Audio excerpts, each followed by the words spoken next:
Made by Shredder Fanfiction. Like, subscribe and hype video. The MC died.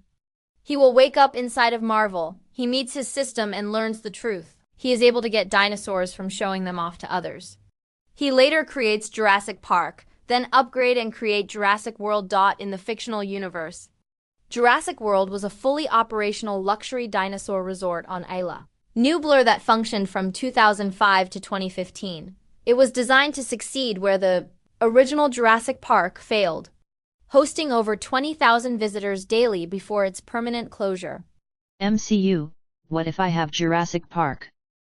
Chapter 1. A roar in the distance. The battle for Wakanda reached its boiling point on screen, and though I'd watched Infinity War more times than I wanted to admit, I still leaned forward on the couch like it was the first time. Popcorn long gone, legs tangled in a blanket I'd never quite managed to fold right, I waited. Waited for the moment I hated most. Stormbreaker struck. The light flared. Thor snarled, half triumphant, half furious, and for a second, I believed. Then the snap. I always waited for it. I always hoped, ridiculously, that maybe this time it wouldn't come. I sank back into the cushions, let out a breath like a punctured tire. The aftertaste of butter coated my mouth, bitter and synthetic. The credits rolled silently across the screen, and I didn't move. Not until my phone buzzed. I glanced at it without much interest, expecting some group chat notification or another discount ad I'd forgotten to unsubscribe from. But no. Streaming now on X, Jurassic Era: Rise of the D-Rex. My thumb froze on the glass. I blinked once, then again. I sat up straighter. D-Rex? A Jurassic movie? Streaming now? I tapped the notification so fast I nearly dropped the phone. The app loaded with a low, cinematic hum, X's signature sound. My screen went dark for a second, and then it flashed alive with the movie's title in bold, cracked stone letters: Jurassic Era: Rise of the D-Rex. A streaming exclusive. Brand new. Not even teased in theaters. I hadn't heard a thing. A hybrid. My heart thudded hard once, then quickened. There was a new hybrid dinosaur. Not the Indominus, not the Indoraptor. This one was different. They called it the D-Rex. The description said it was the most advanced genetic creation InGen had ever approved, a monster engineered not just for terror but for territorial control. Designed to dominate ecosystems. Alpha-coded, aggression optimized. The teaser trailer auto-played. I didn't breathe. A low shot panned across a broken enclosure, wires snapped, trees crushed. Then the sound. That deep, guttural rumble like the earth itself had learned to growl. From the shadows, a silhouette moved, massive, low-slung, and unnatural. The thing walked like it owned gravity. A spined tail like a serrated whip dragged behind it. And then the reveal: eyes with no pupils, a snout shaped like a crocodile's but longer, more serrated, sharper. The D-Rex stepped forward and roared. I flinched. I actually flinched. Jesus Christ, I whispered. It was beautiful. I wasn't even mad that it was on X instead of in theaters. If anything, that meant I could watch it sooner. I'd already started mentally clearing my schedule, maybe cancel the gym, maybe just do meal prep tomorrow. Because this was the kind of thing I had waited for. Not another rehash of tired franchises, but something that reached into my childhood and said, "Hey, remember when dinosaurs were everything?" I remembered. God, I remembered exactly. Dinosaurs were never just an interest for me. They were an obsession. The kind that defined you. I was the weird kid who memorized Latin names and drew theropods in the margins of my math tests. I used to dream about them, real dreams, vivid ones, where I ran barefoot through prehistoric jungles and could hear the low panting of predators behind me. The D-Rex was a nightmare made tangible. A new monster in an age obsessed with nostalgia. I stood up, grabbed my hoodie, still scrolling through the film's press page as I slipped on my shoes. I'd need food before I could binge anything. Popcorn wasn't going to cut it, and I couldn't exactly survive another dinner of ketchup on toast. I muttered something to myself about buying real groceries this time. Actual ingredients. Maybe even something green. The street was quiet, dusk bleeding through the sky like smoke. I turned the corner past the gas station, eyes still on my screen. A short behind-the-scenes clip played automatically. Geneticists in lab coats, fake sweat on their brows, whispering about uncontrollable instincts and learning capacity.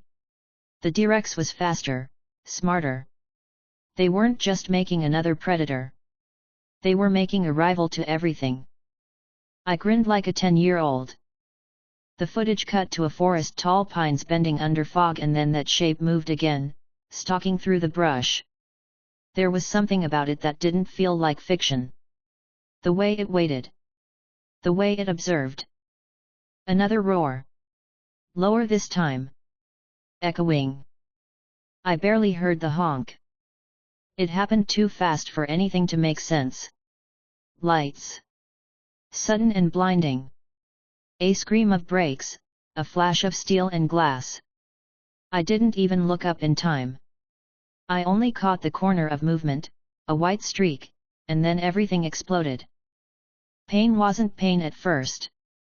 It was light and force. It was pressure in every direction. My body lifted. Slammed. Rolled.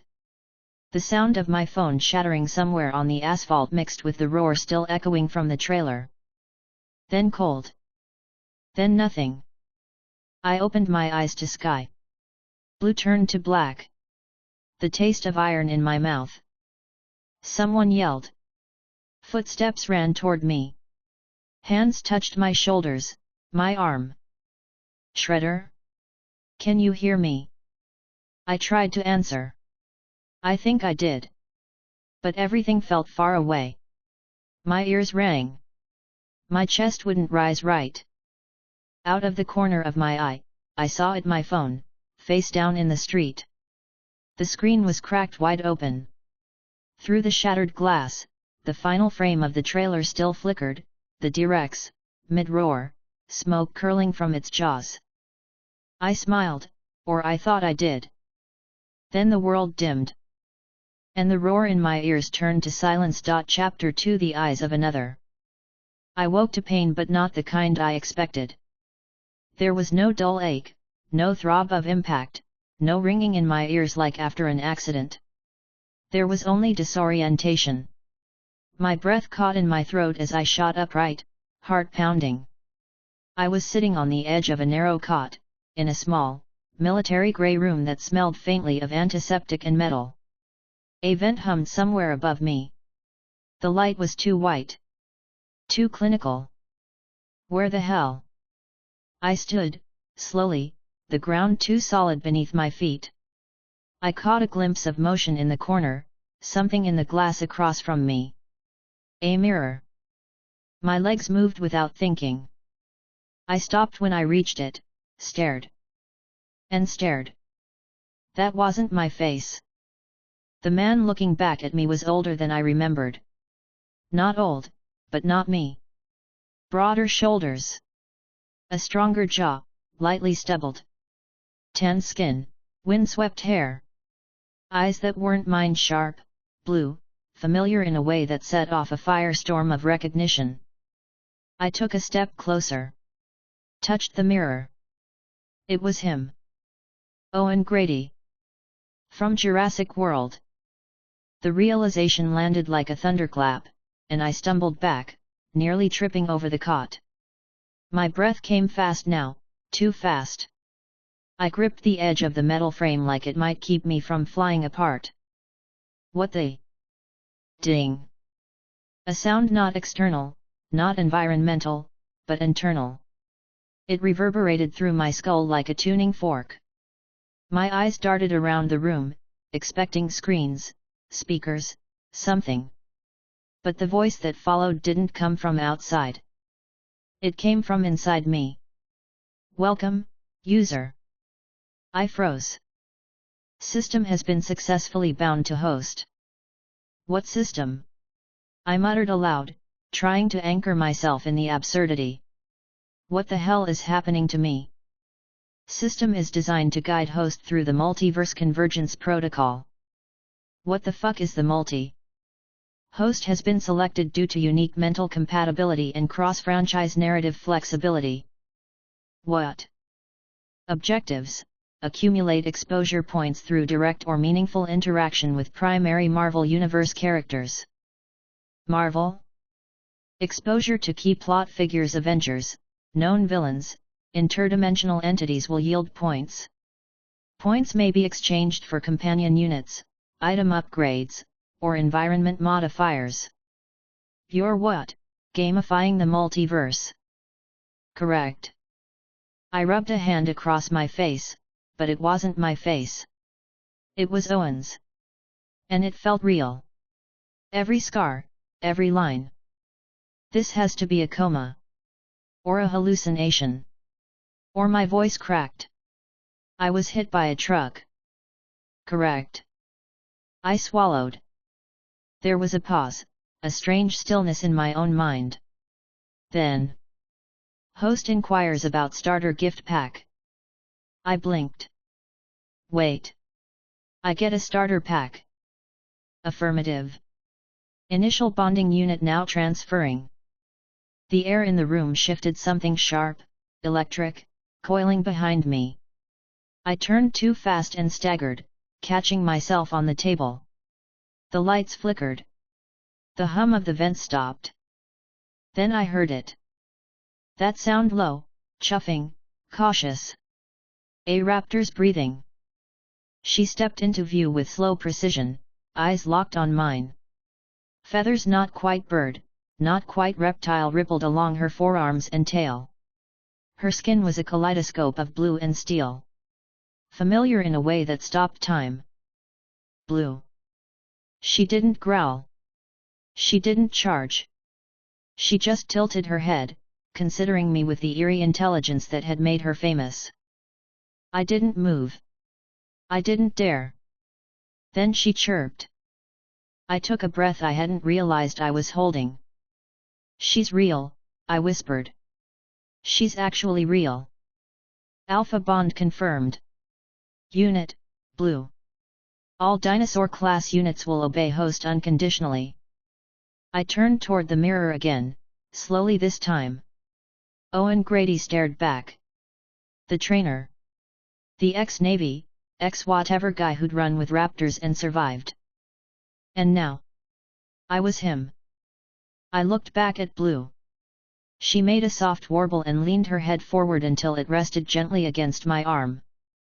And somehow, in that moment, the panic dissolved, not completely, but enough. Enough for the awe to rise in its place. I reached out and laid my hand between her eyes. Warm. Breathing. Alive. The system dinged again.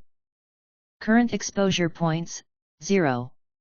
Objective: encounter Marvel plot entities. Marvel. Avengers. The snap. I glanced down at my reflection one last time and exhaled slowly.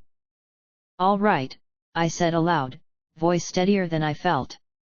Let's play. Chapter 3: A Predator in Pixels. System, I said, still half dazed, one hand resting on Blue's head as she blinked slowly up at me. Open the shop. Another soft ding rang through my skull, and a translucent screen blinked into view. No device, no interface, just a hovering projection only I could see. It was faintly blue, semi-transparent, and text scrolled upward like an old sci-fi terminal. Welcome to the inventory exchange interface.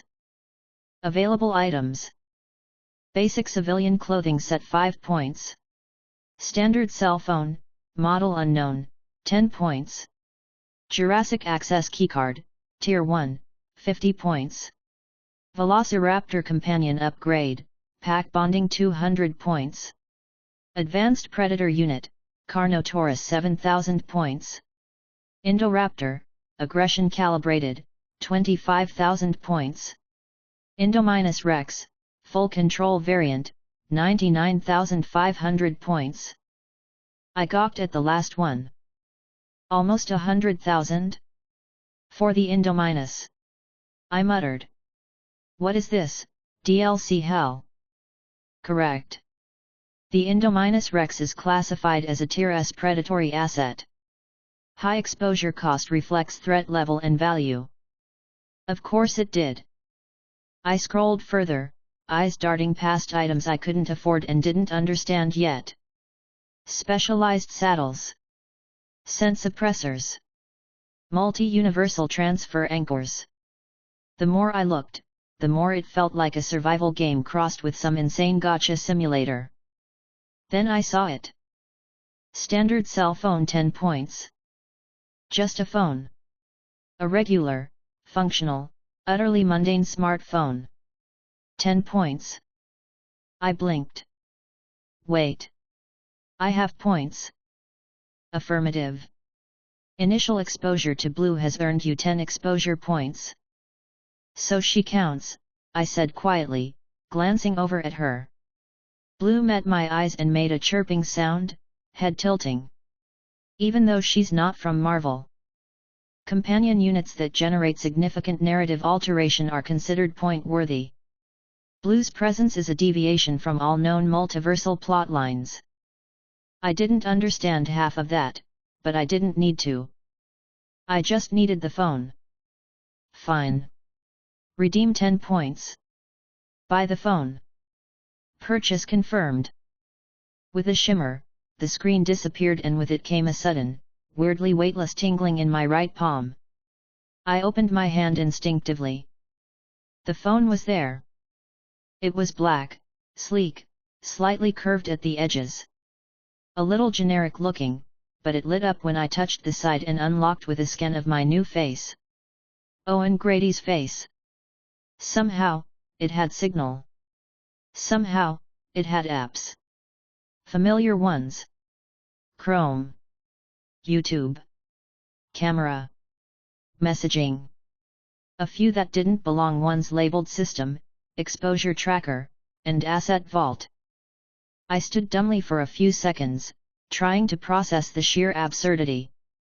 Then the system's voice came again. New mission available, acquire 100 exposure points. I narrowed my eyes. What do I get for completing that? Classified. Mission reward tier, moderate. Mission will expire in 72 Earth hours. I exhaled through my teeth. Okay, I said slowly. I've got 10 points now. 90 more to go. What the hell do I do? The room didn't answer. I looked around. Blue followed my gaze, tail flicking once. And then it hit me. Dinosaurs didn't exist in this world. Not really. Not like her. Not like this. She was real. Breathing. Photogenic as hell.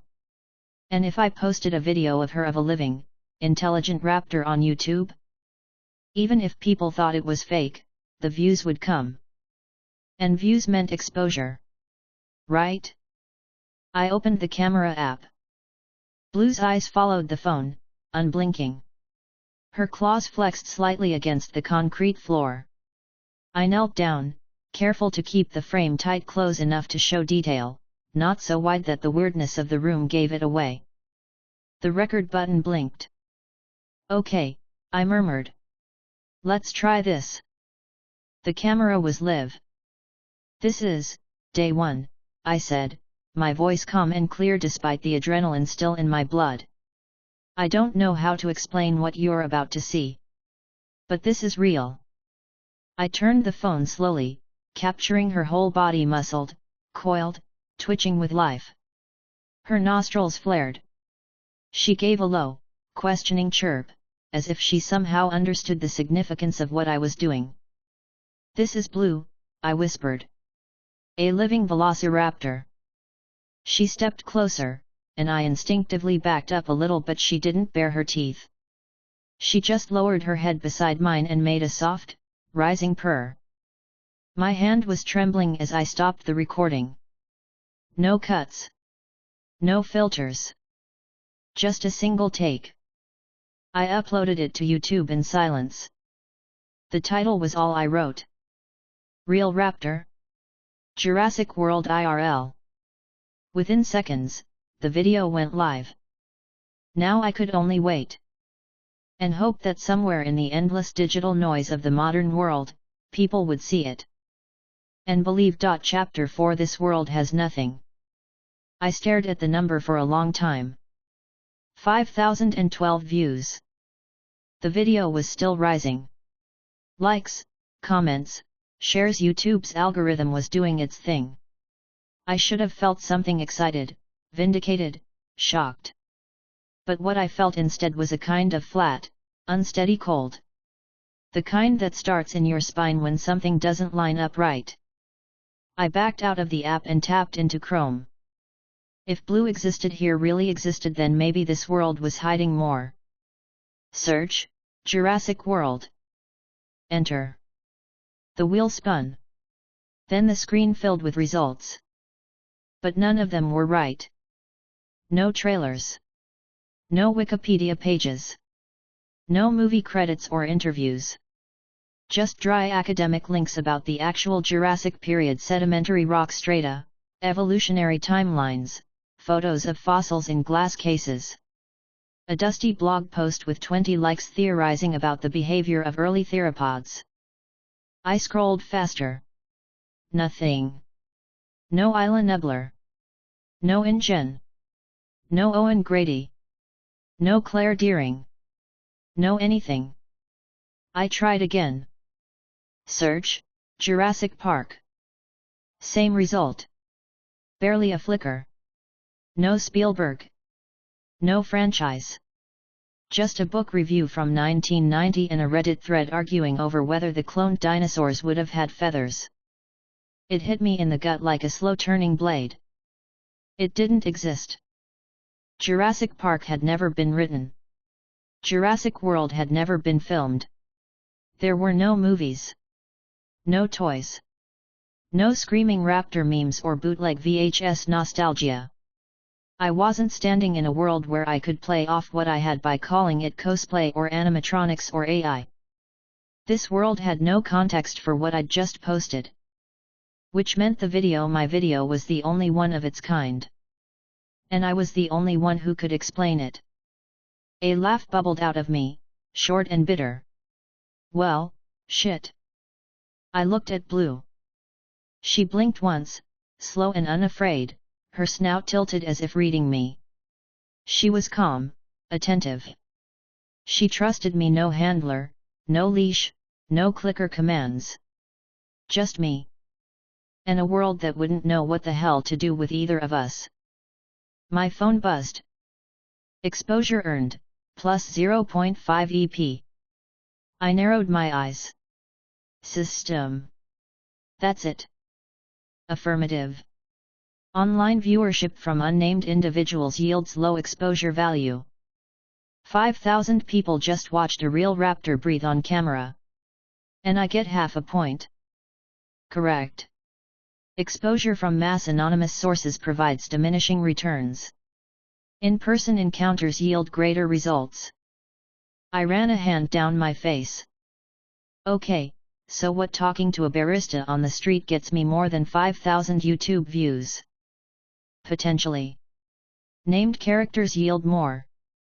Named entities with significant impact on universal narrative structure, superheroes, scientists, government figures, enhanced individuals.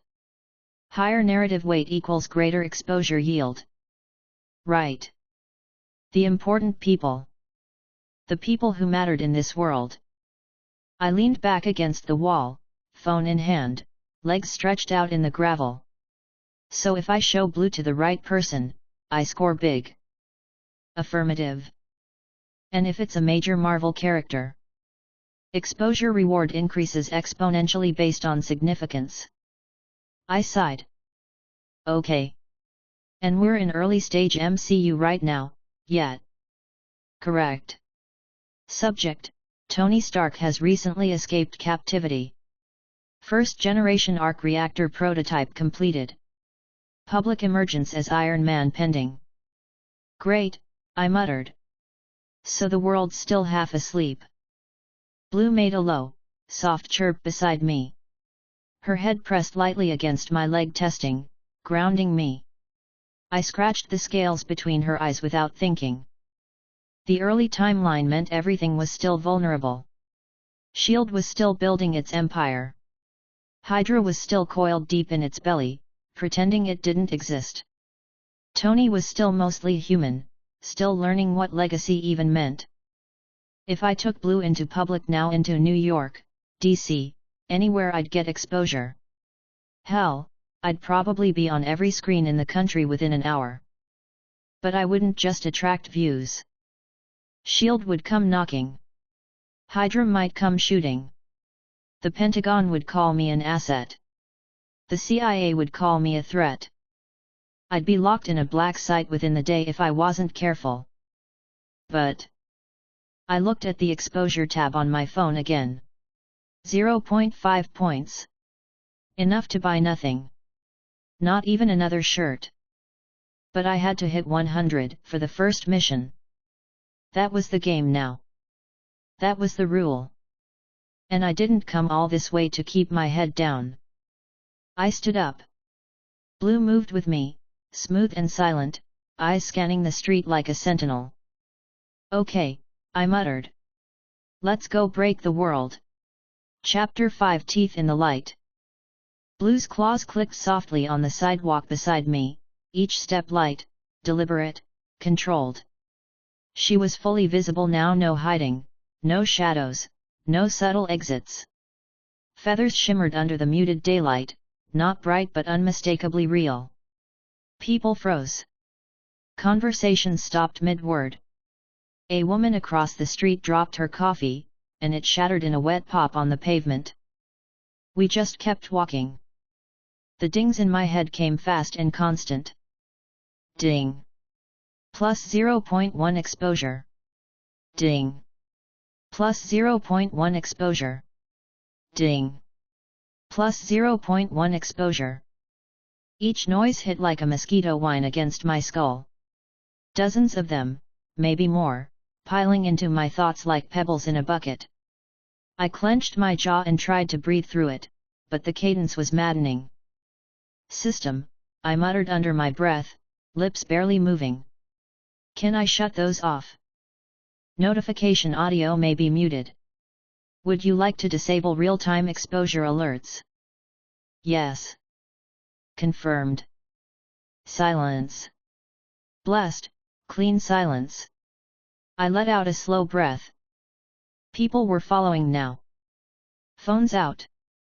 Cameras aimed. A wide-eyed guy in a suit tripped over a curb trying to get a better angle. Someone screamed animatronic, while another muttered alien tech like it was gospel. But they didn't run. They watched. They recorded. They followed. Blue didn't flinch. She walked like she was born to dominate pavement. A trio of teens stood frozen on the edge of the sidewalk, mouth slightly open. One of them, skinny, messy-haired, backpack half-zipped, stepped forward without quite realizing it.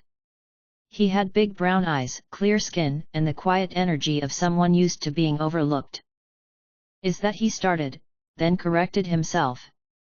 Is that a real raptor? I turned to him. His friends had already pulled their phones out. He hadn't. He was staring at Blue, not his screen. Yes, I said, simply. His eyes widened. Like, real. She's alive, if that's what you mean. Breathing. Thinking. Blue turned her head slightly and chuffed at him, nostrils flaring. He didn't back away. Brave kid. Can I? He hesitated. Can I pet her? I nodded once. He reached out slowly, hand trembling, and laid his fingers along her snout. Blue held perfectly still.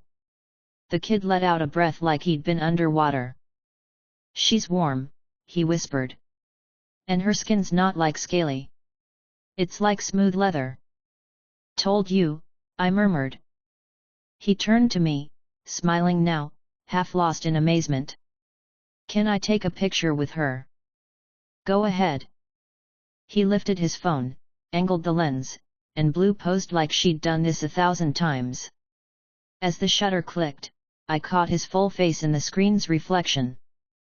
Something about it tugged at my memory. Then he lowered the phone. Thanks, he said, eyes sparkling. I'm Peter, by the way. Peter Parker. He turned, jogged back toward his friends before I could say anything else. They disappeared around the corner. I stood there frozen. Peter Parker. I'd just met Spider-Man. Or at least the boy who'd become him. No suit. No web shooters. Not yet. But he was real. And the system hadn't said a word. I tapped my temple lightly. System. How many points for that? There was a pause. Then.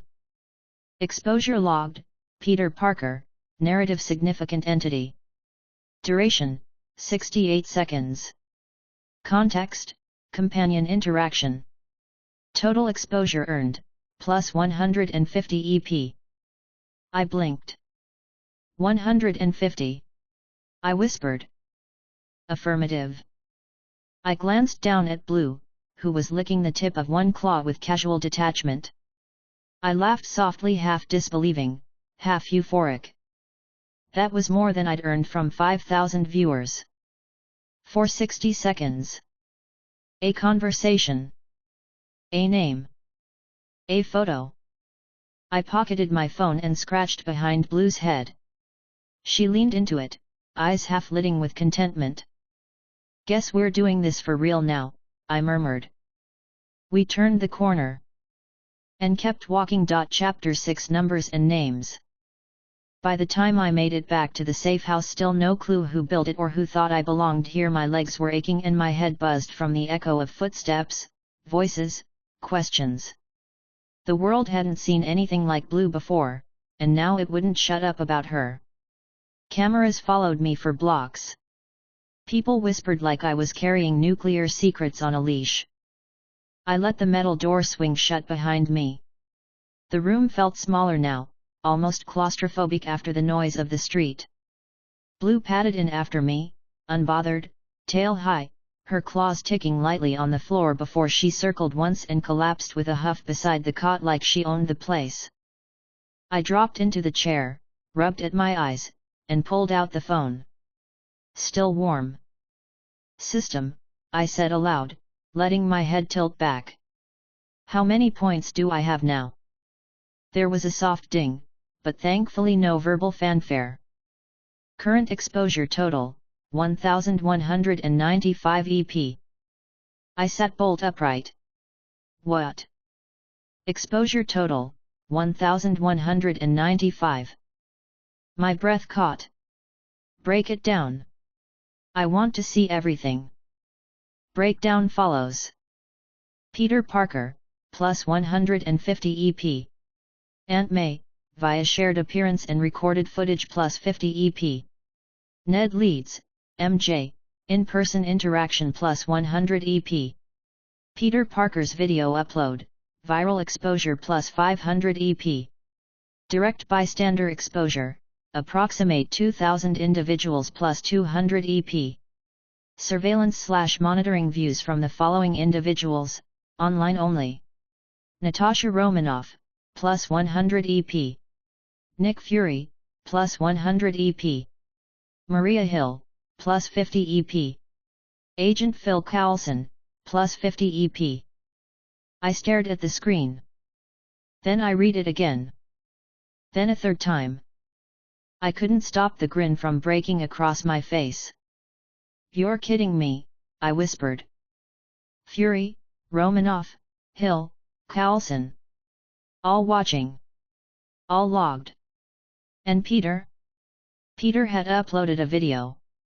No wonder it was exploding. He was probably excited, probably geeking out about dinosaurs to every friend he had, probably showing May and his whole circle the raptor who let him pet her on the street.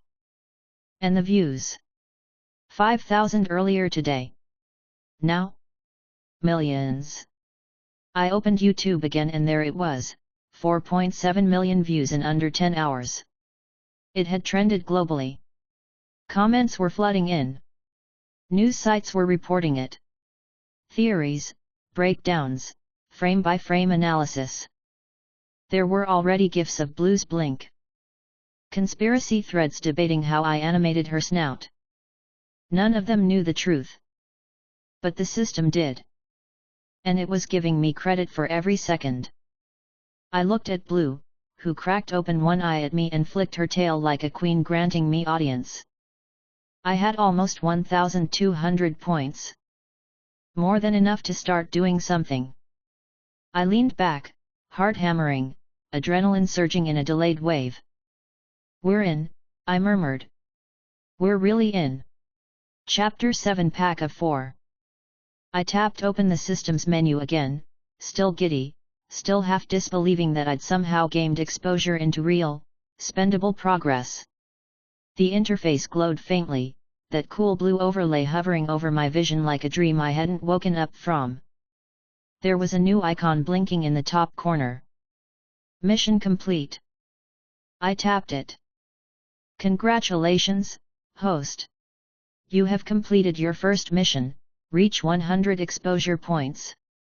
Bonus, secondary milestone completed. Accumulated 1,000 plus EP before mission refresh." The screen flashed, then bloomed with golden text. "Reward unlocked, Raptor Pack Unit, Blue Loyalty Grade, Alpha. New units added. Charlie, Assault Instincts. Echo, Tactical Cohesion. Delta, High-Speed Pursuit. All Raptors Loyalty Grade, Total Submission. Full obedience granted. No taming period required. No behavioral variance." My breath caught. The words blurred for a second as adrenaline hit again, fresh and sharp. "The pack," I whispered. Blue lifted her head. Her eyes locked on mine, but something shifted in them, some quiet intelligence, like she knew. Like she felt it before I even spoke. A sound echoed across the room. No, not a sound. A vibration. Low. Rhythmic. 3 shadows shimmered into view just behind the cot. I stumbled backward, heart thudding once like a thunderclap, as the outlines of raptor bodies formed from nothing like they'd been rendered from light and wool alone. Charlie stepped forward first, her greenish hide marked by broad stripes and raw physical presence. She gave a short, growling breath that made Blue rise to her feet immediately.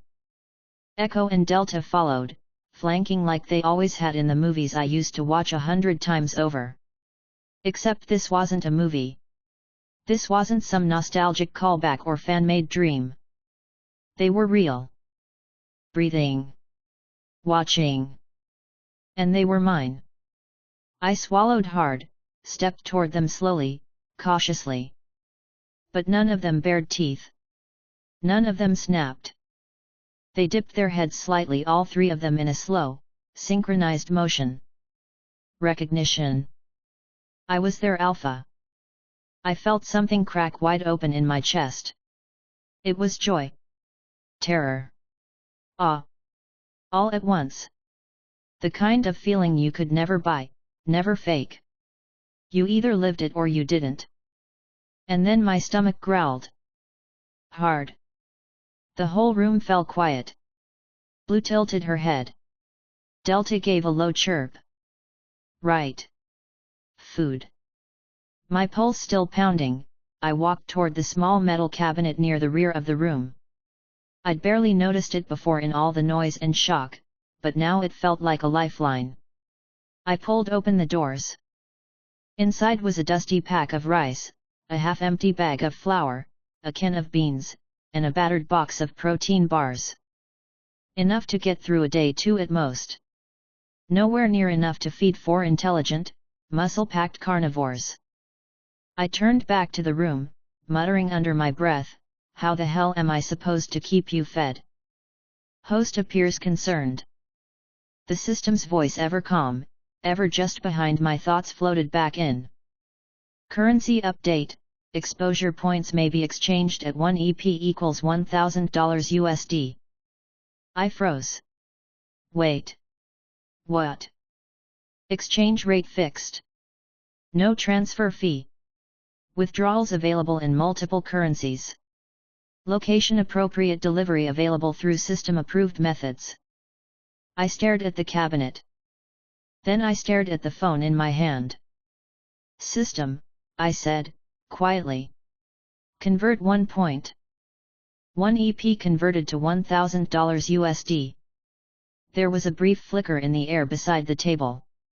A moment later, a sleek black card materialized on the countertop. No logo, no chip, just a single silver stripe across the top. I picked it up. It was cold and real and very heavy. Balance?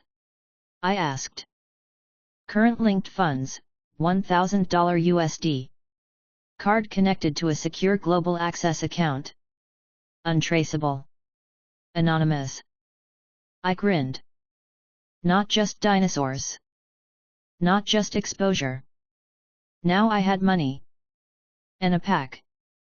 And a world that still had no idea what it was about to deal with. Chapter 8: The one called Delta. I chose Delta. Out of the pack, she was the most composed in movement, fluid, efficient, quiet. Blue had presence, but Delta had precision. If I was going to walk a raptor through a grocery store without someone calling the National Guard, I needed control, not intimidation. Besides, something about her gait just clicked with me. She understood the rhythm of moving unseen, even when seen. I gave a short whistle. She snapped to attention, slitted eyes locking on mine. Let's go shopping. The streets hadn't quieted since yesterday. If anything, the storm had swelled. News vans sat crooked on sidewalks, camera crews waiting near intersections like I was some migrating attraction. Blue's video was pushing 5 million views now, and word had clearly gotten out, there were more. Phones rose the second we turned the corner. Delta didn't flinch. She walked beside me with a deliberate elegance, her claws never scuffing the pavement, eyes moving constantly, measuring the space, every threat, every person. She was perfect. The grocery store was only 6 blocks away. The employees had propped the sliding doors open manually, maybe out of fear the motion sensor would misfire when Delta approached. Smart. People inside stared. Aisles went quiet. Then I saw him. Peter Parker. Same hoodie, same tangled hair. He stood near the produce section, trying to reason with a woman who looked too young and too tired to be anyone but Aunt May. She had that kind of beauty that didn't try to be noticed, soft brown eyes, a careful smile, and hands that moved constantly, nervously, as she picked through apples like it was the only thing keeping her grounded. I swear, May, Peter was whispering, leaning in like he didn't want to draw attention. It was real. Like scales and heat and breathing. It blinked. And it let me pet it. She laughed, a warm, musical sound that said I love you but you're full of it. Peter, she said, not unkindly, you almost had me. You really did. I mean, that video looked incredible. Whoever did the effects, they should be working for Spielberg. But that's not a real raptor. It was, he insisted, low but urgent now. You're not listening. Sweetheart, it's probably just one of those AR illusions. You know, like that whale thing on TikTok. He groaned, pulling at his hair. And then I reached for a box of cereal. May froze. Mid-sentence. Peter didn't wait. He grabbed her wrist, turned her by the elbow, and pointed straight at me like he was calling in a UFO sighting. There, he breathed. There. That's him. That's it. Delta was inspecting a nearby bin of grapes with more caution than I'd seen from most customers. I didn't say anything. I didn't need to. Peter shot toward me like a magnet, his phone already out, camera flipped, face beaming. "She's real, right?" he said, barely waiting for the nod. This is another raptor, right? Not the same one from yesterday." I held back a smirk. "Nope. This one's Delta." Peter's jaw slackened in that wide-eyed, open-mouthed marvel only teenagers and scientists ever got right. "Delta," he echoed, almost reverent. "Like the pack, Delta." I nodded. He crouched down a little, not too close, eyes wide but careful. Can I pet her too?" "Go slow," I said.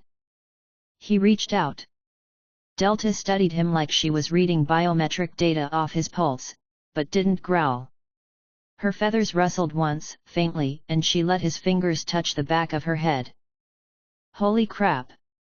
She's smoother than I thought. Behind him, May stood frozen, one hand still gripping a Honeycrisp apple like it was the last thing keeping her rooted to the planet. I didn't need a system prompt to know I'd just gained another few 100,000 views. And maybe something better. Chapter 9 Let Loose the Wonder. The cereal crunched faintly under my arm as I headed for the exit. Delta walked beside me like she was part of the shopping trip, as natural as a service dog if service dogs had sickle claws and 500 psi bite pressure. Behind us, the whispers had swelled into a chorus of awestruck murmurs. Every aisle we passed turned into a camera trap. No one stopped us. No one dared. Peter was practically vibrating beside the frozen foods. "Wait, do you have more raptors?" he asked, stepping into stride beside me. I gave him a glance, letting the corner of my mouth pull into a half-smile. "I might." His face lit up like I'd told him Christmas was being rebooted with dinosaurs. "Can I come? Can I see them?" I shrugged in mock consideration. "Sure." He spun on his heels so fast I thought he'd fall over, bolting back toward May. Aunt May, can I go with him for, just a little while?" "I swear I'll be safe. He has a raptor and I petted it and I'll text you every minute if you want, I swear, I just..." Yeah, honey, that's fine," May said automatically, distracted by her phone as she scrolled through her messages. "Just don't wander off too far and wait, what?" She looked up, and by then we were already halfway to the door. Peter? Wait, I didn't mean. Was that sarcasm?" Her voice pitched upward. "I meant no, don't go anywhere with the man walking a dinosaur." Too late. We were outside, Delta padding forward calmly as if the concrete belonged to her. Peter jogged a little to match our pace, breathless with excitement. May's voice trailed off behind us in a rising protest, but I didn't look back. Peter was beaming. "Okay," he said, the words tumbling out like someone had uncorked a dam. "So how many do you have? Are they all velociraptors? Like scientifically accurate ones, or movie raptor style? And do they listen to you? Like just you? Do they eat meat every day? How do you feed them? Are they cloned or something else? Can they be cloned again? Did you use CRISPR?" I blinked. Then blinked again. Whoa. Hang on. One at a time." He laughed, wide-eyed, practically dancing on his heels. Sorry, I've never seen anything like this. It's like, this is what I'd dream about as a kid. Not just superpowers. Dinosaurs. Actual dinosaurs. You don't understand how cool this is." I looked at him sideways. "I might have a bit of an idea." Delta snorted, ears twitching slightly at the sound of his rapid-fire excitement. Peter seemed to remember something and tried to reel himself in, running both hands through his messy hair. "Okay. cool, professional, scientific curiosity. Not losing my mind. Try to stay there, I said, half laughing. Some stuff I can answer, but a lot of it's classified. He perked up again, curiosity intensifying. Classified? Like government secret classified? Or, like, multiverse level confidential? I gave him a look. He paused. Oh my god, it's multiverse level. I said nothing. Oh my god. He looked like he might actually collapse from joy. You're not even denying it. I'm not confirming it either, I muttered, smiling. We turned a corner, Delta moving like a silent shadow between us. Peter walked as close as he dared, his steps light, reverent. Does she have siblings? He asked after a long pause. She does. He grinned. I knew it. Then, quieter, are they as cool as her? I looked forward at the block ahead, the quiet, the shadows waiting beyond the next street. They're cooler, I said. And Peter practically floated the rest of the way. Chapter 10 Pack in motion. Peter had his phone out again before we were halfway to the safe house. The camera shutter kept clicking in bursts, his thumbs tapping furiously to capture every angle of Delta, her scales, her movement, the way she flicked her tail when birds flew overhead. He trailed me like an intern on his first field assignment, wide-eyed and talking under his breath in barely contained awe. I mean, she's not even tied up, and she just follows you, he muttered, half to himself. That stride is crazy. Raptor hip mechanics are wild and her toe claws actually lift when she walks. Spielberg wishes he had this kind of detail. I didn't interrupt. It was refreshing, honestly, to see someone treat this like wonder instead of threat. We reached the lot behind the safe house, gravel crunching beneath our feet. The sun filtered down through weak clouds, throwing fractured shadows across the concrete and old fencing. Delta came to a smooth halt beside me. Peter spun in a circle, taking a wide shot of the building. So, how do you feed them? He asked, his voice slightly hushed. Like, do you prep raw meat? Is it daily? Nutritional plans? Can they digest pork? What's their calcium intake? Instead of answering, I reached into the bag slung over my shoulder and let out a single, short whistle, sharp and low. He blinked. What was? The silence cracked. From behind the far fence, claws struck ground like falling drums. First one, then another. The rhythm built fast. Blue appeared first, cutting through the shadows like a missile. Charlie barreled in from the left, tongue flicking, eyes locked on me. Echo and Delta came next, weaving between parked pallets like a synchronized unit. Peter's jaw dropped.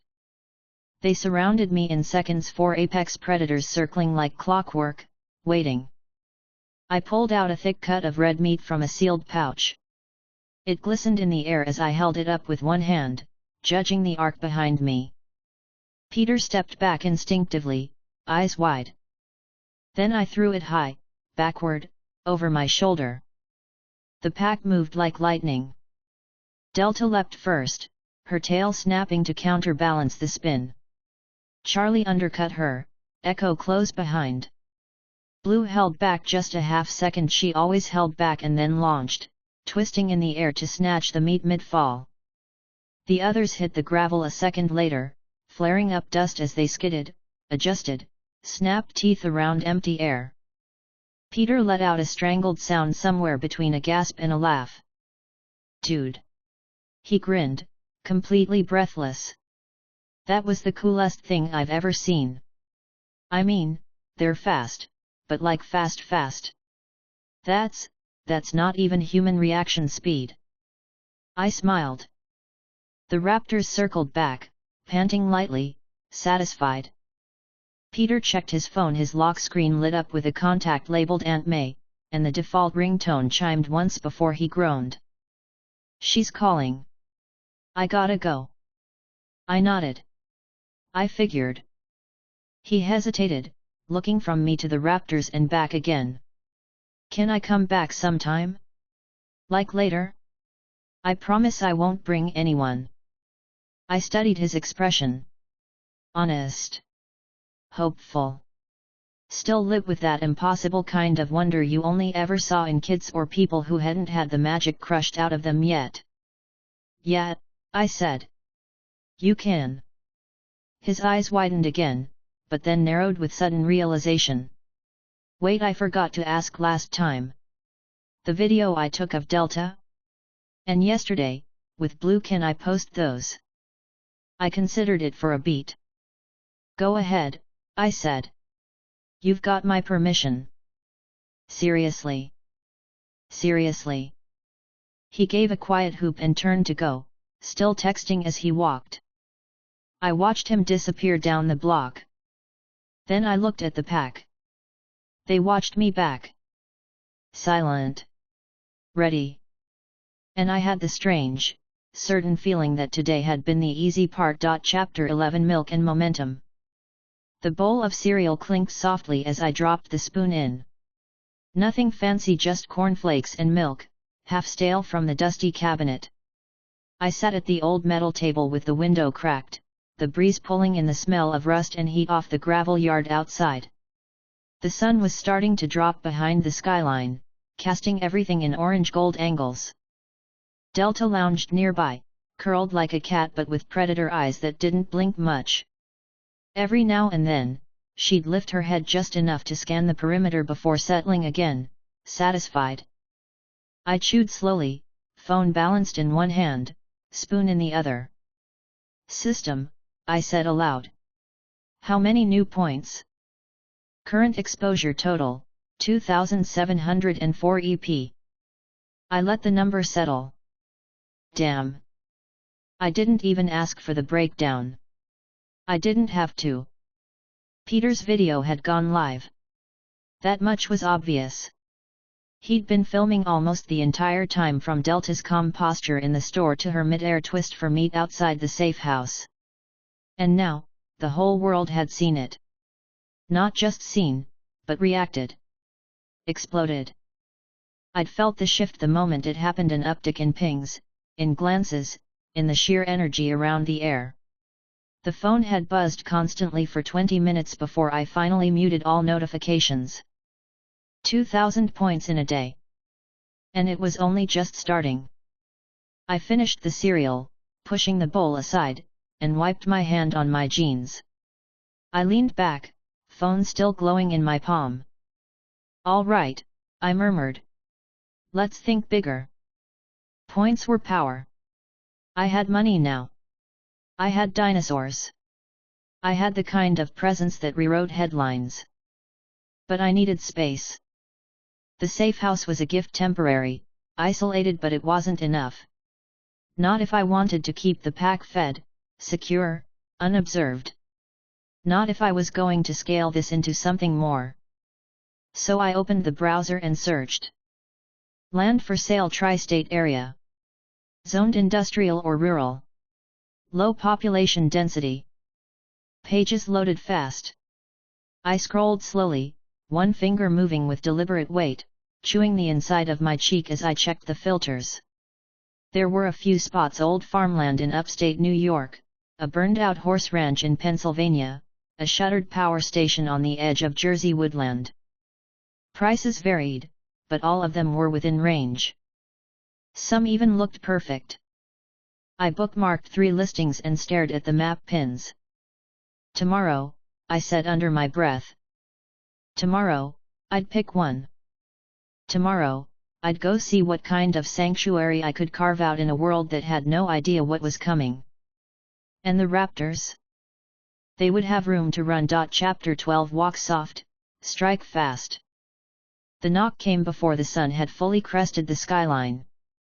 I was still shirtless, halfway through brushing my teeth, when I heard it. 3 quick taps, a beat of silence, then 2 more, like a kid trying to remember a rhythm he made up. Delta perked up instantly from her place by the window, tail twitching. Blue didn't move, but her eyes opened. I spit into the sink, wiped my mouth, and muttered, "System. Who is it?"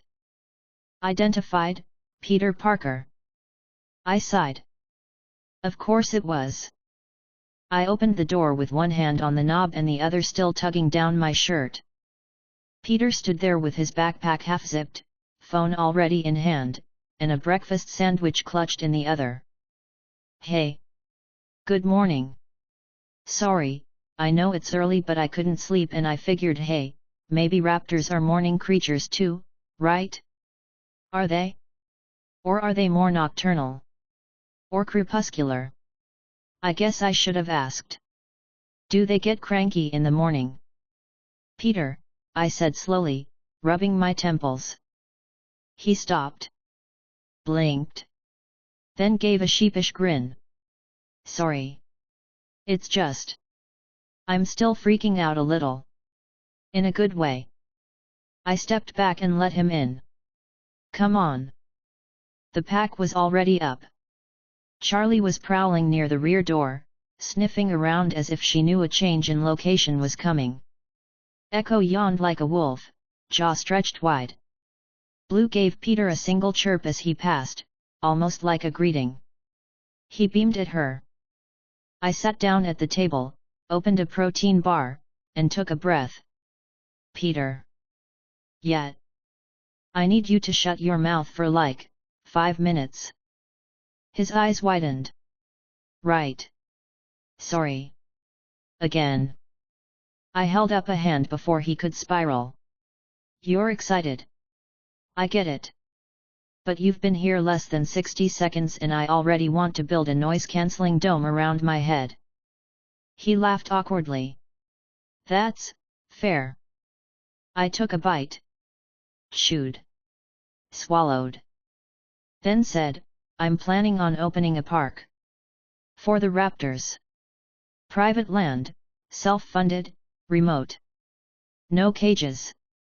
No labs. Just open territory." His eyes lit up like Christmas. "A park? Like Jurassic Park except real and not filled with people screaming and dying."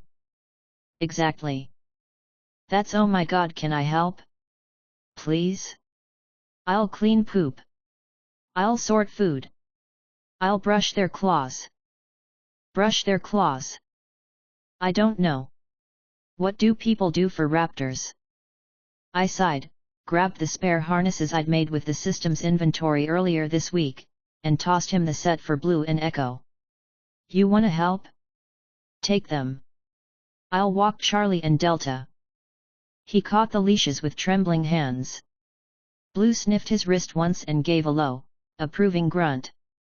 Echo leaned in with a curious chirp. He laughed, full and breathless. "I think they like me. Don't mess it up." We set out 30 minutes later, walking 2 by 2 through the quieter parts of the city. Most people still stayed away, some stared, some ran, but most just recorded. The pack moved in sync, never straying, never pulling. Peter talked, of course asking about raptor sleep cycles and social hierarchy, but at least he kept his volume low. One of the sites on my list was on the far side of the city. I'd seen the route on the map, long, winding, industrial, but there was a shortcut. Problem was, the shortcut cut through a stretch of Hell's Kitchen that even Google didn't label comfortably. We took it anyway. The alleys narrowed. Trash lined the brick. The smell changed sour, metallic, like the city was bleeding out somewhere we couldn't see. Peter hesitated. "This doesn't feel like a park zone." "Shortcut." "Uh-huh." 3 men stepped out ahead of us, greasy, lean, reeking of cigarette smoke and something cheaper. One had a bat. One had a switchblade. The third looked like he hadn't slept in 2 weeks. "Hey," Bat Guy said, cocking his head. "Nice pets. Real fancy." Peter instinctively stepped back, gripping Blue's leash tighter. I didn't stop walking. "Hand over your wallet," the one with the blade said. "You can keep the dogs." Blue growled. Not just noise. Not just a warning. A low, rattling, predatory growl that vibrated in her chest. Yet, no, I said, too tired to be scared. This is not the day. The guy with the bat took one step closer. And Blue moved. A blur. A hiss. A flash of claws. She didn't bite, didn't need to. She lunged forward with her chest low, teeth bared, a shriek tearing from her throat like something ancient and bloody. The switchblade guy dropped his weapon before he realized he had. The bat clattered against the concrete. They ran. All three of them. Peter exhaled so hard it sounded like a balloon deflating. Holy crap! That was she didn't even touch him. She didn't have to. He looked down at Blue, then back at me, a slow grin spreading across his face. Best shortcut ever. Chapter 13 Land worth building on. 50 acres. It looked different when you were standing on it, boots sunk into soft dirt, surrounded by dry stalks and wind that knew no walls. The sky felt bigger out here, like the horizon had stretched itself just for me, daring me to imagine something large enough to fill it. The property agent was a short woman with sunburned cheeks and calloused fingers. She held a clipboard like it had the secrets to the universe on it and spoke with the easy tone of someone who didn't need to sell, just inform. Behind her, the fields rolled out like waves frozen mid-motion. Old fencing. Some wild brush. No neighbors in sight. 49.8 acres, she said, tapping her pen against the map. Survey tags mark it out, but it's just shy of a full 50. 7.79 million. And I'll be honest with you, more than 50's too much to maintain unless you've got machines and a small army. Less and you lose flexibility. This. She nodded once. This is the right number. I looked out at the land again. It wasn't perfect. But it could be. It would be. I'll take it, I said. Peter, standing behind me, blinked hard. You'll what? The agent smiled. I'll draw up the agreement. You want to put down a deposit today? Not today, I said, already turning the numbers over in my head. But I'll pay in full. 1 week from now. That made both of them blink. 7.79 million. Peter whispered. How are you? What do you sell alien tech when you're not dinosaur wrangling? Are you a crypto guy? Please don't be a crypto guy. I didn't answer him. Not directly. I just kept looking out over the land. It was big enough. Not so much that it felt wasteful. Not so little that it would feel like a zoo. The pack could run here. Sleep here.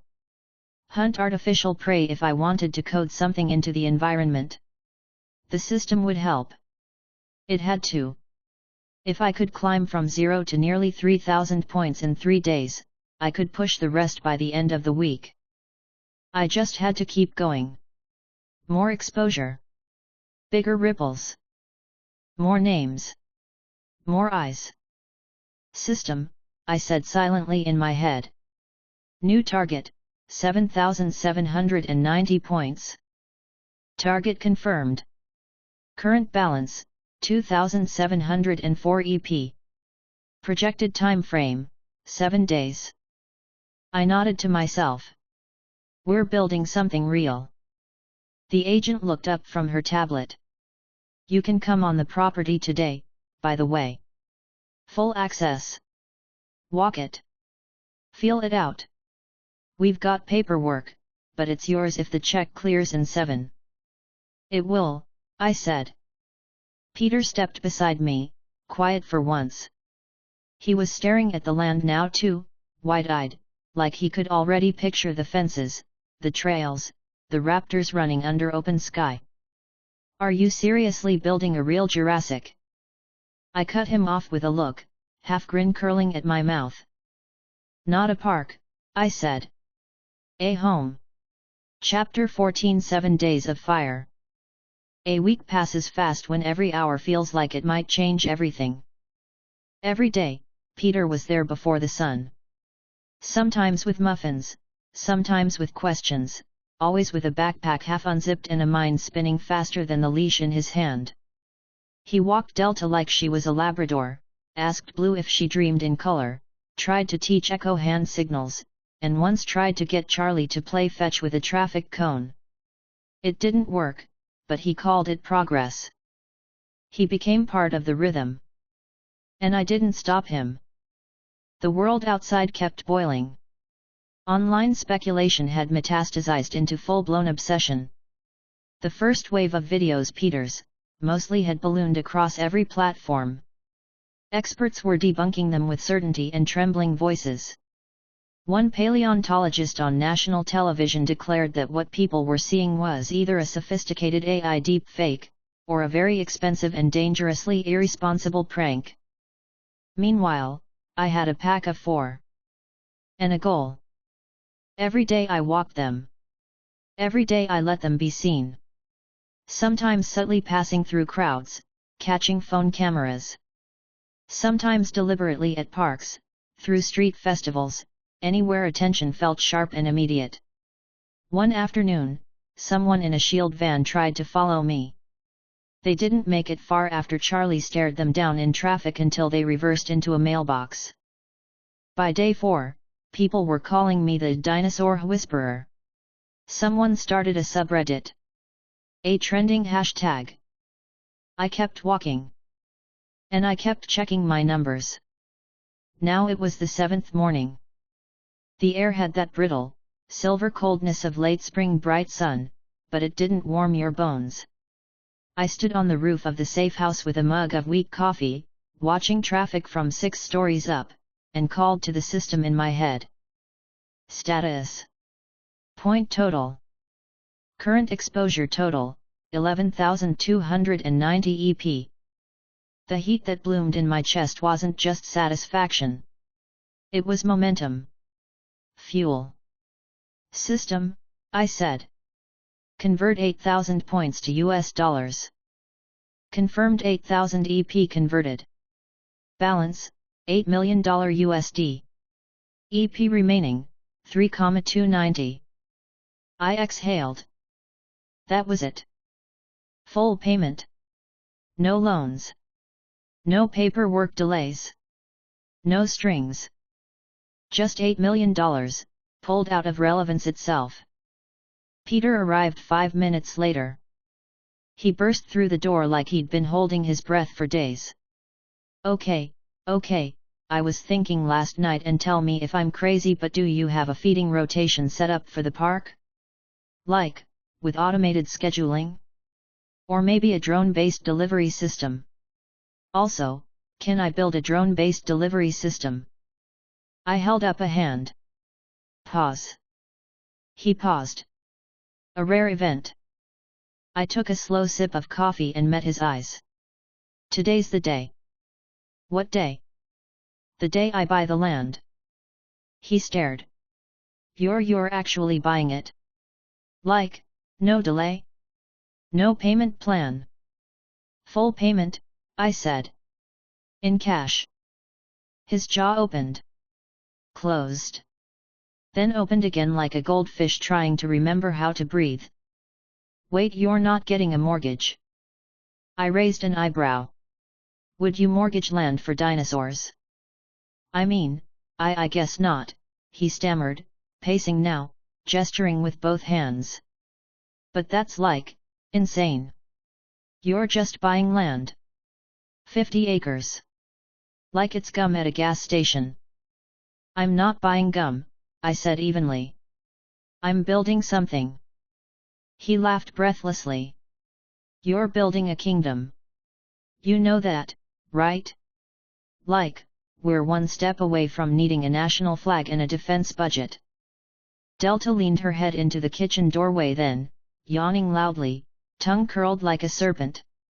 Peter looked at her, then at me, then laughed again, softer this time. Okay, he said. Okay. You're not getting a mortgage. You're building Jurassic whatever you call it. And I'm standing in it. You're standing in the prequel, I said. And then I turned back toward the door, coffee still steaming in my hand, heart ticking faster now as the reality set in. By sunset, I'd own the land. And by the end of the month, the world would know what it meant to share space with things that once ruled it. Chapter 15 signed in blood and earth. The land smelled different today. I'd been out here a few times over the past week, just scoping things from a distance, memorizing the lines in the dirt, the tree lines to the west, the dips in the terrain where rainwater would gather, the brittle fence posts leaning like old men. But today, the moment I stepped out of the car, the air felt heavier. Not bad. Not hostile. Just real. Tactile. Like the ground was watching me back. Peter climbed out behind me, practically bouncing. He'd worn boots this time. Well, what he thought were boots. More like half-melted sneakers he claimed had weather-resistant foam. I didn't ask. Delta hopped down from the back, sniffed the grass, then gave a short huff as Blue stepped beside her, followed by the rest of the pack. We'd brought all four. They deserved to see it too. This was going to be theirs, not just mine. The agent waited by a folding table in the middle of the open field, same sunburned woman from before, but this time in a heavier coat and with a second person beside her, clipboard in hand. Probably legal oversight.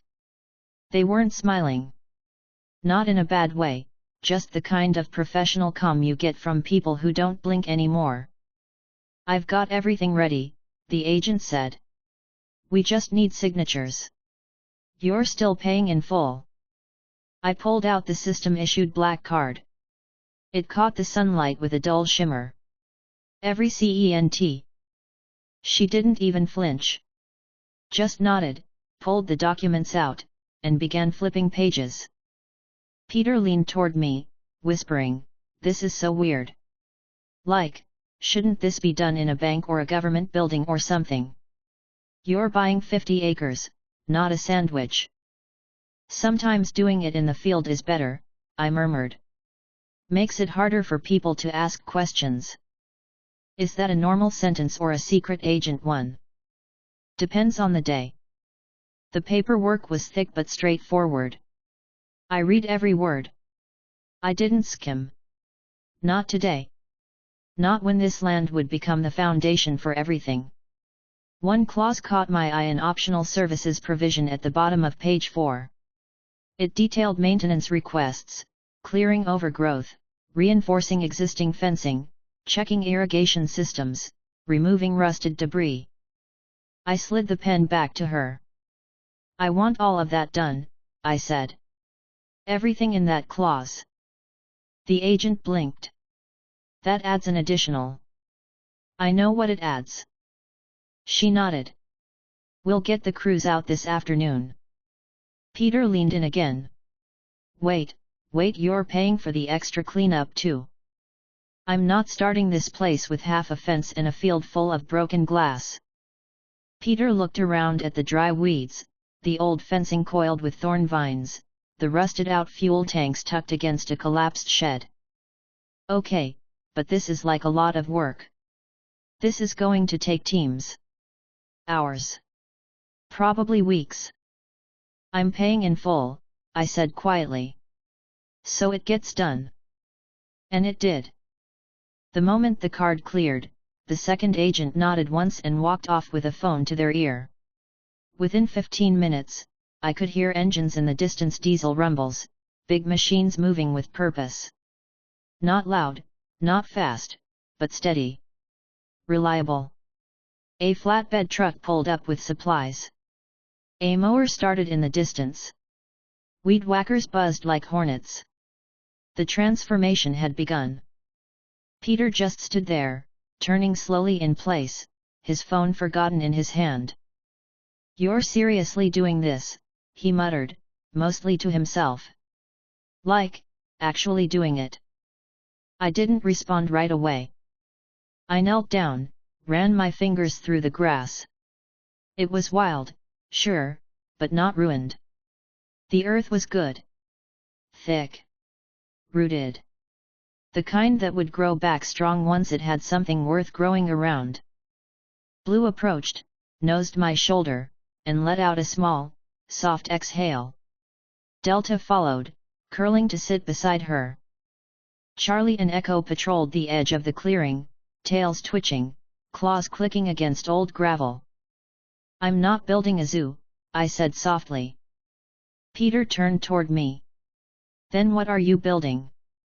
I looked out across the field, to the tree line, to the sky above it.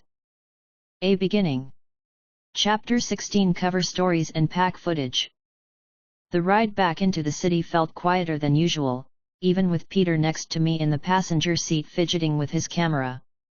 The raptors weren't with us, they were back at the newly purchased land, patrolling the fenced-in perimeter like they already understood they were home. Crews had arrived in force after the payment cleared, tractors, brush cutters, industrial-grade chain-link spools stacked 6 feet high. I'd paid extra for silence, efficiency, and non-interference.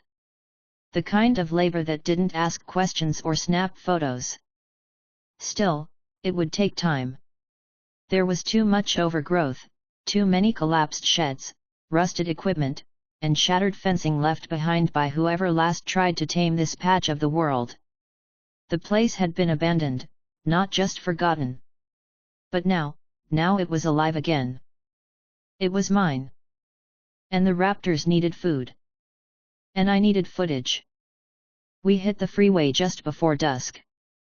Peter was unusually quiet until the skyline started to bleed through the windshield, glass towers catching sunset flame. He glanced at me sideways, chewing his lip the way he always did when questions piled up in his head. You're gonna ask something, I said. He grinned. Yeah. Let me guess, it's a weird one. No, he said, too quickly. Then, okay. Maybe. I nodded. Hit me. Do you, work for some kind of secret company? That pulled a laugh out of me, not a mocking one, but low and tired and just a little sharp. I kept my eyes on the road, let the moment stretch, and thought carefully. Because he wasn't wrong to ask. And I wasn't planning on telling him the truth. I couldn't. Not about the system. Not about the truck that hit me. Not about this world being wrong. But I'd need a reason soon. A good one. Once the other dinosaurs arrived, people would want answers. Peter would want answers. And I couldn't afford for the truth to unravel before the land was ready, before I had the infrastructure, the narrative, the authority to contain it. I needed a name. Something that sounded like a ghost behind glass, vague enough to sound official, concrete enough to be accepted without evidence.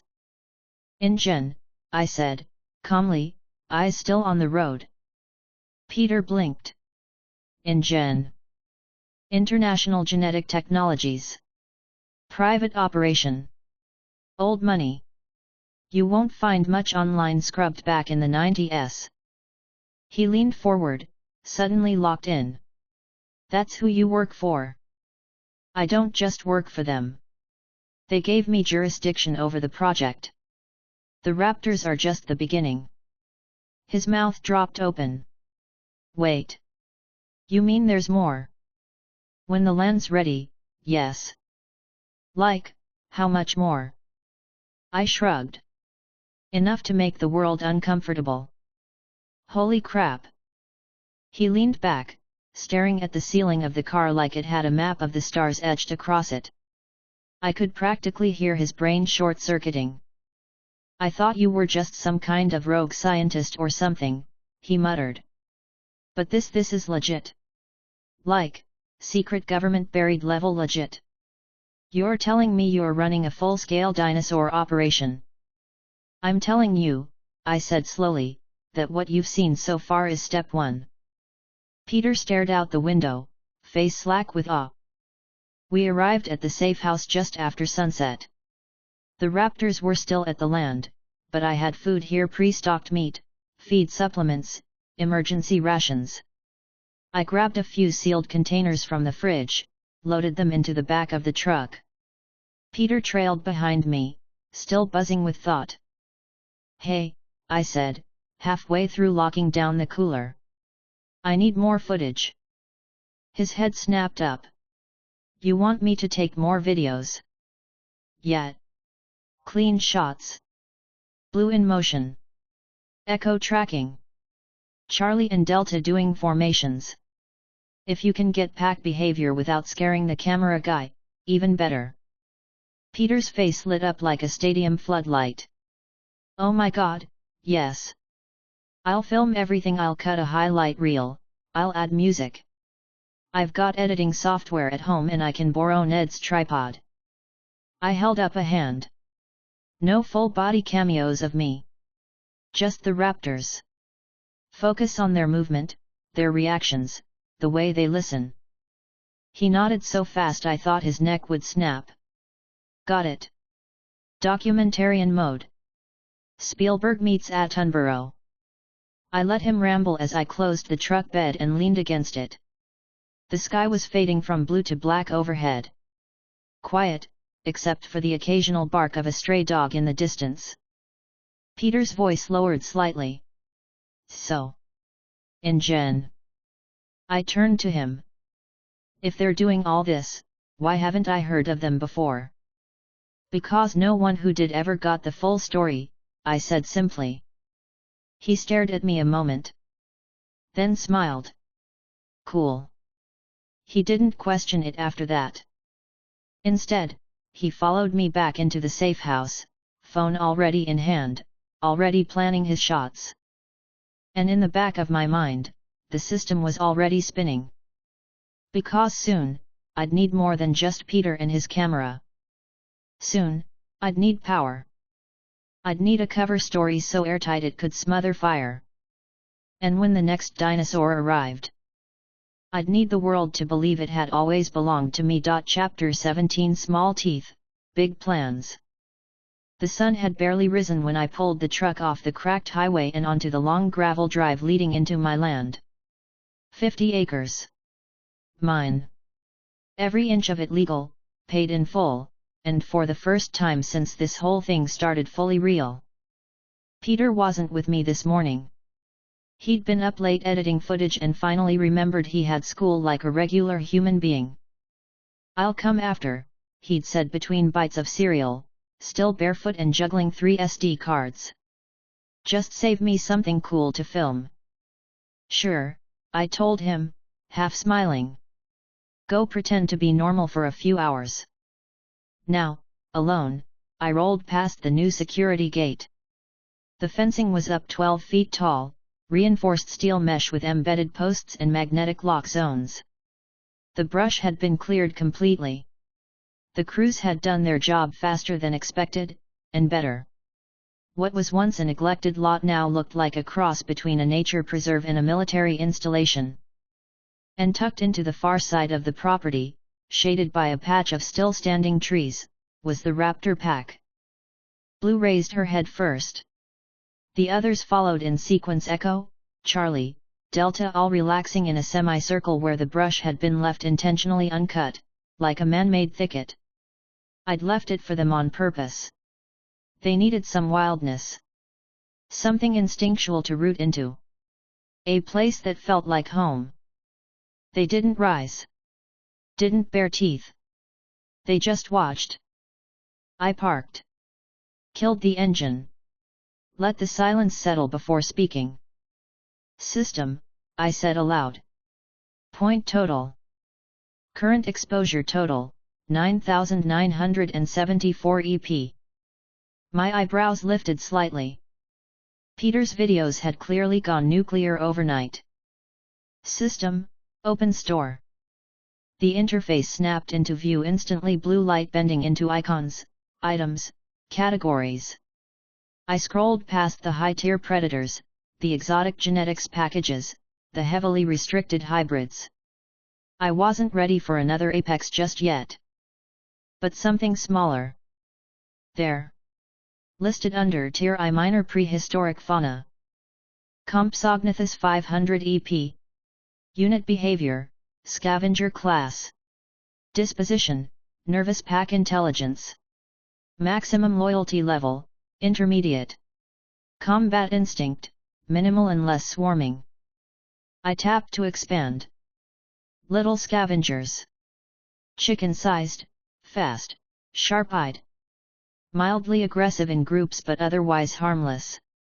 Pack-driven. Curious. Perfect. System, I said. Purchase 15 compsognathus. Total, 7,500 points. Confirmed. Compy pack materializing. Hold aggression protocols. No hostilities toward existing raptor units. Behavior parameters set, passive. Raptors flagged as friendly override. I stepped out of the truck. And waited. A shimmer passed over the far side of the brush line, like heat distortion. Then the undergrowth began to rustle, not wildly, not with the force of a predator but with the scatter-scurry tempo of something small, fast, and many-legged. They emerged in a wave of greens and browns barely knee-high, all darting feet and twitchy tails. Their eyes flicked like marbles in a blender. 15 of them, moving like a murmuration, breaking formation only to investigate a stray pebble or snap at a fly. They spread out in a triangle before coalescing again, settling among the scrub with cautious chirps. I crouched low. One came closer, sniffed the air, then my boot. I let it. It tapped a claw against the rubber, then scurried back to its pack. Too long a name, I muttered. System, I said in my head. Assign group name, Compys. Compy unit tag applied. I stood again and turned back to the raptors. They watched silently. Blue blinked once, slow. Echo huffed a breath. Charlie seemed mildly curious, lifting her snout for scent, but none of them moved forward. Not a growl, not a lunge. They obeyed. I had ordered no conflict, and they listened. Perfect. I exhaled slowly, a long breath I hadn't realized I'd been holding. This wasn't just a property anymore. It was an ecosystem. I looked down at the Compys again, skittering, climbing over each other, clacking tiny jaws like wind-up toys. They weren't majestic. They weren't terrifying. But they were alive. And they were mine. Chapter 18 The Billionaire and the Beast Keepers. Shredder POV. The van purred at the curb like it knew it didn't belong outside a public high school. Matte black, tinted windows, unmarked. Big enough to transport 2 raptors and a week's worth of meat if necessary. Overkill for picking up a teenager? Sure. But subtlety wasn't the point anymore. Peter spotted it instantly, waving one arm wildly while still fumbling his phone into his pocket. He slid into the passenger seat like he'd done it 100 times already. You bought a van, he said, eyes wide. I needed space. He whistled, long and impressed. You didn't just buy it, this thing looks tactical. Good suspension, blackout tint, reinforced flooring. If a compy chews through the upholstery, I'm not crying about it. Peter blinked. Wait, compy. I grinned faintly and pulled away from the curb. Got new dinosaurs. He made a strangled sound that might have been a gasp or a squeal. You didn't. You actually wait, what kind? Bigger? Smaller? Tell me. You'll see. The van hummed beneath us, the city giving way to outskirts in long stretches of sun-washed pavement and half-forgotten billboards. Peter could barely stay still. He kept bouncing his knee, fidgeting with the vent, talking so fast the words practically climbed over each other. He had no idea that today, for the first time, I'd expanded the park's population beyond apex predators. No jaws designed to kill tanks. No claws longer than my forearm. Just Compys. Small. Deceptively innocent. The real trick of the park wouldn't be its size or security. It would be making people believe it could scale. Tony Stark POV. The tower hadn't changed. Same view. Same ridiculous elevators. Same old corner windows full of light he hadn't earned yet. But he had changed. Tony Stark moved like someone still hearing echoes of gunfire. His shirt was wrinkled, hair slightly unkempt, the arc reactor under his chest glowing faintly beneath the fabric. He carried a tablet under one arm, ignored the 10 voicemails from Pepper, and dropped onto the nearest couch without bothering to sit upright. "Jarvis," he said, rubbing his face. "Catch me up." "Good afternoon, sir," came the familiar crisp voice. "Shall I begin with the global financial markets or the rapidly growing internet frenzy surrounding genetically engineered animals?" Tony blinked. "What?" A series of viral videos featuring live velociraptors have amassed over 60 million views across multiple platforms in less than a week. The footage is consistent, location-matched, and thus far free of detectable digital manipulation. Tony raised an eyebrow. "You're telling me someone faked a dinosaur in a supermarket and you can't tell it's fake?" "I am telling you, sir, that I cannot confirm it's fake. The thermal data embedded in the footage, biological motion, skin flexion, it all checks out. Behavior patterns are consistent with modern reconstructions of pack-oriented predatory dinosaurs. And I should add, sir, the footage is, pardon the phrase, impressively convincing." Tony leaned back slowly, letting that sink in. He exhaled. "Right. Because coming back from being kidnapped in a cave with a box of scraps wasn't surreal enough." He paused, then added, "It's probably a hoax. Viral marketing or some indie tech showcase." "That is a plausible explanation, sir. However, it has already caught the attention of several intelligence subnets, including SHIELD." Tony rubbed his eyes. "Of course it has." He stared at the ceiling, processing the absurdity of it all. "Make a note, Jay. If I'm not drowning in board meetings next week, remind me to check it out. Shall I prioritize that above or below the rogue AI schematic you started sketching at 3:17 a.m. last night?" Tony smirked. "Put it above. At least dinosaurs don't talk back." "Very good, sir." And outside, the world kept spinning. And far from the glass towers of Manhattan, real predators were learning the boundaries of their new kingdom. Chapter 19 Glass and Shadows.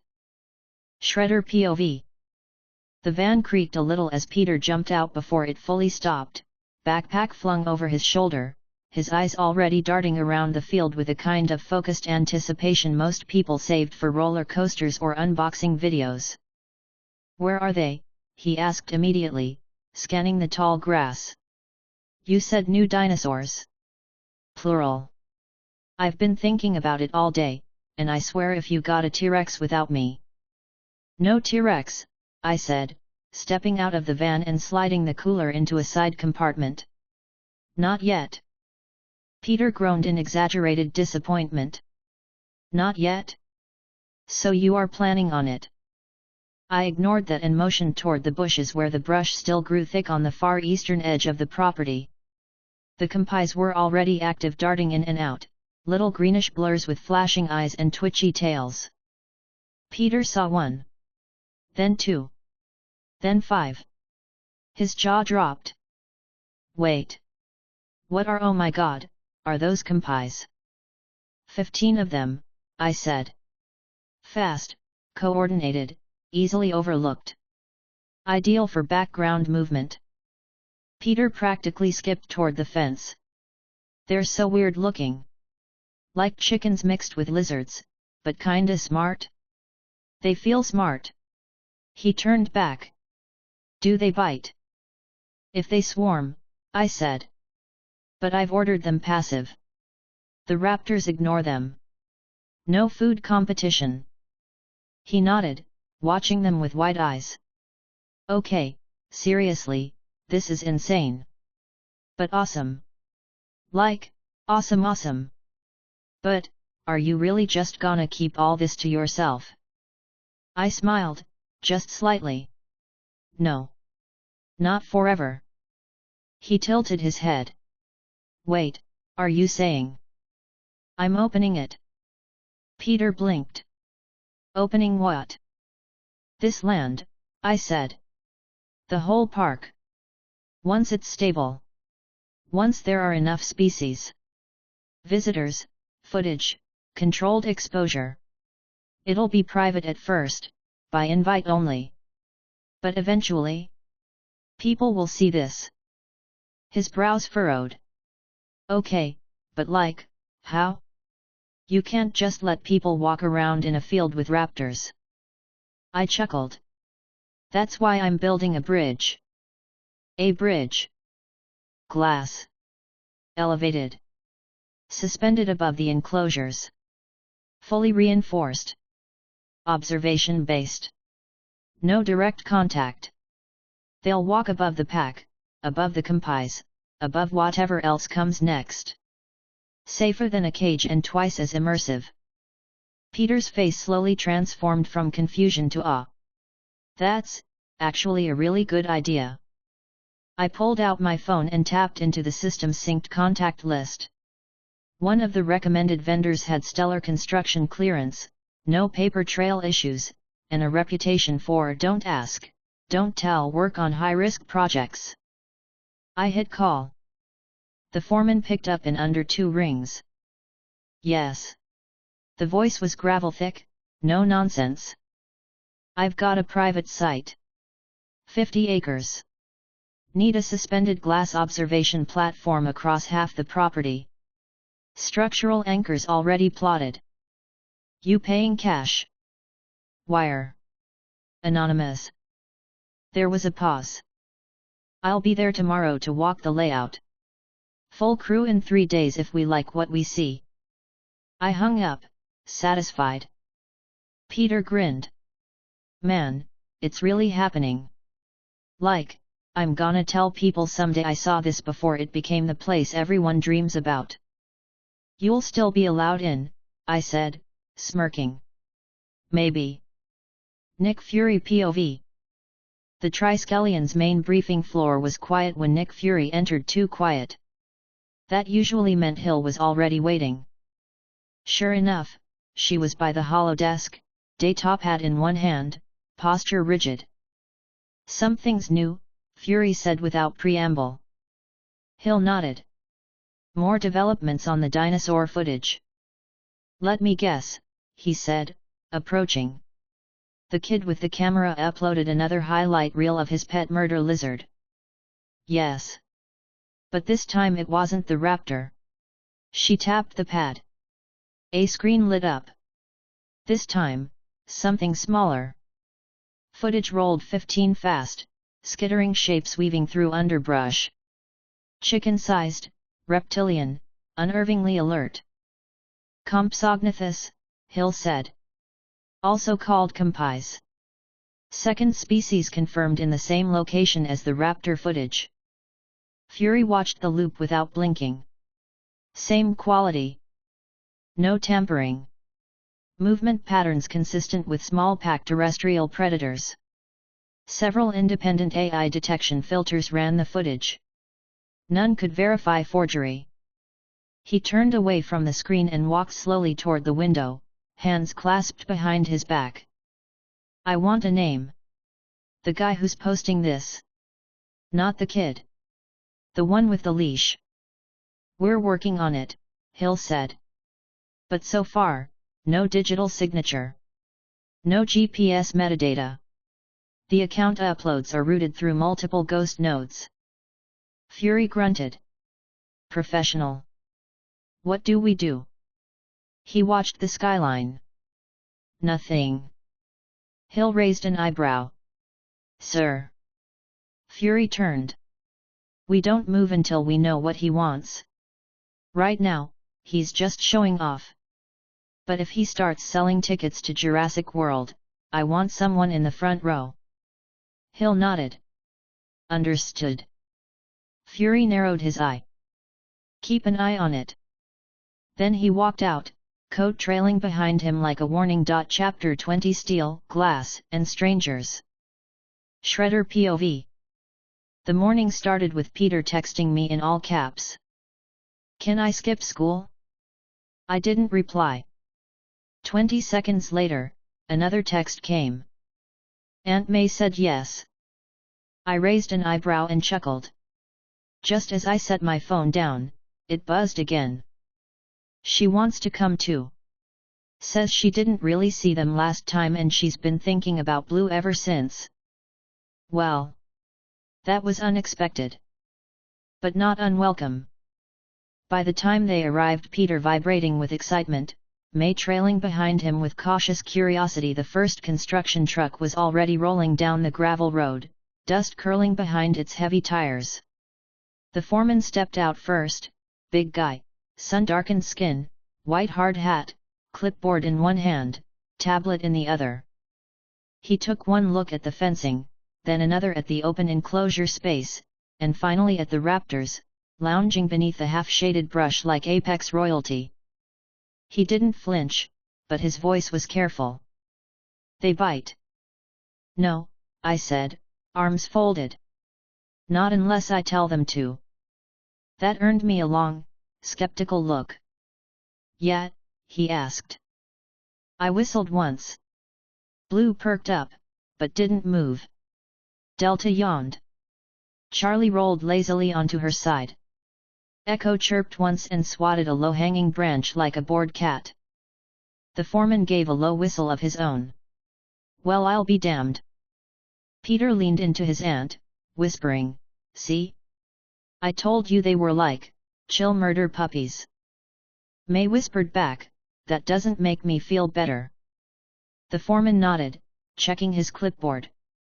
Okay. 1 million even. We'll do elevated support columns, laminated bulletproof glass walkways, safety railing, and underbridge camera rails. I can get it done in 3 weeks if weather holds. Agreed, I said. You'll have payment in 30 seconds. He blinked.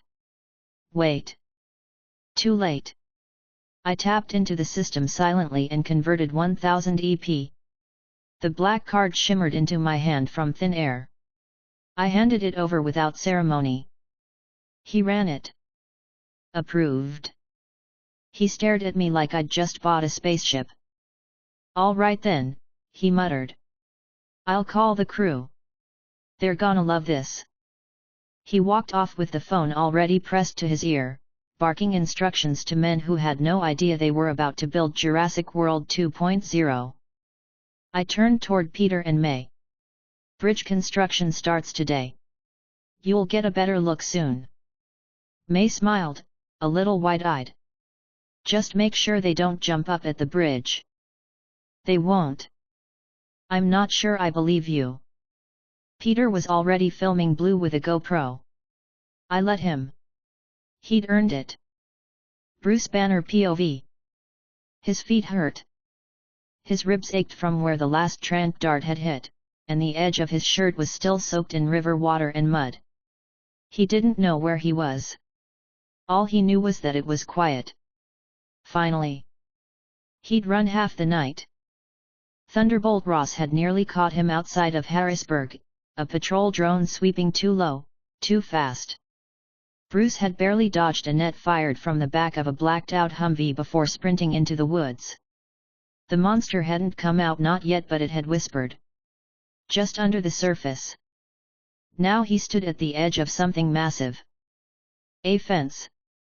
Tall. Steel. New.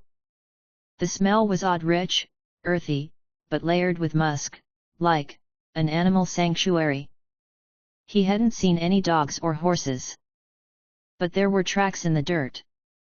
He didn't want to go in. But his body had hit its limit. Every joint ached. His breath was ragged. And there was a tree inside the fence, tall, thick-branched, untouched by machinery. It looked safe. So Bruce climbed. One branch at a time, groaning through the bruises and cuts, until he found a crook wide enough to curl into. He pressed his back against the bark. Let the world fall away. Below him, something rustled through the brush. He didn't move. Didn't breathe. But the footsteps passed. Soft. Barely there. Something light. Quick. He closed his eyes. And slept. MCU, what if I have Jurassic Park? Chapter 21 The Scientist in the Tree. The next morning, the land woke up to the sound of drills, engines, and shouted instructions.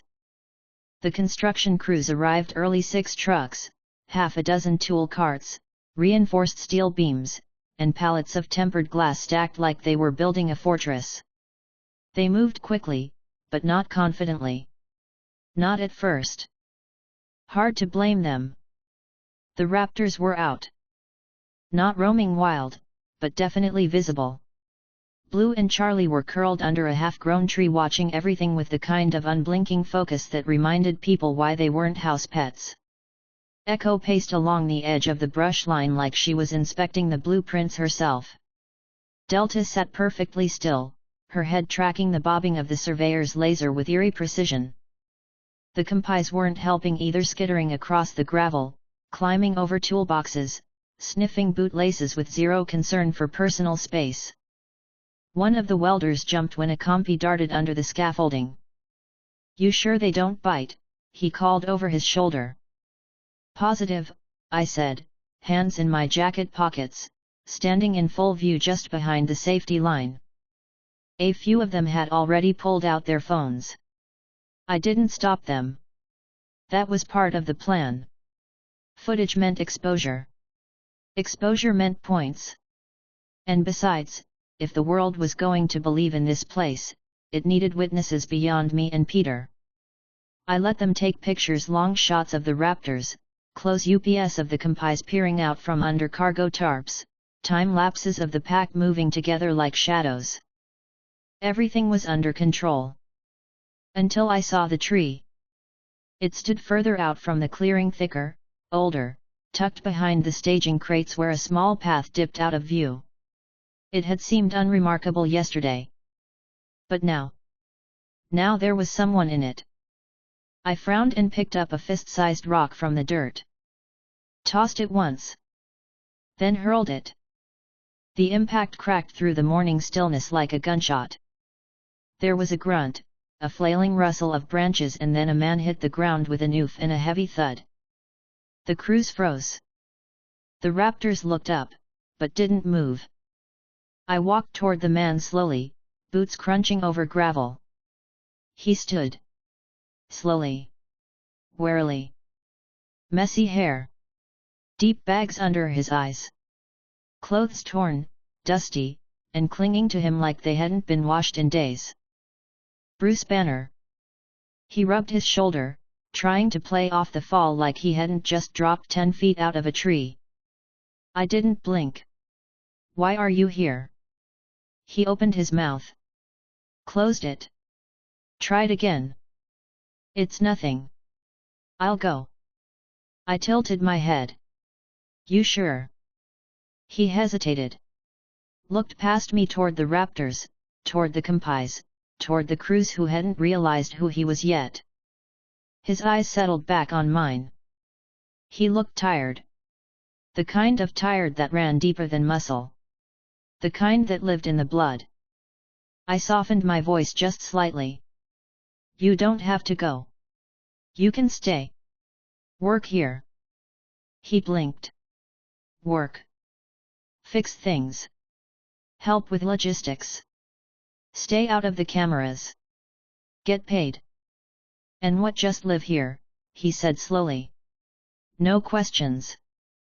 I nodded. "No questions." He looked at the raptors again. One of the construction workers snapped a photo of Blue just as she turned her head, perfectly framed in a halo of morning light. Banner exhaled through his nose. Thought hard. Very hard.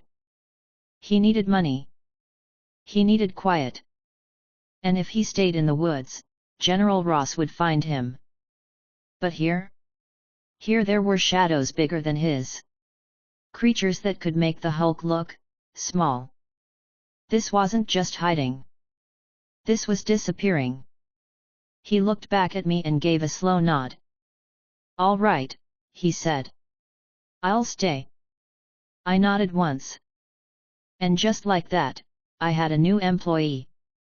And the next phase of the park had begun. Chapter 22 Dinosaurs and Decisions in the Dark. 1 month later. The glass bridge stretched wide over the heart of the enclosure, its steel frame humming faintly in the early afternoon breeze. Beneath our feet, 50 acres of wild-controlled territory unfolded: open fields, shaded thickets, narrow streams, and the occasional flick of movement in the underbrush.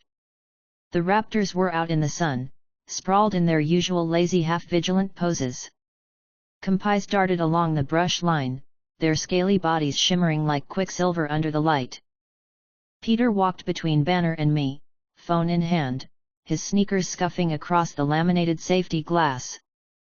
"You know," he said, tilting the camera to capture Blue lying with her snout on her forelegs, "these videos have been blowing up lately. Like, insane numbers. Comments in every language. I've gotten 3 emails from people trying to license the footage." "Good," I said. "But," he added, glancing sideways at me with a grin, "a lot of people are asking the same question." Banner adjusted his glasses beside us, squinting down at Echo stalking a log. "Let me guess. Where is this place?" "Exactly," Peter said, nodding. And I haven't answered. But I was thinking, what if we added a location tag to one of the older videos? Something vague like, city outskirts. Nothing too traceable.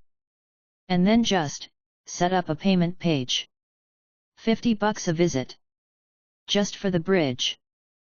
He turned fully toward me. No tours. No interaction. Just the bridge. A safe walk through, 30 minutes, and a few signs explaining the dinosaurs. Think about it, 10 people a day? That's $500. 100 people a week? That's $5,000 a week, easy. And trust me, once word spreads, you'll have lines. I didn't answer immediately. I looked down.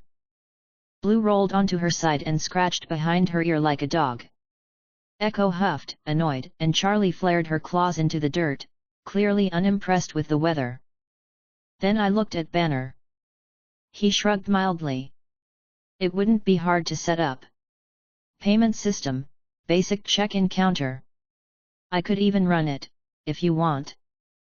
I looked between them both, Peter, vibrating with excitement, and Banner, calm and quiet as usual.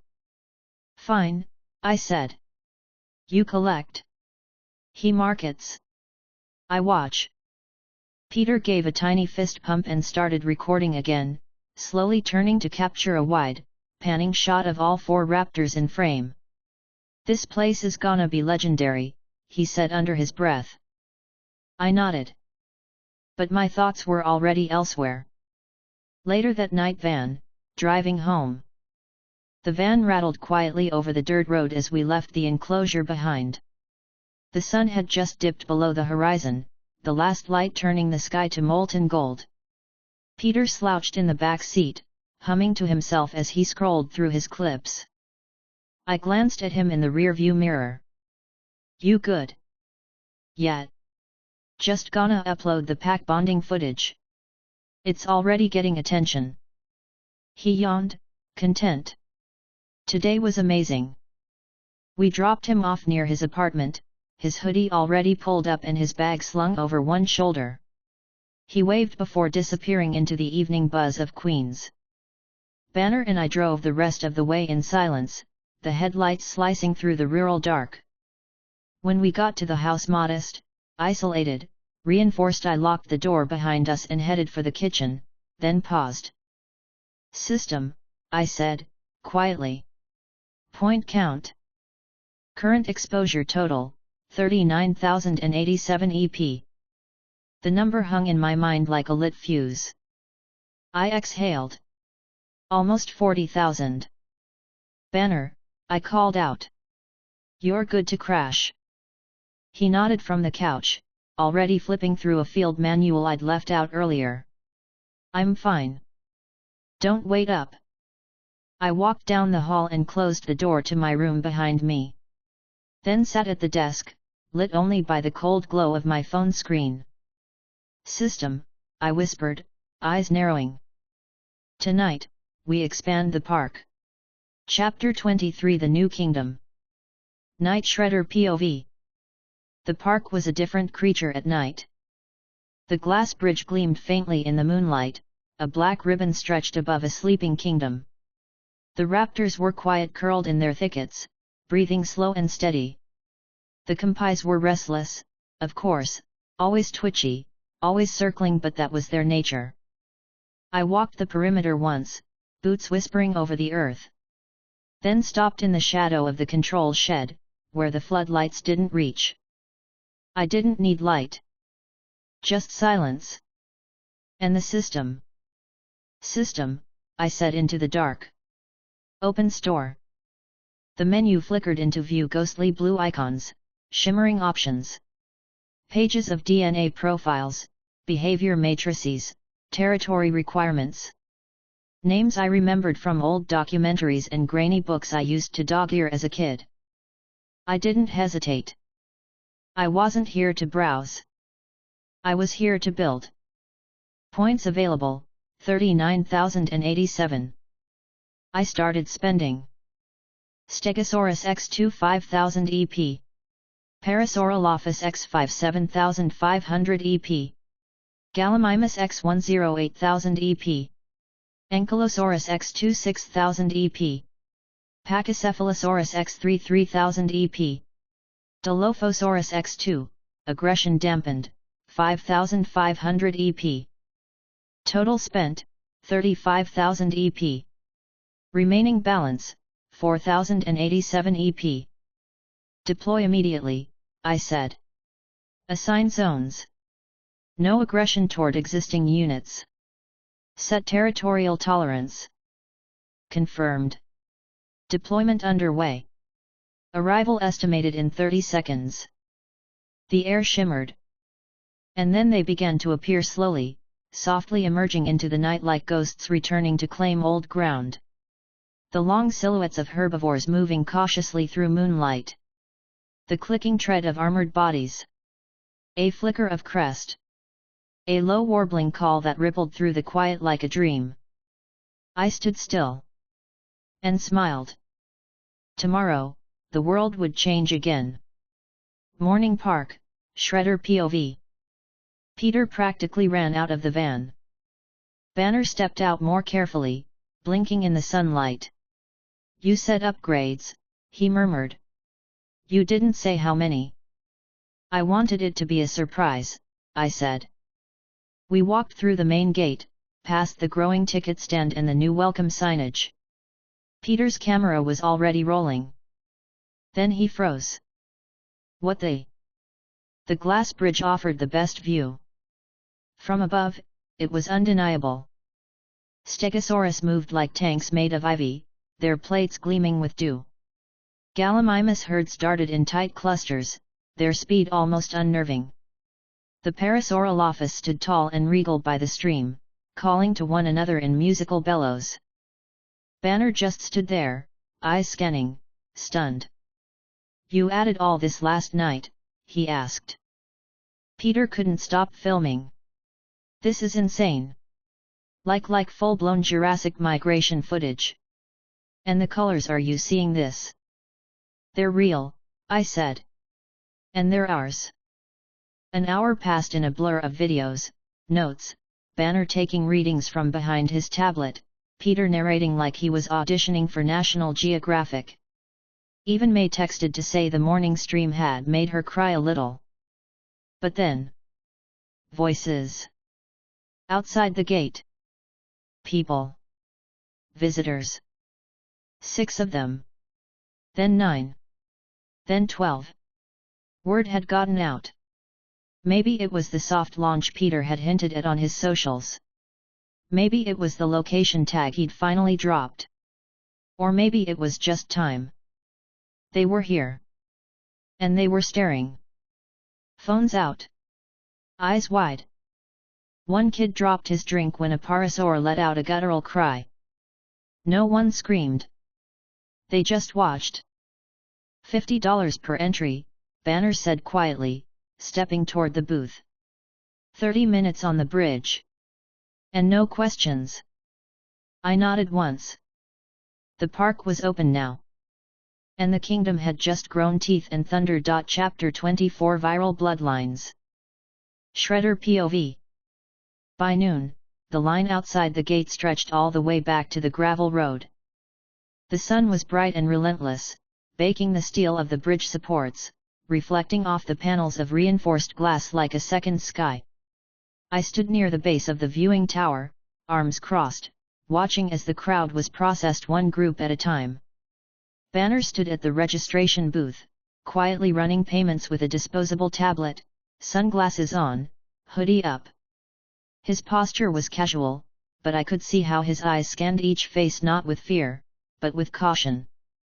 He didn't speak much unless he had to. Peter, of course, was already on the bridge with his camera out, narrating like he was on live TV. He wore his excitement the way raptors wore instinct, proudly, and without hesitation. The bridge buzzed with human presence 10 at a time, each group staggered in 30-minute intervals. A family stood at the east railing, pointing excitedly as two gallimimus bolted across the clearing in a blur of legs and feathers. A pair of college kids crouched near the center, pressing their phones flush to the glass to film the ankylosaurs lumbering by with slow, earth-heavy grace. Someone gasped when a stegosaur lifted its head, spines glinting in the sunlight like the blades of a prehistoric crown. A little girl tapped the glass with awe in her voice. "Mom, it's eating flowers." "They eat plants?" her mother asked, half laughing. "They're herbivores," Peter said instantly, appearing beside them without missing a beat. "That's a Stegosaurus stenops. Plated for defense, likely used its tail spikes called thagomizers to defend against predators." The mother blinked. "Who are you?" "I'm just the guy who lives here sometimes." She didn't get it. But her daughter smiled. More people came every half hour. Tickets sold out by mid-afternoon. And still, the internet buzzed louder. Online POV switch Fossil Crack live stream. Channel, Fossil Crack. Subscribers, 2.3 million. Stream title, Real Dinosaurs? An actual park just opened and it's not a hoax. Location, studio apartment, Los Angeles, CA. The stream chat was chaos. User Jurassic Bro 99, yo, this has to be fake. User Bonelord 73, is that a frickin' stegosaur? User Raptor Fan 223, how are they not attacking PPL? User Pennysorolofus, it's real. My cousin went today. Fossil Crack adjusted his headset and leaned toward his camera, grinning wildly, eyes wide with disbelief and adrenaline. He wore a faded dino hoodie and sat against a backdrop of plastic fossil models and worn museum posters. Okay, hold up. For the people just joining, we're watching actual live stream footage of a real dinosaur sanctuary that just opened, like, yesterday. There's a glass observation bridge, and people are walking over live stegosaurs, gallimimus, ankylosaurs. I don't even care if I'm being pranked, this is the best prank ever. He clicked through a few browser tabs, each one full of fan-uploaded clips, reaction videos, and shaky vertical footage from phones. Look at this one, he said, clicking into a YouTube short. On screen, a gallimimus sprinted past a field of flowers, barely avoiding a group of compis scattering like dominoes. The chat exploded. User Herbivore Hotline, I would pay anything to go. User Primal Faith, they don't move like animatronics, that's AI muscle tracking, right? User Spared No Expense, bro, I'm shaking. This is legit. I feel like I'm 9 again. Fossil Crack turned back to the camera. Okay, look. We've seen deep fakes. We've seen CGI. But this? There are multiple angles from multiple devices, streamed live, IRL. I reached out to a girl who says she went this morning, and she's sending pictures with timestamps. He pulled up a tweet showing a young woman standing on the bridge, blue curled lazily beneath it, Echo perched near a stream. Her caption read: "Just saw 4 raptors nap like cats and I am rethinking my entire life. Number Dino Bridge number their real number." Peter was right. He leaned in, voice dropping slightly. "Who's Peter?" A pause. Clicks. "Oh. He's in the vids. The one filming the raptors, feeding them sometimes? I think he might be connected. Kids definitely got access. He's the one with the insane voiceover knowledge dumps." Fossil Crack leaned back, thoughtful. "And then there's him." He pulled up a still frame me, standing beside Banner, talking to construction workers near the fencing. Face partially hidden by shadow and sunglasses. This guy's always there. Never talks. Doesn't post. Doesn't wave. Just watches. I don't know if he owns the place, runs it, or is it, but every shot with him in it feels like the start of a movie where you know someone's playing God. The chat slowed. A few users typed.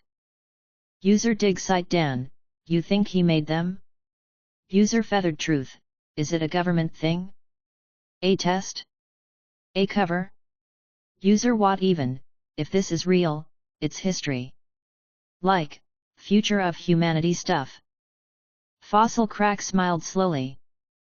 Whatever this is, it's not just a zoo. He pointed to the screen. It's a statement. Back to Shredder Park, late afternoon. The raptors were pacing now. Calm, but alert. Blue moved beneath the bridge, making half circles as if she felt the growing attention overhead. The ankylosaurs had found the shady side of the enclosure and had flopped down like half-buried tanks. The compis climbed on everything.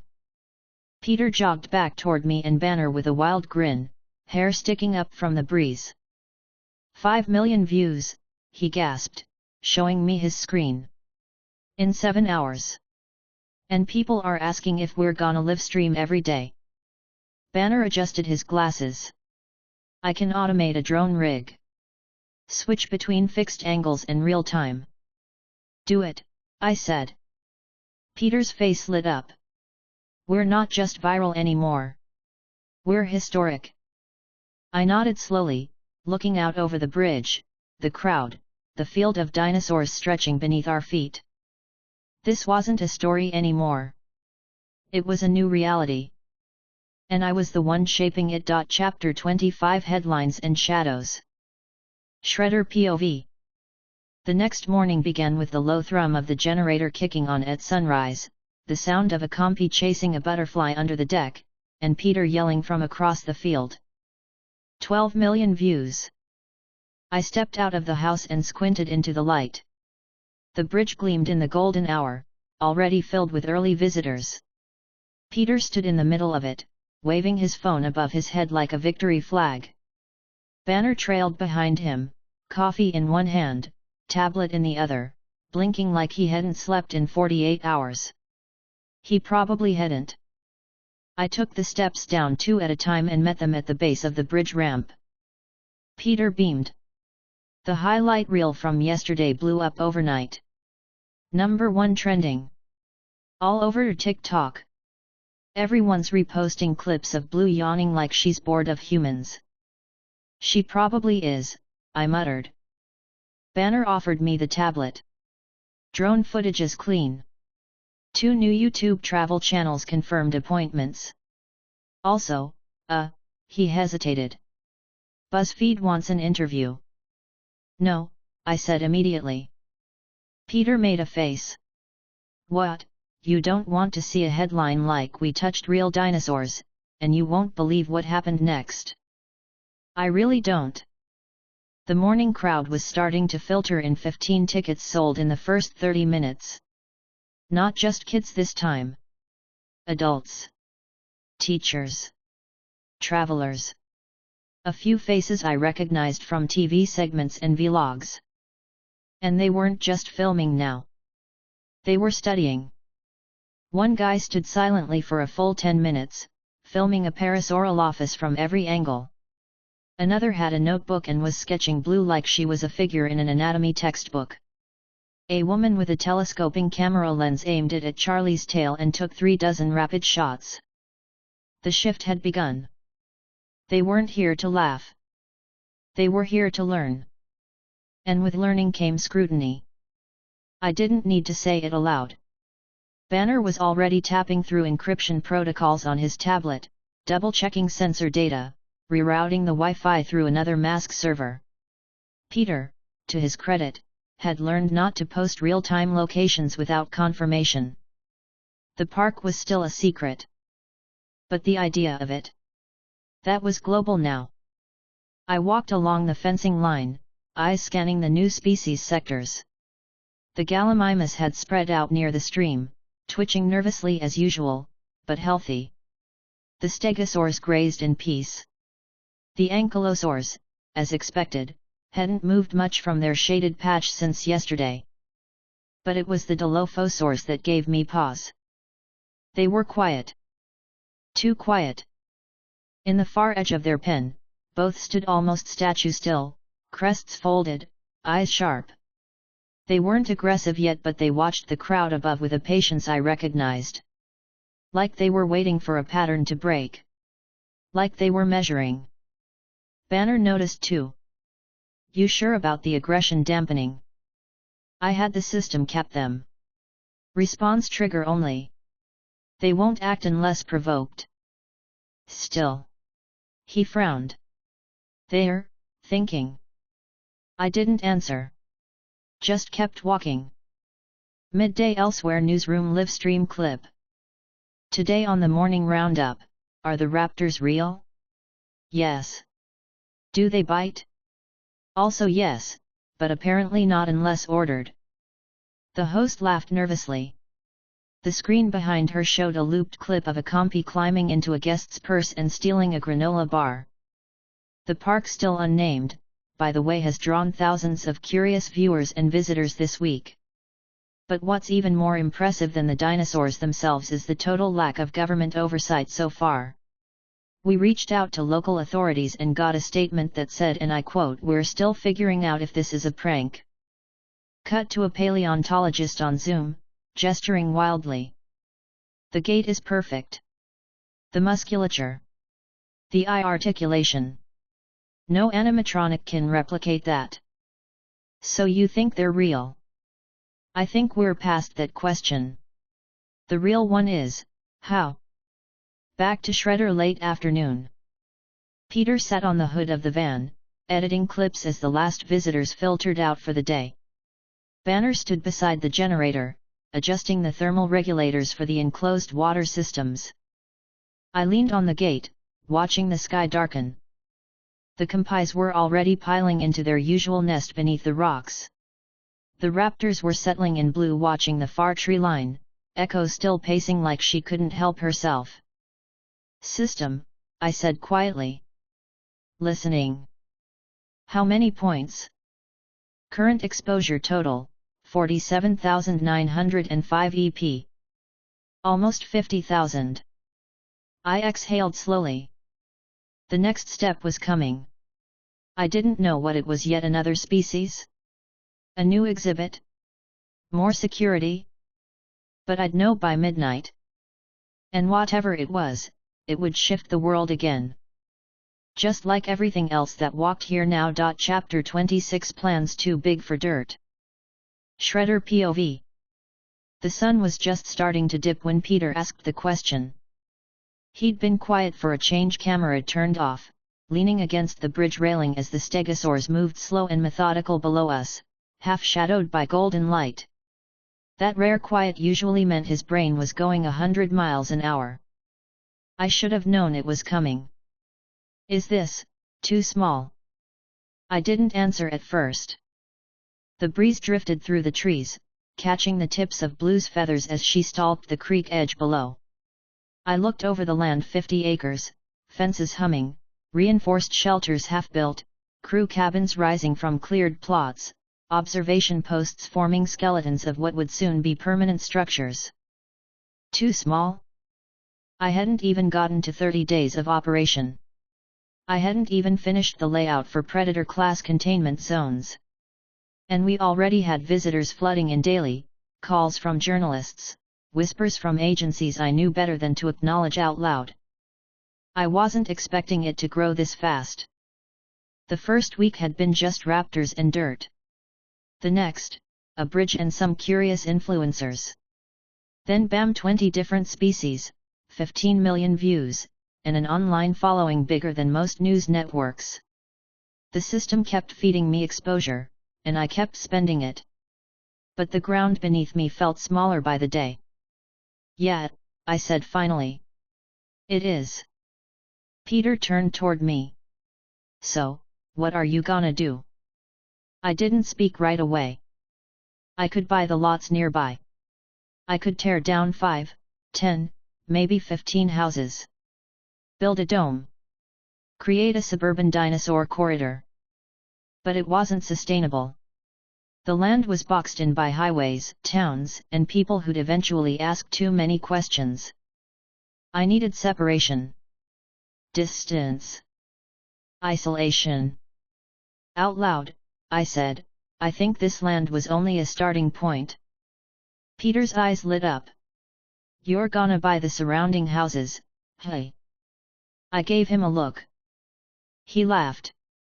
Okay, what then? Move to a forest? Oh, you're gonna buy a whole island, aren't you? I didn't smile. I nodded. That's the plan now. Peter nearly dropped his phone. You're serious? Islands are easier to defend. Isolate. Expand. Nobody stumbles across an island by accident. He looked like I'd just told him he was getting a raptor of his own. That's the coolest thing I've ever heard. Can I help pick it? We'll see. Footsteps echoed up the bridge ramp behind us. Banner approached, tablet tucked under one arm. His expression was calm, but there was a tightness in his mouth that told me he wasn't just here to hand me another energy consumption report. You've got an email, he said. Spam. No. From Stark. I stilled. Tony. Yeah, he said. Well, technically his assistant. But it's from his encrypted personal channel. The header just says, booking inquiry. I raised an eyebrow. Banner handed me the tablet. The message was short. Your facility has gained our attention. Mr. Stark is interested in a private viewing. 1 day. Full access. Name your price. I didn't hesitate. Agree to it. Banner blinked. You sure? Set a date. 3 days out. Daytime only. No overnight access. I'll keep the apex predators passive. He nodded, walking away already, tapping out a reply. And I stood there, watching the shadows move beneath the bridge as the raptors settled into their evening rounds. Tony Stark. A walking headline. A spotlight incarnate. The face of futurism, invention, and everything noisy about the 21st century. I knew what was coming. When Stark showed up, the internet would explode. The exposure wouldn't just spike, it would skyrocket. No amount of marketing could compete with a billionaire genius stepping foot into a live dinosaur park and recording the whole thing. System, I thought silently, already bracing for it. This is going to be worth a hell of a lot of points. Chapter 27. What we want is an island. Shredder POV. Banner stood just inside the control shed, the tablet still in hand, waiting for a follow-up order. I didn't hesitate. Tell his assistant, I said, that if Stark wants to get serious if he wants, and then what we want is an island. Banner raised an eyebrow. You're asking Stark Industries for real estate? I'm offering them history, I said. He doesn't have to build it. Just pick it. Peter, who'd been pretending to review a new camera drone, dropped his phone into the grass. You're serious, he said, stunned. Dead serious. You want Tony Stark to find you a Jurassic World island? I nodded. He's the only person on Earth with the resources, access, and ego to do it. Peter blinked, mouth hanging open. Okay, wow. So are we talking Caribbean? South Pacific? Are we getting our own island nebler? I don't care where, I said. Just isolated. Remote. Expandable. Banner let out a low breath, thumb hovering over the reply button. Send it, I told him. Let's see what Stark thinks of that. Tony Stark POV. Jarvis, Tony called from behind the bar in his Malibu living room. Remind me again why I agreed to block out a day to go to some petting zoo with feathers. Because, sir, this particular petting zoo includes genetically engineered prehistoric predators, highly accurate to fossil records, and an owner who apparently just requested you acquire him an island. Tony paused mid-pour. An island. Correct. A private, isolated territory capable of housing large-scale bio-integrated infrastructure. The exact phrasing was, what we want is an island. Stark can choose one based on experience. Tony grinned. Okay, now I'm interested. He downed the rest of the drink and turned toward the window, where the ocean glittered like possibility. Guy's got attitude. I like him. This whole dinosaur park thing might actually be fun. Jurassic World, sir. Tony waved a hand. Same thing. Actually, the trademark. Shush. I'm busy imagining T-Rexes with jetpacks. Nick Fury POV. The Triskelions' briefing room was quiet except for the low murmur of digital feeds scrolling across the hollow displays. Fury stood with his hands behind his back, one eye narrowed, staring at the latest visitor data coming out of the unnamed dinosaur park. The moment he saw Stark's ID tag listed among the approved private bookings, he exhaled through his nose.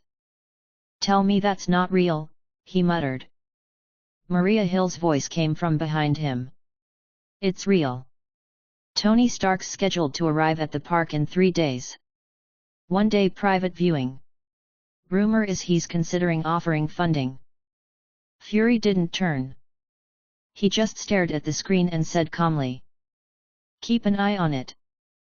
Because wherever Tony Stark went, something explosive always followed. Chapter 28 The Stark Visit.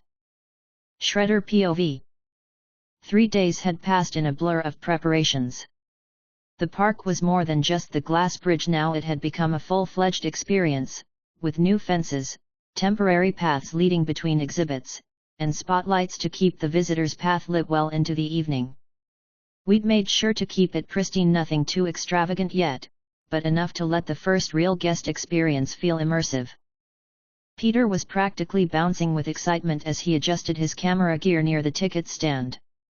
Banner stood next to him, arms folded, eyes scanning the layout with an almost clinical detachment, though I knew he was quietly impressed with how smoothly things had come together. And then, around noon, a sleek black car rolled down the dirt road toward the entrance. It wasn't just any car. It was unmistakably a Tony Stark car, sleek, cutting-edge, and custom in every way possible. The door slid open, and the first figure to step out was Tony Stark himself. His signature grin spread across his face as he adjusted his sunglasses and took a moment to survey the land. Behind him, his assistant Pepper Potts stepped out of the vehicle, giving the park a much more critical eye. She looked around, clearly more composed, but no less curious. Peter had his camera ready almost immediately, his hand shaking just a little as he zoomed in on the two figures, capturing them as they approached. Tony waved it off. Relax, kid. I'm not a celebrity. Well, you are Tony Stark, Peter said, barely holding back his enthusiasm. I know. Tony grinned, taking it in stride. So, this is it, huh? You weren't kidding when you said dinosaurs. This place is massive. I stepped forward, nodding. You wanted to see it. Here it is. The park. The bridge. The dinosaurs. Tony scanned the area, eyes darting from the open paddocks to the raptors lounging in the shade under the trees, the gentle rumble of their low growls reaching us on the breeze. The compis scurried nearby, darting between patches of sun and shadow. Pretty impressive, he muttered, though there was a certain edge of surprise in his voice. I've seen some crazy stuff in my time, but this is on another level. All these species, how long did it take? Not long enough, I said, keeping it brief. The raptors are the core. The rest came after. Peter edged closer, unable to stay quiet. Wait until you see the Stegosaurus. They're huge, but gentle, and they eat, like, tons of plants. Plus, we've got the Gallimimus running wild right by the water. They're like little racing machines. You're really selling this, Tony cut in, raising a hand to stop Peter's rapid-fire excitement. I get it. The raptors are cool, but tell me, what else can you show me? I gestured to the path that wound around the back of the park. Come inside. See for yourself. We've kept everything in the open for today, so you get a real view of what's happening. As we walked toward the entrance to the observation area, Tony was already asking questions. Do the animals fight? Or is it a peaceful setup? He asked, his voice low, but still full of that confident curiosity. They don't fight unless I tell them to, I said. Control is built into the park. Everything here is more about observation. Well, that's good to know. I don't want to have to wrestle a T-Rex. Tony chuckled to himself. You're safe, I said, not smiling. For now. Pepper, who had been quiet up until this point, folded her arms as she surveyed the surroundings. She shot Tony a pointed look. I'm not going inside. Tony glanced at her, his grin turning a little sly. Come on, Pepper, it's just a tour. I don't think I need to be inside a pen with predators, she said firmly, her gaze steady. I'll wait out here. Tony raised an eyebrow. Fine. You know how I love doing things just to annoy you. Just don't get yourself eaten, Pepper replied dryly. Turning back to me, Tony nodded. Okay, I'm game. Show me the good stuff. Follow me, I said. Inside the park shredder POV. The group stepped onto the path, with Peter still recording everything as Tony walked beside him, asking questions about the raptors' feeding habits and whether the park would ever open to the public for direct interaction. You're building an empire here, huh? Tony said, glancing sideways at me. I don't know whether to be impressed or concerned. Impressed, mostly, I said, guiding them deeper into the park, past the giant trees and through the low shrubs that marked different species enclosures. Tony glanced at the raptors as they passed by, eyes flicking to their movements, their casual power. How do you control them, exactly? Just a whistle and they follow you. More than that, I said. Their behavior is controlled by the system. It monitors their instincts and adjusts them when needed. They're not like regular animals. So you've got a dinosaur army, Tony said with a grin. That's a thing now. The world just got weirder. It's not an army, I said, voice lowering slightly. It's a sanctuary. Yeah, right, Tony said, still grinning. I'm just trying to figure out which of my enemies you're going to set loose first. I don't set them loose, I said firmly. I control them. They're not weapons. Peter piped up, but you could make them weapons if you wanted, right? Like, how crazy would that be? No, I cut him off quickly. That's not why we're here. This isn't for war. It's for learning, for observation, for something bigger than just creating a show for the world. Tony nodded slowly, still processing. You know, I think I've underestimated you. This isn't just a park, is it? It's the future. The words hung in the air like a challenge. And I knew, deep down, that Tony Stark was already considering how to play a part in that future. Nick Fury POV. Nick Fury's finger tapped the edge of his desk as he reviewed the intel. His contacts had confirmed what he'd already suspected: Stark was making moves. The email had hit their encrypted channels minutes ago, confirmation that Tony Stark had indeed booked a private tour of the park. The timing wasn't a coincidence. It never was with Stark. He reached for his COMM. Maria, he said, his voice steady. Keep an eye on the park. Stark's involved now. It's more than just a novelty. I want daily reports.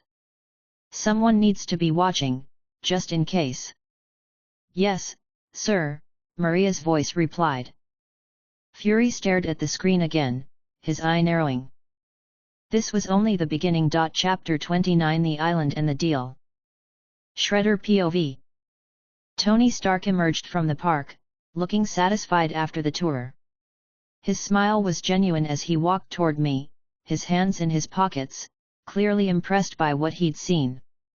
Pepper Potts followed closely behind, keeping a more reserved stance but still looking intrigued by the entire setup. All right, Tony said, his tone light but sincere, I've got to admit, this is impressive. I wasn't expecting it to be this real. Dinosaurs, man, real dinosaurs. He looked over at me, his grin widening. You've really built something here. I smiled, keeping my expression neutral but pleased. I'm glad you liked it. Tony's gaze turned a little more serious as he spoke. I'll contact my people and send over the paperwork for the island. You can choose whichever one you want. I trust your judgment on that. And I'll make sure it happens. Honestly, I'm excited about this. It's not every day you see something this groundbreaking. Thank you, I said, feeling the weight of his words. This is exactly what I need. I'm glad I could help, Tony said, his grin returning. I'll have everything ready for you. Can't wait to see how this evolves. System POV. I checked the system for the amount of points I had earned from Tony's visit. New points from Tony Stark's visit, 5,000 EP. The points were calculated. 5,000 EP for the visit. That didn't count the extra attention that would inevitably follow, thanks to Tony Stark himself. Shredder POV. As Tony and Pepper began walking back to the car, Pepper turned to me with an excited smile. You're officially famous now, you know. Tony Stark doesn't just show up for anyone. This is huge for you.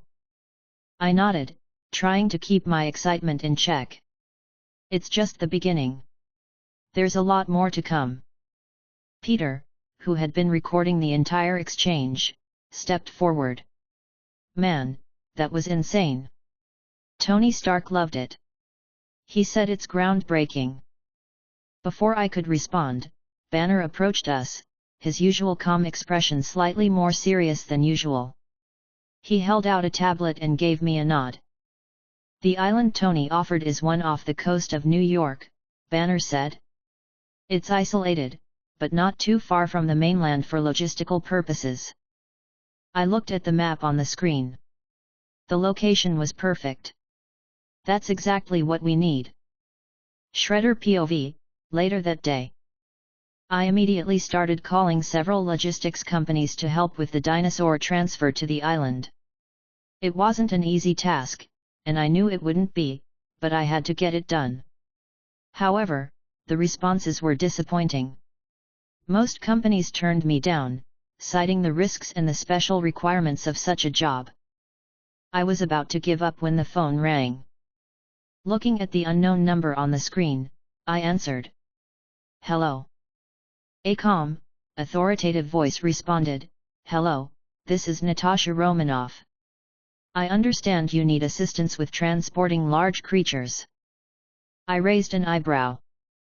"And who exactly are you with?" "We're a specialized moving company," she said. "We handle high-risk logistics, including rare species and large-scale transfers. We're more than equipped for a task like this." I paused for a moment, considering the offer. There was a part of me that was cautious. S.H.I.E.L.D. involvement more attention than I'd like. But if they could do the job, I wouldn't turn them away. "All right," I said, still weighing it. "When can you start?" "Tomorrow," Natasha replied. "We can begin preparations immediately." I smiled slightly, knowing I had a team willing to take on the challenge. "Okay, tomorrow's fine. But I'm not paying for this. Consider it free advertising for you." She didn't hesitate. "Fine. It's a deal." As I hung up the phone, I felt a strange mix of relief and suspicion. SHIELD wanted to learn more about me, no doubt, but at least they were providing the labor. And I needed it desperately. It was hard enough to find anyone willing to take on this job. But Natasha Romanoff and her team would do the job. And the park would continue to grow. Chapter 30: The Island and the New Beginning. Shredder POV. The morning was filled with movement and urgency.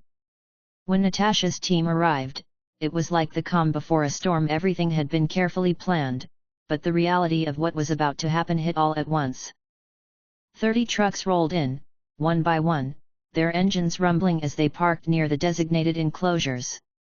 The sheer number of vehicles was overwhelming, and it was clear that this wasn't just a simple relocation, it was a massive operation.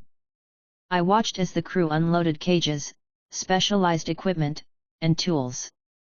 The logistics of moving dinosaurs were always complex, but this was something entirely new. Banner and Peter moved quickly to help direct the loading process, while I stood near the ramp, overseeing everything. The trucks had arrived on time, but I still couldn't shake the feeling that something was going to go wrong. I was standing by the entrance to the enclosures when I noticed one of the workers getting ready to tranquilize one of the raptors. A dart was already loaded into the syringe, and he was preparing to take aim. "Wait!" I shouted, stepping forward. "We don't need tranquilizers."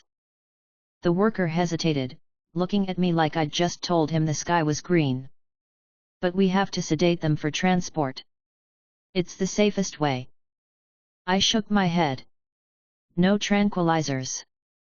They're under control." He opened his mouth to argue, but Natasha appeared at my side, her voice calm and authoritative. "It's okay," she said firmly. "We've got it from here. No tranquilizers needed." The worker didn't push further, clearly respecting Natasha's command, and backed off. "Thanks," I muttered to Natasha, relieved. She simply nodded in acknowledgement, her expression unreadable. System POV. The operation began smoothly. The dinosaurs, while still cautious, were obedient, following the pathways that had been laid out for them. The team worked quickly, loading the animals onto the trucks without issue. Shredder POV. Once everything was loaded and the final checks were made, it was time to move. Peter, Banner, and I climbed into the van. As we rolled out of the park, Peter immediately pulled out his phone, making sure to give an update for his followers.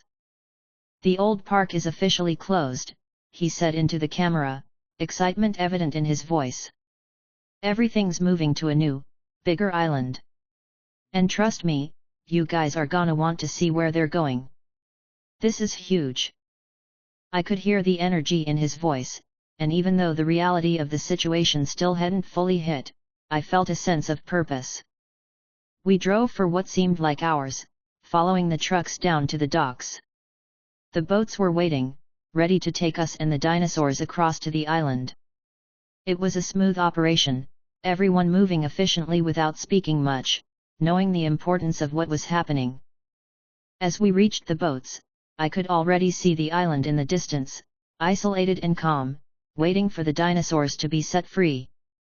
The crew unloaded the trucks, and one by one, the dinosaurs were transferred onto the boats. The raptors were the first to be loaded, followed by the other species, all standing ready for their new home.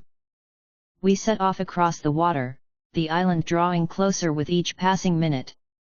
There was a strange calmness about it, as though the island itself was welcoming them. I could almost feel the weight of what was happening. This wasn't just about moving animals, it was about creating a place for them to thrive, to exist as they were meant to. Shredder POV, Island. When we arrived, the atmosphere on the island was different. The air was thicker, more open, and there was a kind of untamed freedom to the land. The dinosaurs were unloaded and allowed to roam free, their massive feet leaving deep impressions in the sand as they wandered into the jungle-like areas. They were home now. I looked around, feeling the enormity of the moment. "This is it," I muttered. Peter, still recording, looked around in awe. "This place is huge," he said, his eyes wide. "I mean, it's endless." Natasha, who had been silent until now, looked at me. "Do you mind if I stay a little longer? I'd like to see how the dinosaurs adjust." I nodded. "Sure. Stay as long as you need." She gave a small nod of gratitude, her usual guarded expression softening slightly as she watched the dinosaurs scatter across the island. Shredder POV. While Peter continued to film, taking in every inch of the island, Banner was already off, mapping the terrain with the tools he'd brought along. The man never stopped working. I stood there for a moment, watching the raptors move into the deeper parts of the island, the sounds of the jungle blending with the faint, low calls of the creatures. It felt like the right place for them. Turning back to Natasha, I said, "I think it's time to give this place a name." She glanced at me, waiting for me to make the decision. "I'll call it Isla Nebler," I said quietly, the name fitting the sense of new beginnings, isolation, and freedom. It was a name that would echo through history, and this island would become a sanctuary. Chapter 30 The Watchful Eye. Shredder POV. The island was quieter now, the chaos of moving everything settling into a peaceful calm. Natasha had left with Peter, taking the boat back to the mainland to get started on their own business. The park was now officially closed, and the dinosaurs had begun to adjust to their new surroundings. Banner and I were staying a little longer, taking the time to make sure everything went smoothly, checking on the health of the creatures, and overseeing the final stages of their settlement. It was peaceful, almost serene, yet there was an undercurrent of tension I couldn't shake. I walked slowly along the edge of the jungle, eyes scanning the area. The raptors were off in the distance, their movements relaxed, but the thought of the island being watched never left my mind. As I walked through the trees, I noticed something, a faint glint against the thick green leaves. I crouched down and discovered a small device, barely visible under the underbrush. It was a tracker. I could tell by the design, it wasn't something I'd put there. As I examined it further, I spotted another one near the enclosure where the Stegosaurus had been relocated. Then another by the water. I clenched my jaw, throwing the trackers into the ocean, watching them sink into the depths. Hydra, I thought to myself. It made sense they would want to know what was happening here, especially with how much attention the park was getting. I stood up, shaking the thought off, and turned back to where Banner had gone off to continue his mapping of the island.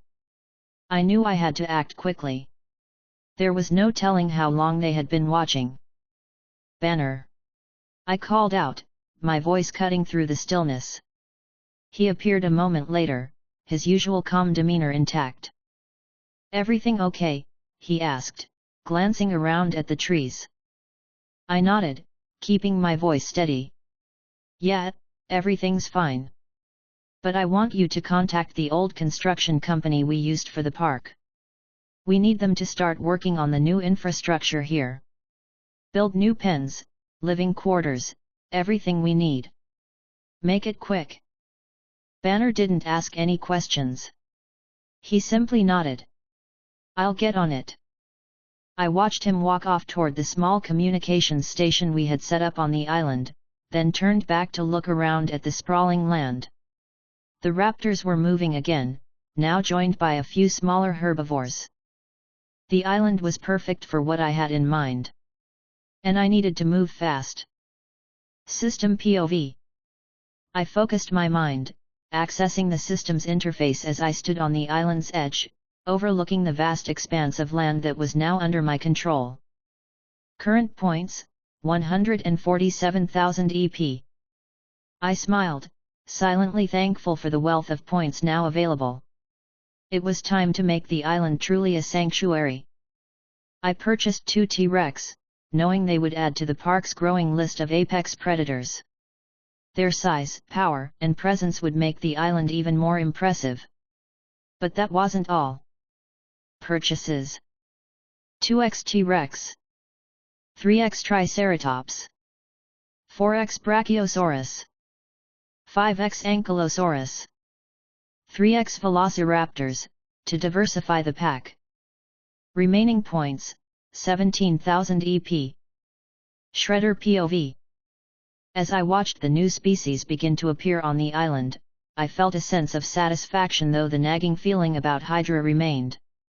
I didn't know how much they had seen or how long they had been watching, but I knew one thing for sure: they were here, and they were getting too close. I would need to tighten security. I glanced around at the vast island, feeling its size and isolation. Banner had already gone off to continue his work, and given the island's expanse, I didn't expect him to notice anything strange for a while. That's how big the island was, so much room for growth and exploration. It would take weeks before everything was mapped. The T-Rex lumbered into view, their enormous forms commanding the landscape, and I couldn't help but feel a certain thrill at what was coming next. This was going to be something that couldn't be ignored. And yet, I couldn't shake the feeling that we were being watched. Chapter 31: Watchful Eyes. Natasha Romanoff POV. Natasha sat in the dimly lit room, the low hum of a SHIELD secure line cutting through the silence as she awaited Nick Fury's voice on the other end. The information she had was vital, and the situation was becoming more complicated by the hour. As she sat, the sound of the line clicking echoed before Fury's voice came through. Natasha. Report. She exhaled slowly, adjusting her seat. The dinosaurs are real. There's no question about it. The enclosures, the species, they're all as authentic as we feared. And the park is functioning like a well-oiled machine. No signs of any immediate danger from the animals themselves, but the way Shredder controls them is unsettling. He has them under total control, no questions asked. I figured as much. Fury's voice came, low and steady. What's his game? I don't know yet, Natasha responded, her eyes narrowing. He's keeping a low profile for now, but it's clear he has more planned. The island is vast, too vast for just a few dinosaurs. He's building something much bigger than we imagined. Keep an eye on him, Fury said, the order blunt. We need to know what he's up to. If he gets too far ahead, it'll be too late for us to stop him. Do whatever it takes. Natasha nodded, though she knew he couldn't see her. Understood. I'll make sure to stay in the loop and monitor everything closely. Good. Report in if anything changes. The line went dead, and Natasha leaned back in her chair. Her instincts told her something big was on the horizon. But for now, she had to let the pieces fall into place. She'd keep close tabs on Shredder, and if things went sideways, she'd be ready. Shredder POV. Meanwhile, back on the island, the construction crews had already started their work. The area to the east had been cordoned off, and the sound of drilling and hammering filled the air as heavy machinery worked tirelessly. The construction company, which had previously helped build the original park, had sent in a full crew, plus several other specialized teams to assist. This was no small job. The ground was being prepared for fences, high security enclosures that would be both effective and aesthetically pleasing, not just for the dinosaurs but for any future visitors who might come to witness the marvels of this place. I watched from the distance, satisfied with how quickly things were moving. The park was growing, but it was going to need a lot more fences, more habitats, and more containment for the bigger species I planned on bringing in. Banner had been off mapping more of the island, working tirelessly to determine the best spots for future expansion, and I trusted him to stay focused. I had no doubt that he would miss the smaller, more covert details of the operation. After all, the island was massive, he wouldn't notice anything out of place just yet. I had more pressing matters to attend to, like the security measures and making sure everything ran smoothly. General Rhodes POV. Back in a secure SHIELD base, General Thunderbolt Ross sat at a table in his private office, a scowl etched into his face. Reports on Banner's whereabouts had been coming in over the last few days, and his patience was wearing thin. Ross had tried to track Banner down for years, but now, it seemed, the scientist had become entangled in something even bigger than before. A low voice in his earpiece spoke up, a report from one of his men. "General, we've located Banner. He's on the island. It's the same one with the dinosaurs." Ross's eyes narrowed. He didn't care about the dinosaurs, not yet. What mattered was the one person he needed to control. He slammed his fist onto the table, anger seeping through his voice. "I want Banner, and I want him now. And I want those dinosaurs. Do you understand?" "Yes, sir." Ross leaned back in his chair, rubbing his eyes. "Send in a team. It's time we make our move. Get me the dinosaurs and him." The orders were clear. Ross had his eyes set on the island, and he wasn't about to let anyone or anything stop him from taking control. Shredder POV. The weight of the situation grew heavier with every passing hour. The island was taking shape, the dinosaurs were adjusting, and the plans for expansion were moving forward. But there was always a lingering sense of being watched, a sensation I couldn't shake. It had been there ever since the trackers had been found. The idea that Hydra was keeping tabs wasn't surprising. They had always operated in the shadows. But now, with Ross involved, everything was shifting. I didn't know how long I could keep everything under control. But for now, the island would remain mine, and with it, the future of the park. Banner came back to the site after finishing his mapping. He walked up, looking down at the progress. "How's it looking?" I asked, my voice steady. "Everything's progressing fine," he said. "We've got plenty of land left to expand. But there's still a lot to do. We're going to need more crews soon." I nodded. "I know. Just make sure they stay focused. I'll need you to keep an eye on things while I handle the bigger decisions." Banner didn't ask questions. He simply went back to work, and I returned to watching the construction unfold in front of me. The island was growing. But there was always the looming presence of those who wanted to take control of it for themselves. Chapter 32 Clash of Titans.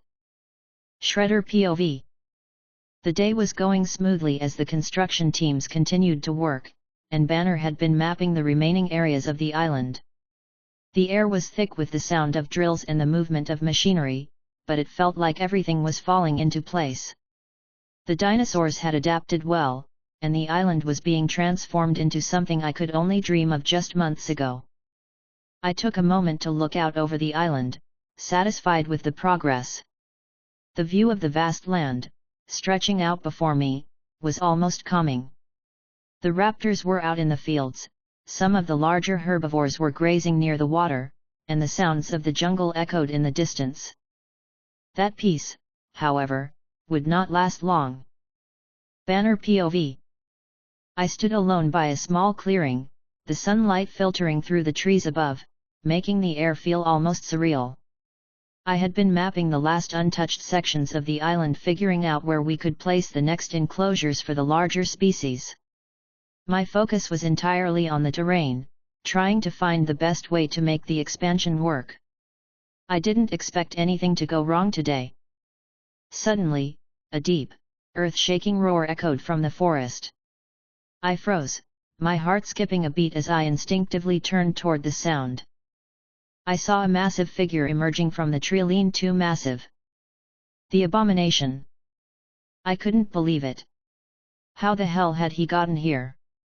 Before I could react, the creature, its body rippling with muscle and fury, charged forward.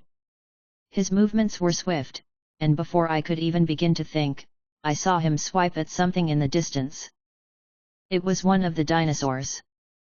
The poor creature, a small herbivore I had been petting earlier, screamed as the Abomination's massive claws ripped into its side, sending it sprawling. Blood splattered across the ground, the scent of death hanging in the air. I felt my chest tighten with rage and fear. Without thinking, I clenched my fists.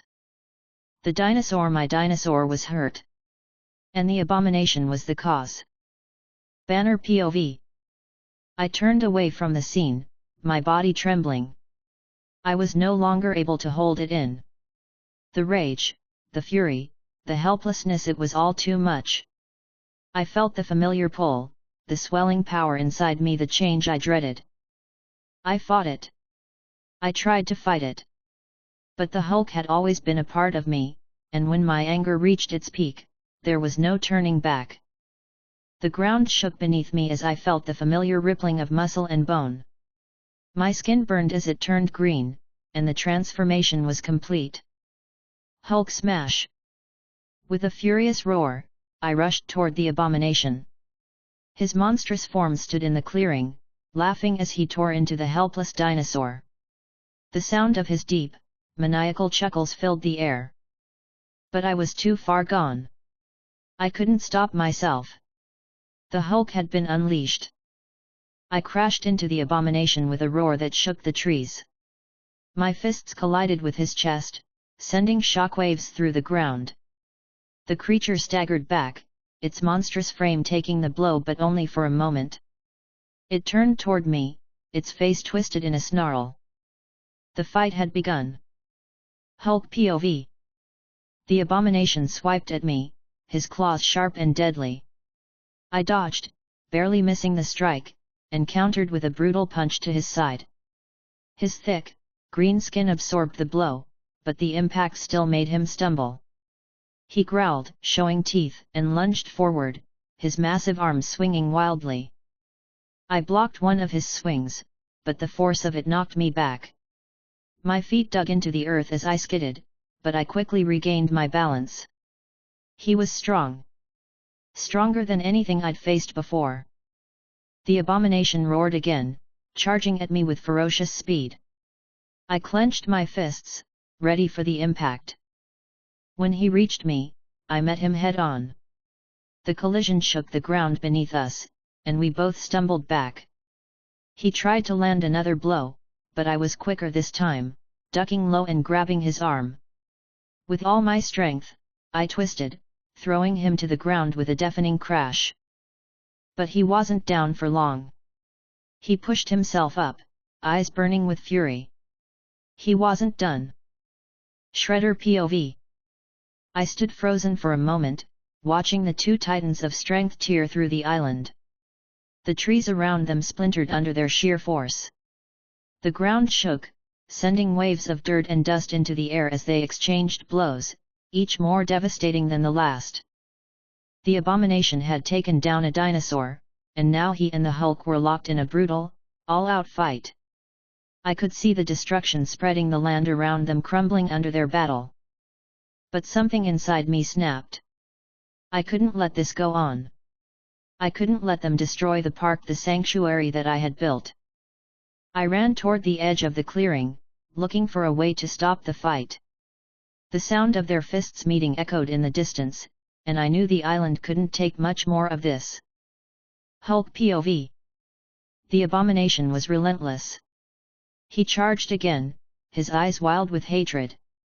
I tried to block him, but his sheer power was overwhelming. He grabbed me by the neck and slammed me into the ground, cracking the earth beneath us. I groaned in pain, but it only fueled my anger more. Hulk smash! I threw a punch that connected with his chest, sending him stumbling back. The Abomination snarled, shaking his head, but I was already on him. I grabbed him by the throat and lifted him off the ground, slamming him back down into the dirt with everything I had. The fight raged on, each blow shaking the island, each roar tearing through the air. But I could feel myself losing control. Shredder POV. I ran to the edge of the battlefield, desperate to find a way to stop the destruction. I could see Banner Hulk fighting the Abomination with all his strength, but the land around them was being torn apart. I had to stop them. I couldn't let the island fall apart. I knew what I had to do. Shredder POV. With a deep breath, I stepped forward, my mind racing. I reached for the communication system on the island. I had to get Banner's attention, Hulk's attention. Banner! I shouted into the mic. Hulk, stop! You need to control this. There was a pause, and then, finally, I heard a voice deep, grating, and filled with anger. Hulk smash! I grit my teeth. Hulk, focus! You're destroying everything. Stop the fight! The sound of Hulk's growl echoed in my ears, but there was a pause, then a long, tense silence. Slowly, the sounds of the battle quieted, and I saw the Hulk look down at the Abomination. The anger in his eyes began to fade. With a final growl, the Hulk stepped back, releasing the Abomination. The fight had come to a halt. Shredder POV. Panting heavily, I stood there, watching the two massive beings, Hulk and Abomination, stare each other down. The island was littered with debris, but at least the destruction had stopped. The fight was over. For now. I turned toward the horizon, trying to catch my breath. This was just the beginning. There would be more battles to come, more challenges. But the island, it would survive. Chapter 33 Unlikely Allies. Shredder POV.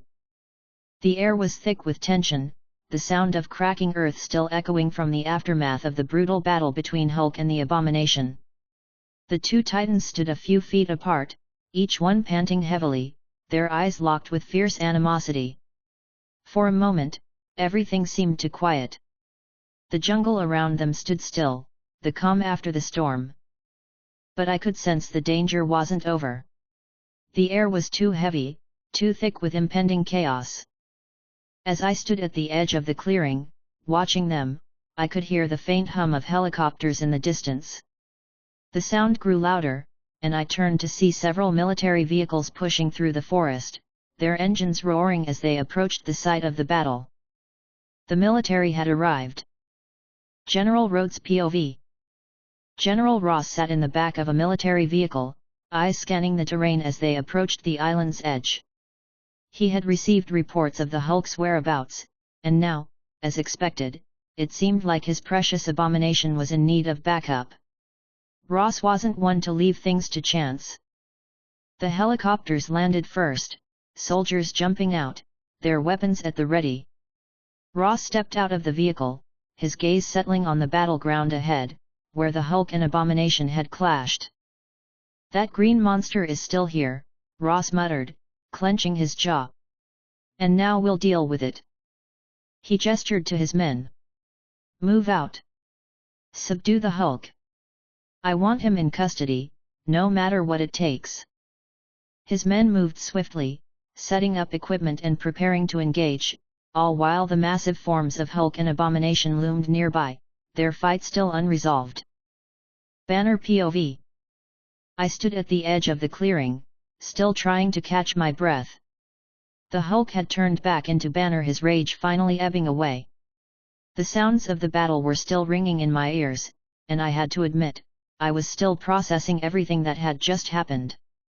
I'd never expected the Abomination to come to the island, much less fight Hulk with such ferocity. But we'd both held our ground. It felt like the moment was finally over until it wasn't. Suddenly, the ground trembled again. I turned in shock, my heart sinking. The trees cracked and bent as something massive came charging out from the jungle. A roar loud and primal ripped through the air. It was a T-Rex. The gigantic creature thundered toward the Abomination, its massive jaws snapping as it charged straight at the green monster.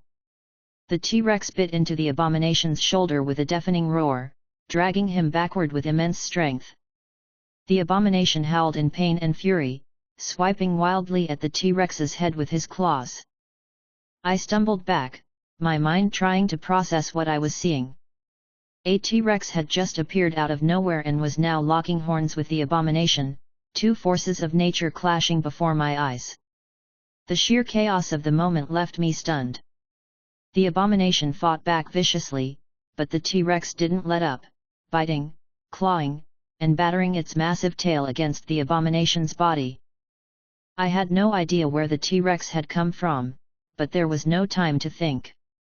The noise and violence filled the air, an all-out battle between two beasts, neither of them willing to back down. Construction workers POV. A group of construction workers had arrived on the island earlier that day to continue building the fences and habitats. They were part of the team expanding the park, moving through the dense jungle with equipment.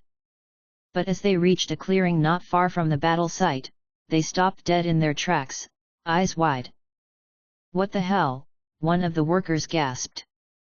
The rest of the team followed his gaze. They had heard the sounds of the fight between Hulk and the Abomination, but nothing could have prepared them for what they were witnessing now. The massive T-Rex, its jaws snapping shut on the Abomination's green hide, had just appeared out of nowhere. The creature's roar was so deafening that it shook the ground beneath their feet. The workers stood frozen, too stunned to move. They were seeing something that could only be described as pure, chaotic violence: a green monster, a dinosaur, and an island that was rapidly becoming something far more dangerous than any of them had anticipated. One worker, holding a radio, spoke in a hushed voice. "We need to call this in. Someone has to know what's happening here." The others didn't respond. They were still watching in disbelief as the two giants fought. Shredder POV. The scene unfolding before me was both awe-inspiring and terrifying. The T-Rex and the Abomination locked in combat, two forces of nature, one biological, the other artificially created. They were tearing into each other with no regard for the destruction around them. I turned to look at the construction workers, who were still frozen in place, witnessing the chaos firsthand. They were seeing things that no one else in the world would ever believe. A green monster, a giant dinosaur, and the destruction that came with both of them. It wasn't just a spectacle, it was a warning. "Move," I shouted at the workers, snapping them out of their stupor. "Get to safety, now." But they didn't need to be told twice. The workers began to scatter, looking for cover, while the massive creatures continued their brutal fight. I stepped back, watching the carnage. The T-Rex bit into the Abomination's shoulder again, but the Abomination retaliated with a strike that sent the dinosaur staggering back.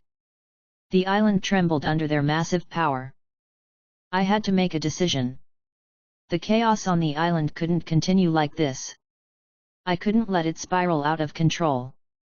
But before I could make my move, I heard a voice in the distance. "Shredder." I turned sharply. Banner, still looking disoriented from his transformation back into his human form, approached cautiously. His eyes were wide with disbelief as he saw the battle unfolding before him. He looked back at me, his expression heavy. "Is this really happening?" Banner asked, still trying to process the situation. I didn't answer. The question didn't need to be answered. The fight was already well beyond us. And now, with the military arriving and chaos unfolding, I knew this wasn't going to be just another day on the island. General Rhodes' POV. In his private quarters, General Thunderbolt Ross sat in front of a large screen, the image of Hulk and the Abomination locked in battle flashing before him. He had been watching this closely, waiting for the right moment. It was time to move in. His phone rang, and he answered quickly. "General," one of his men said, "we've deployed the team. We'll be on the ground shortly. The Abomination's in trouble, but we've got the Hulk pinned down." Ross's eyes narrowed. "Get me the Hulk. I want both of them alive." "Understood, sir." The line clicked off, and Ross stared at the screen. The hunt was on. Shredder POV. As the battle raged on between the Abomination and the T-Rex, I knew that things were going to get a lot worse before they got better. The military was closing in, and the island was becoming more of a battleground by the minute. I had to prepare. The stakes were higher now, and I had to act fast. Chapter 34: The Battle Unleashed. Shredder POV. The air felt thick with the weight of the battle. The T-Rex and Abomination were locked in combat, their roars shaking the earth beneath us. I stood at the edge of the clearing, watching as the two monstrous creatures fought, neither giving an inch. The military had arrived in full force, soldiers scrambling to react to the chaos unfolding on the island. Their weapons were ineffective against the creatures, and I could see the panic creeping in. But there was something else, a sense of something building, something far beyond the fight I was watching. Banner POV. I had been standing back, taking a moment to collect my thoughts. The island was in chaos, soldiers, Hulk, the Abomination, and now a T-Rex all fighting in a massive, uncontrolled clash. My mind was racing, trying to make sense of everything. I had tried to stop this. I hadn't wanted any of this to happen. But I had no time to think. I was walking through the clearing, my mind on the map I had been studying, trying to find the right locations for future enclosures. I was so focused on my task that I didn't notice the giant figure emerging from the trees until it was too late. The Abomination. Before I could even react, the creature charged forward, his massive claws swinging with brutal force. It wasn't aiming at me, though. It was aiming at something else. One of the smaller herbivores I had been watching earlier was caught in the crossfire. The Abomination's claws raked across its side, sending the poor creature sprawling to the ground with a pitiful, pained cry. I felt something snap inside of me. I had been trying to keep control to stop the Hulk from emerging again. But I couldn't. The anger, the rage, it was too much. The Hulk was already starting to take over. "No. Not again," I muttered under my breath, but it was too late. The transformation was beginning. I could feel the surge of power rushing through my body, the muscles growing, the rage building. My skin began to turn green as the transformation took hold, the Hulk surfacing once again. The anger I had been holding back exploded, and I felt my vision cloud with red. Hulk POV. Hulk smash. I let out a guttural roar, my massive hands clenched into fists. The Abomination had hurt one of my dinosaurs. The Hulk didn't care about anything else anymore. The rage took over, and everything else was irrelevant. The creature before me, no, the monster needed to be dealt with. I charged forward, slamming into the Abomination with a force that shook the ground beneath us. The Abomination staggered back, but it was no pushover. It immediately countered, grabbing me by the arms and throwing me against the ground with a thunderous crash. I gritted my teeth, roaring in fury, and pushed myself back to my feet. The island had turned into a war zone, the ground beneath us cracked and splintered from the fight. But before I could strike again, a massive shadow loomed over me. Another roar echoed through the trees, the T-Rex. The beast had charged into the fray, its jaws snapping shut around the Abomination's side. The Abomination howled in pain, swiping at the T-Rex with his claws, but the dinosaur was relentless. It bit down harder, tearing at the creature's side. I stepped back for a moment, realizing that the battle had just escalated. The Hulk and the Abomination were no longer the only threats. The T-Rex was now fully engaged, and the military was closing in fast. Shredder POV. I stood at the edge of the battlefield, watching the chaos unfold before me. Hulk and the Abomination were locked in brutal combat, but the T-Rex's intervention only made things more complicated. The military had sent in reinforcements, soldiers running across the island, guns aimed at whatever they could hit, but nothing could penetrate the scale of this fight. I watched as the T-Rex fought the Abomination with savage ferocity, its massive teeth digging into the green monster's body. The ground shook beneath their feet, trees splintering with every swing of their fists, claws, or tails. The roar of the creatures was deafening, and the sound of gunfire echoed through the air, mostly ineffective against such massive, powerful beings. My eyes darted toward the construction workers, who had just arrived. They had heard the sounds of battle and now stood frozen in disbelief, watching as a giant T-Rex fought a green behemoth in front of them. One of the workers, still clutching his radio, whispered in shock, "What the hell is going on here?" Another worker didn't even respond, staring wide-eyed at the fighting monsters. The workers were frozen in place, too stunned to do anything. I turned away from them, my focus on the battle. The military was still trying to regain control, but their efforts were futile. The creatures were too powerful. Military POV. The soldiers, under Ross's orders, had arrived on the island with one mission: capture the Hulk, secure the Abomination, and take control of the situation. But what they were facing was far beyond what they had prepared for. As they moved into the clearing, one soldier raised his weapon, shouting orders to the others. "Take out the Hulk. We need him under control now." But before they could do anything, the T-Rex snapped its massive jaws at them, forcing the soldiers to scatter. The ground shook with every step the T-Rex took. It was clear no amount of guns would stop these creatures. Shredder POV. I watched, my hand still gripping the control device for the raptors. Blue and her pack were circling the military, but they weren't engaging yet. They were waiting for my command. I couldn't afford to let them get caught in the crossfire, but the situation was spiraling out of control. I glanced at Banner, who had transformed back into Hulk. His rage was palpable, but I knew that this was more than just a fight between him and the Abomination now. The island was under siege, and if I didn't act fast, everything we had worked for would crumble. I moved closer to the battle, my mind racing. The soldiers were doing their best to fight back, but they were outmatched. The Abomination was struggling, the T-Rex was relentless, and the Hulk was caught in the middle of it all.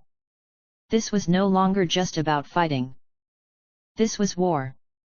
Chapter 35. The fight continues. Shredder POV. The battlefield had descended into utter chaos. The T-Rex and the Abomination were locked in a savage brawl, each struggling for dominance. Hulk, still green and raging, stood on the edge, his fists clenched as he watched the madness unfold around him. The air was thick with the smell of blood, the sounds of roaring creatures and gunfire filling every corner of the island. The soldiers, scattered across the clearing, were trying desperately to gain some semblance of control, but nothing they had could stop these beasts.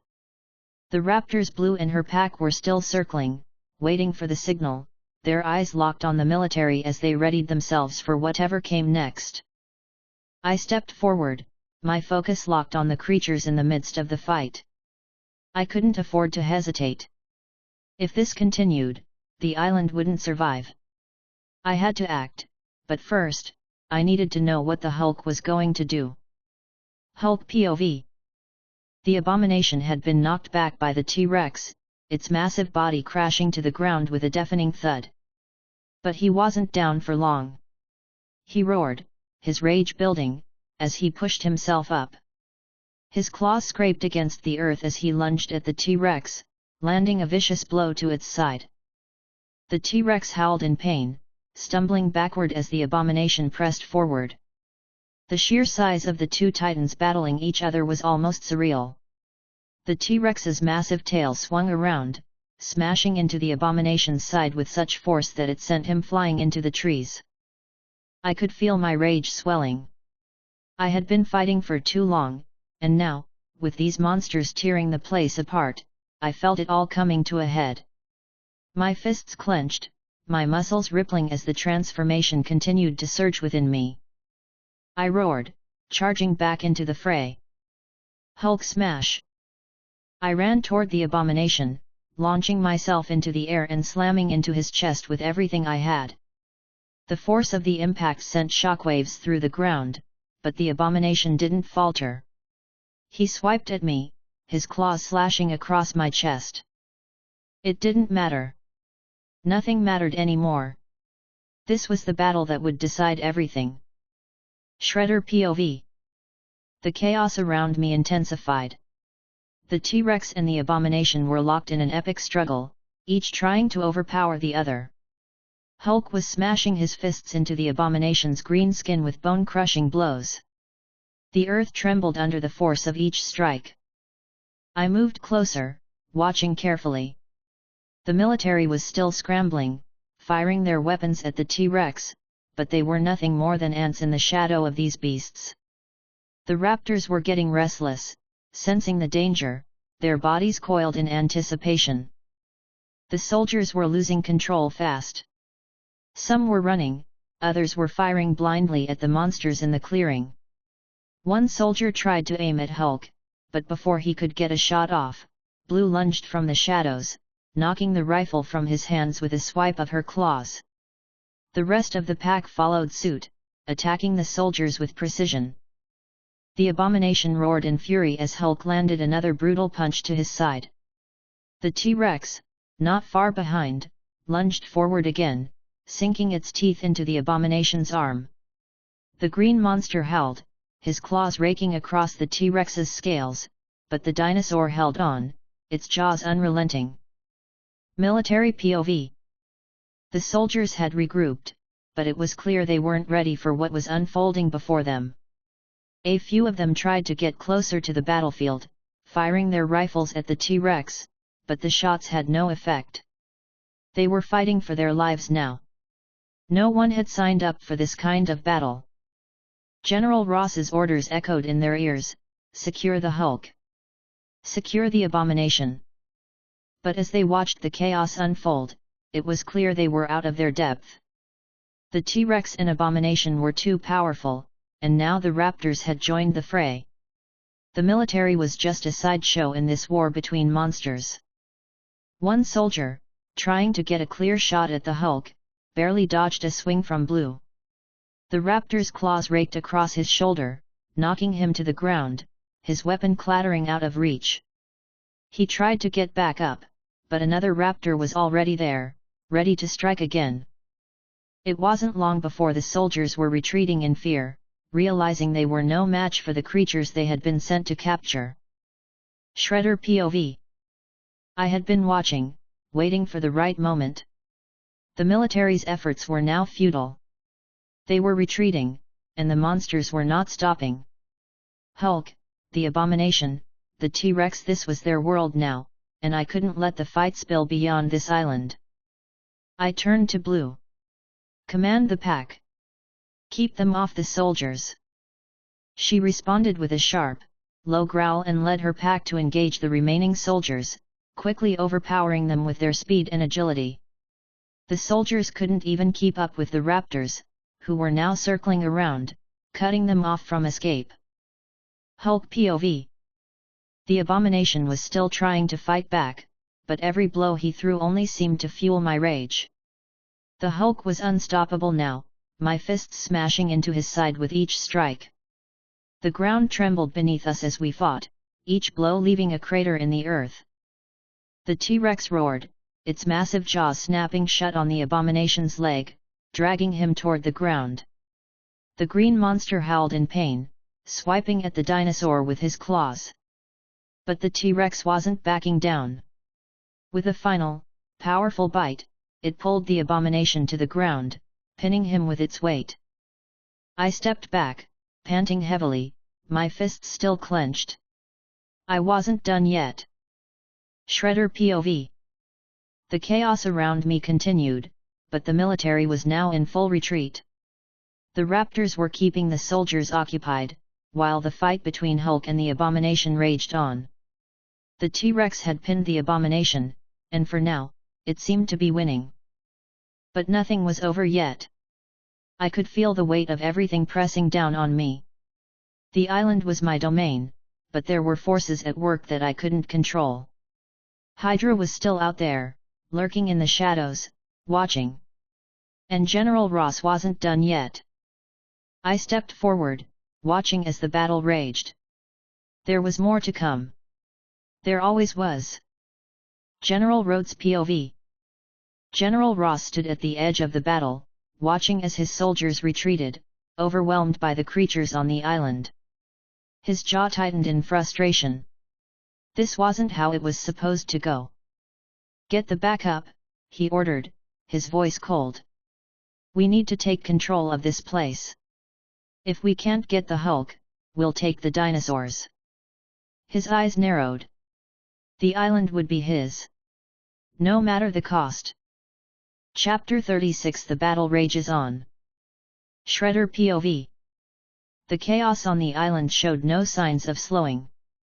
The ground beneath me shook with each powerful clash between the T-Rex and the Abomination. Hulk, still in his rage-fueled state, was throwing punch after punch at the Abomination, his fury growing with every blow. The Abomination fought back, but his strikes were less controlled, his desperation to win growing as the battle continued. Meanwhile, the military had completely lost control. Soldiers scattered in every direction, trying to regroup, but it was clear they were outmatched by the sheer size and power of the creatures. The T-Rex bit down again, its massive jaws clamping around the Abomination's leg and pulling him to the ground. The creature howled in pain, his claws slashing wildly at the dinosaur. But the T-Rex wasn't letting go. It was relentless, sinking its teeth deeper with every second. I could see the soldiers now, firing their weapons in a desperate attempt to stop the madness. It was futile. The bullets ricocheted off the T-Rex's thick hide. It was a hopeless endeavor. I glanced to my left, where Blue and the pack of raptors had surrounded the remaining soldiers, keeping them at bay with snarls and swift movements. The military was no longer a threat, it was the monsters they had unleashed on this island that needed to be controlled. Hulk POV. The Abomination was strong, but he was slowing down. The Hulk's punches were landing with devastating force, knocking the creature back every time. The T-Rex had pinned him down, its massive form almost dwarfing him. The Abomination's green skin was bruised and bleeding, and I could see the cracks in his armor-like hide. Yet, despite the pain, he was still trying to fight. I gritted my teeth, picking up speed as I charged into him once more. My fists collided with his chest, and I heard a sickening crack. The Abomination staggered, barely staying on his feet. His growls turned into pained roars, and for a brief moment, I thought I might have finally broken through. But then, the ground rumbled again. A low growl, much deeper than the others, rumbled from behind me. I turned just in time to see another creature, another T-Rex charging toward the battlefield, its eyes locked on the Abomination. It wasn't the same one I had seen before. This one was even bigger, more aggressive. It let out an earth-shattering roar and lunged straight toward the Abomination, sinking its teeth into his side. The Abomination screamed in agony as the T-Rex shook him like a rag doll. I knew I had to finish this. The Hulk had to finish this. But I couldn't stop. Not yet. Hulk smash. Shredder POV. I watched as Hulk collided with the Abomination again, the force of the impact sending the monster stumbling backward. The T-Rex was still locked in battle, its teeth sinking deeper into the Abomination's side. But the battle wasn't over yet. The soldiers were still scattered around, and despite their retreat, they had regrouped and were now pushing forward, trying to use their heavy artillery to bring down the creatures. The T-Rex that was tearing into the Abomination's side was relentless. Its roar echoed through the trees, shaking the ground. But the military had other plans. I could see them moving to position heavy weapons. If they tried anything else, the island would be even more compromised than it already was. I needed to act fast. I quickly motioned to Blue and the pack. Take out the remaining soldiers. Keep them from getting any closer. The raptors responded immediately, charging forward with lethal precision. Their speed was their greatest asset, and they tore through the military lines, knocking soldiers aside, swiping their claws and sending them scrambling for cover. Military POV. The soldiers were caught in the midst of a nightmare. The Hulk and Abomination were battling each other with relentless fury, while the T-Rex had joined in, attacking the Abomination with savage force. The remaining soldiers, realizing they had no chance against these creatures, began firing their weapons frantically. "We need backup. Now," one soldier screamed into his radio. But it was no use. The shots bounced harmlessly off the T-Rex, and the soldiers were getting overwhelmed by the raptors. One soldier tried to aim at the Hulk, but before he could fire, Blue lunged at him, knocking his rifle out of his hands. Another soldier tried to shoot at the T-Rex, but his bullets had no effect. They had no chance. The island had fallen into complete chaos, and now, the soldiers were just another casualty in the war between the monsters. Shredder POV. I watched as the military scattered, no longer a threat, but I knew it wasn't over yet. The T-Rex and Abomination were still locked in their battle, but Hulk was pushing forward, continuing to strike the green monster. Each hit seemed to make the Abomination stagger more and more. He wasn't done, but he was weakening. The ground shook again, but this time, it wasn't a roar from the beasts. It was something else, something more ominous. I turned just in time to see several more military trucks coming into the clearing, weapons ready. They weren't here to capture, they were here to destroy. I had no choice now. The fight needed to end, or the entire island would fall apart under the weight of it. Hulk POV. The Abomination's body was covered in deep wounds, his green skin torn from the relentless strikes of my fists and the T-Rex's attacks. But he was still fighting back, striking wildly at the T-Rex and Hulk, his claws slashing at anything that moved. The fight was dragging on, and I could feel my strength starting to fade, the weariness of the battle creeping into my body. But I wouldn't stop. Not yet. Not until he was finished. With a final, thunderous roar, I launched myself at the Abomination, landing on top of him and bringing my fists down, one after the other, with bone-crushing force. Hulk smash. Shredder POV. The final blow hit. The Abomination let out a roar of agony, his body crumbling under the force of Hulk's punches. The T-Rex, sensing the victory, backed away slightly, growling lowly as the Abomination's movements slowed. The green monster's struggles grew weaker, his eyes closing in exhaustion. It was over. For now.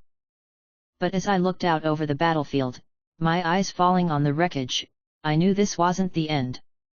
The military was still coming. There were more battles to be fought, more decisions to be made. But for the moment, we had won. General Rhodes POV. Ross stood from his command post, his eyes narrowing as he watched the destruction unfold on the island. He had expected resistance, but this was beyond anything he had anticipated. The Hulk, the Abomination, the T-Rex, all of them had taken the fight to an unimaginable level.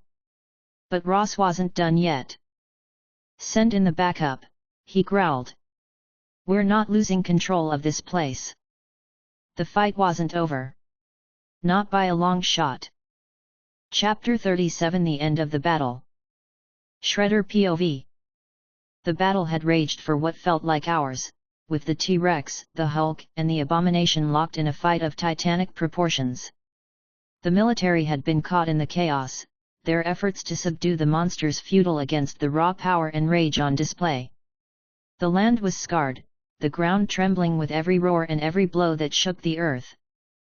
I watched as the T-Rex delivered one final stomp on the Abomination's lifeless body. The green monster's body crumpled beneath the force of the massive dinosaur's foot, and the sound of bones cracking echoed in the clearing. The T-Rex roared again, this time louder than before, asserting its dominance over the fallen creature. The roar reverberated across the island, a declaration that it was the true king of this land. The raptors, following their leader Blue's movements, circled the battlefield, but the T-Rex stood proudly over the Abomination, its chest rising and falling as it let out another triumphant roar. The island had a new king. As the dust settled, I turned my attention to Banner. He had been caught in the chaos, but now, as the battle wound down, I saw him standing a little farther off, looking worn and weary. He took a deep breath, his hands clenched into fists, and as the rage finally started to fade, his green form began to shrink back down into his human form. I saw him breathe heavily, still trying to steady himself. "I'm sorry," he said quietly, barely above a whisper. I stepped closer to him, giving him a reassuring nod. "It's not your fault, Banner," I said firmly. "None of this was your doing. You didn't ask for any of this." Banner nodded, though the guilt was still evident in his eyes. But there was no time to dwell on it now. The battle had been won, but the island was far from safe. And there was still much to be done. Military POV. General Ross stood at the edge of the battle zone, watching the devastation unfold. The soldiers were retreating, disorganized and shaken, as the island had descended into total chaos. His hands tightened into fists, frustration clear on his face. The Hulk was still alive, the Abomination defeated, but now, the monsters had taken the island for themselves. The situation was spiraling out of control, and Ross knew it was time to pull back. But before he could give another order, a voice echoed behind him. "General Ross, stand down." Ross whipped around, his jaw clenched. Nick Fury stood there, his arms crossed and a stern expression on his face. Fury's presence was commanding, and for a moment, Ross just stared at him, his anger simmering. "You have no authority here," Ross spat, stepping toward Fury. "This is a military operation, and those creatures have to be controlled." Fury's expression didn't change. "You've lost control, Thunderbolt. The mission is over. We're pulling out, and you're not going to make a bigger mess of it." Ross's fists clenched, but he knew Fury wasn't going to back down. The soldiers were already retreating, and the last thing he needed was more destruction. The Hulk, the T-Rex, and the Raptors had turned the island into a war zone. "You'll regret this," Ross growled, but he knew there was nothing more to be done. Fury had the higher authority here. With a deep breath, he gave the order to retreat.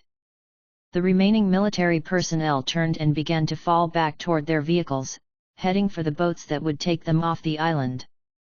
Ross lingered for a moment, watching the retreat, but eventually, he too turned and left, knowing he had to lick his wounds and regroup. Shredder POV. As the military left, the island finally began to settle into a quiet, eerie calm. The sound of the T-Rex's roars had faded into the distance, and the once violent battlefield was now a scene of heavy silence. I turned back to the scene of the Abomination's body, the T-Rex still standing proudly over it. But as the mighty dinosaur took a few more steps forward, something else caught my eye. One of the T-Rex's massive jaws closed around the body of the dead herbivore, the one that had been attacked earlier, and it picked up the body, holding it in its mouth as if it were a trophy. The raptors followed suit, gathering around their fallen prey as the T-Rex slowly backed away, retreating into the depths of the forest.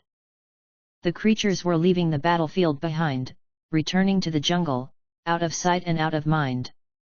It was a display of raw, primal power. This island was theirs now.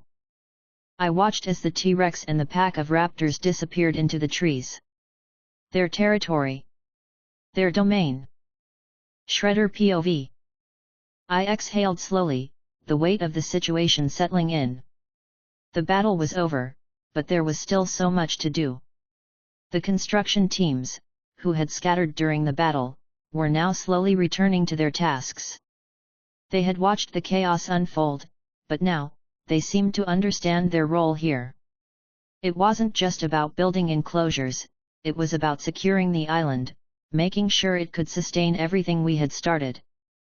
The construction crew began their work again, fixing fences and reinforcing the newly built enclosures, all while the island remained eerily calm in the aftermath of the fight.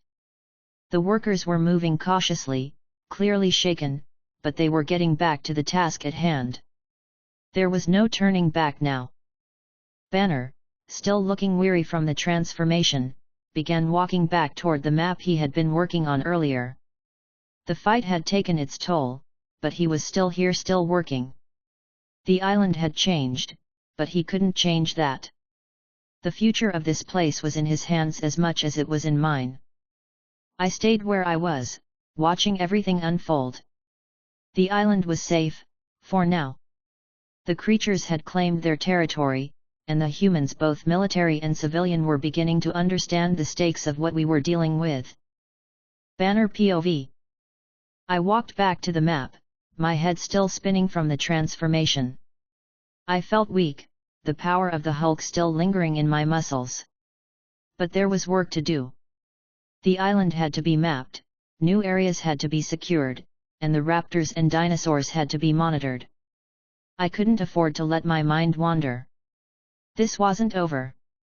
With a deep breath, I began to focus on the task at hand again, marking off the sections of the island. The future of the dinosaurs of this island rested on what we did next. Shredder POV. I turned back to the horizon, watching the T-Rex and the raptors disappear into the dense forest. The island was quiet now, but I knew this was just the beginning. There would be more battles, more creatures, more challenges ahead. The island was growing, and I had to make sure it stayed that way. For now, the battle was over. But the war, whether it be with the military or whatever other threats lay ahead, was far from done.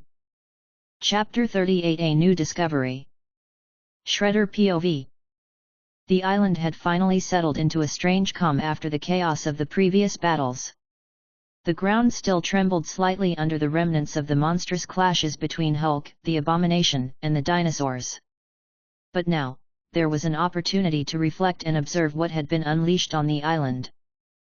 Peter, as enthusiastic as ever, had arrived at the mountain trail, eager to see the dinosaurs for himself. His excitement was palpable as he approached, his camera already ready to record every moment. "Hey, Shredder!"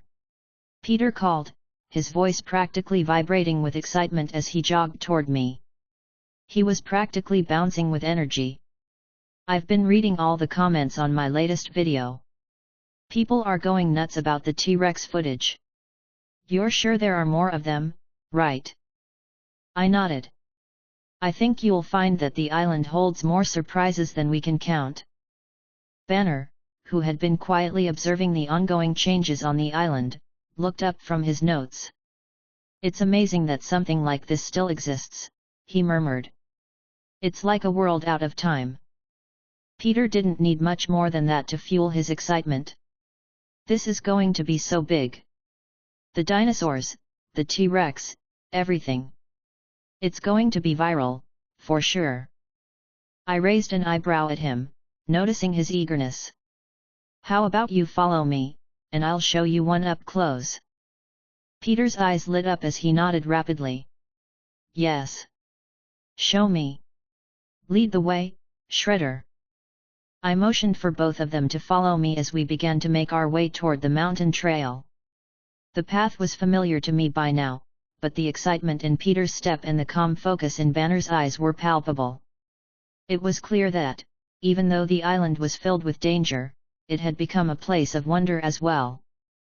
As we climbed, the sounds of the island surrounded us: rustling trees, distant roars, the occasional flutter of wings in the distance. It wasn't just the fight that had left its mark here, the land itself was alive with the presence of creatures that shouldn't have been alive. Banner POV. The climb up the mountain was steady. I kept my thoughts focused, my mind always drifting back to the implications of everything happening on this island. I knew Shredder was right, this place was a ticking time bomb. But that didn't mean it wasn't fascinating. I'd been part of so many experiments, so many projects, but this was beyond anything I had ever imagined. We had reached the top when I saw it there, in the distance. The T-Rex. Even from this distance, its size was imposing. The massive creature stood on the outskirts of a clearing, tearing through a cow carcass with terrifying efficiency. Its jaws snapped, muscles rippling as it devoured the animal in a few brutal bites. I could hear the crack of bone as it tore into the flesh, the creature's primal hunger on full display. Peter had already pulled out his camera, his focus entirely on the T-Rex, his excitement evident. "Oh my God, look at that! It's just wow!" I couldn't help but feel a shiver run down my spine. It was awe-inspiring to witness such raw power. The T-Rex's movements were fluid, confident, like a creature that had been born for nothing more than survival. It was almost too real. "Can you believe that's happening right now?" Peter muttered, almost to himself, as he adjusted his camera. "This is history." I looked at him for a moment, seeing the spark of curiosity and determination in his eyes. "It's amazing, isn't it?" I said softly, not quite sure if I was speaking to Peter or myself. Shredder POV. I stood there, watching the T-Rex feast. The way it moved, the way it asserted dominance over the land, it was a reminder that this island wasn't just a place of discovery, but a place that could be dangerous if we weren't careful. Peter, however, didn't seem concerned with that. He was too caught up in filming every angle. "This is gonna get so many views," he mumbled to himself, already making plans to upload the video as soon as possible. "This is insane." I looked over at Banner, who stood beside me, his expression focused as he watched the T-Rex finish its meal. There was something contemplative in his eyes. "It's incredible," he said finally. "To think something this powerful existed before, and now it's real again. This changes everything." I nodded. "Exactly. It's not just a discovery. It's a new chapter for the world." As the T-Rex finished its meal, it let out a mighty roar, its massive form standing tall in the clearing. The roar echoed across the island, and I could almost feel the power reverberating in my chest. It was declaring its presence, declaring itself king of this land. Peter, of course, was too caught up in filming to notice. He turned to me, grinning wide. "You're right, Shredder. I need to get a closer shot of this." I smiled slightly. "Let's go down closer. But remember, keep your distance. We don't want to provoke it." With that, we started the descent down the mountain, careful not to get too close, but still within range of the incredible creature. As we moved, I could see Peter's excitement skyrocket. His mind was already racing with ideas for new videos, new content. But for now, we were witnessing something truly unique. The T-Rex stood a few feet away, its head snapping around as it noticed a few nearby smaller herbivores. The moment it finished its feast, it took a few steps back, roaring one last time before it began to retreat into the jungle, leaving behind the carcass and the echo of its dominance. As we walked back, I could see Banner quietly mapping the terrain in his notebook, his mind already working on the logistics of how we would manage the creatures in the future. Chapter 39 The Call to Return. Tony Stark POV. Tony Stark leaned back in his chair, fingers lazily drumming against the desk as he scrolled through his tablet. He'd seen the video a few times already, but every time it played, it struck him harder. The T-Rex in the footage devouring a cow with terrifying ease. Peter Parker had posted it. He couldn't even imagine how many views it had by now. Unbelievable, Tony muttered, watching the massive creature tear through the carcass. He'd been to the island before, sure, the place had been impressive, even with the raptors and other smaller creatures. But this was different. A T-Rex? Tony hadn't seen one the first time he visited. In fact, when he was there, the island was still trying to establish itself as a sort of park, but without anything quite as dangerous or powerful as the T-Rex. Now, though, the game had changed. Tony tapped the screen and watched the T-Rex once more, completely ignoring the smaller herbivores around it. "I've gotta go back," Tony said, mostly to himself. His mind was already racing, trying to figure out how this new discovery fit into the larger picture. Dinosaurs weren't just a curiosity, they were a massive technological breakthrough. And they were out there, on an island, likely still evolving in ways they hadn't even fully grasped yet. With a determined nod, he picked up his phone and started typing. "Jarvis," Tony spoke as he paced, "prepare the jet. I'm heading back to that island. Let's see what else has changed." His AI responded promptly, "Understood, sir." Preparing the jet for departure. Tony grinned, feeling the excitement surge in his chest. This is gonna be good. Nick Fury POV. Nick Fury stood in front of a set of monitors, his expression as cold and unreadable as ever. The flickering screens displayed various reports, but it was the one that just flashed across his screen that made him stop cold. Captain America's frozen body found. Fury's jaw tightened.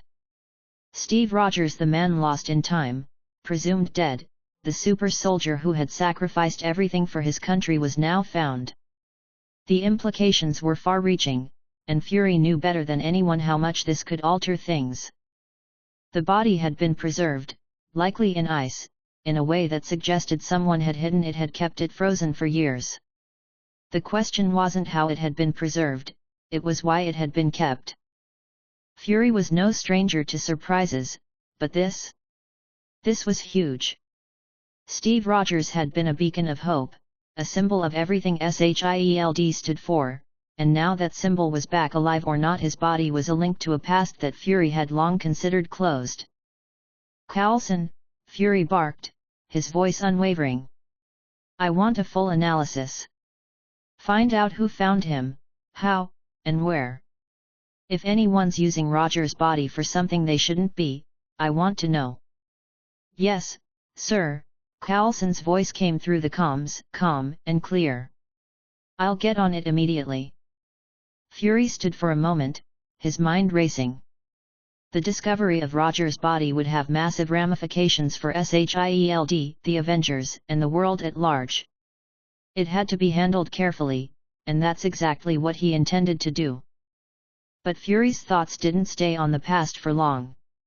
His mind was already shifting toward the dinosaurs on the island. There was still a lot to learn about the place, especially with Stark getting involved. The way Tony was talking about it, things were getting more complicated. That T-Rex alone was enough to change the balance of power in a way no one had anticipated. "Get me everything you can on the body," Fury muttered, turning his attention back to the reports. "But don't forget about that island. We need to keep an eye on that place. Things are about to get a lot more interesting." Shredder POV. I glanced over the system's data, still reflecting on everything that had unfolded on the island. The new creatures, the growing presence of the raptors, and the T-Rex now added to the mix. The balance of power had shifted. Current points, 578,900 EP. I watched as the numbers on the screen updated in real time. There was no time to rest. Now that the island had stabilized, it was time to expand further. The ecosystem was thriving, but it needed more diversity, more creatures, more predators, more herbivores. I knew exactly what to do next. I tapped a few more buttons, and the system registered my choices. I was adding more raptors to increase the hunting prowess. More herbivores to balance out the larger predators. The ecosystem needed a little more variety to thrive. System POV. The system word as each selection was confirmed. The ecosystem was about to expand significantly.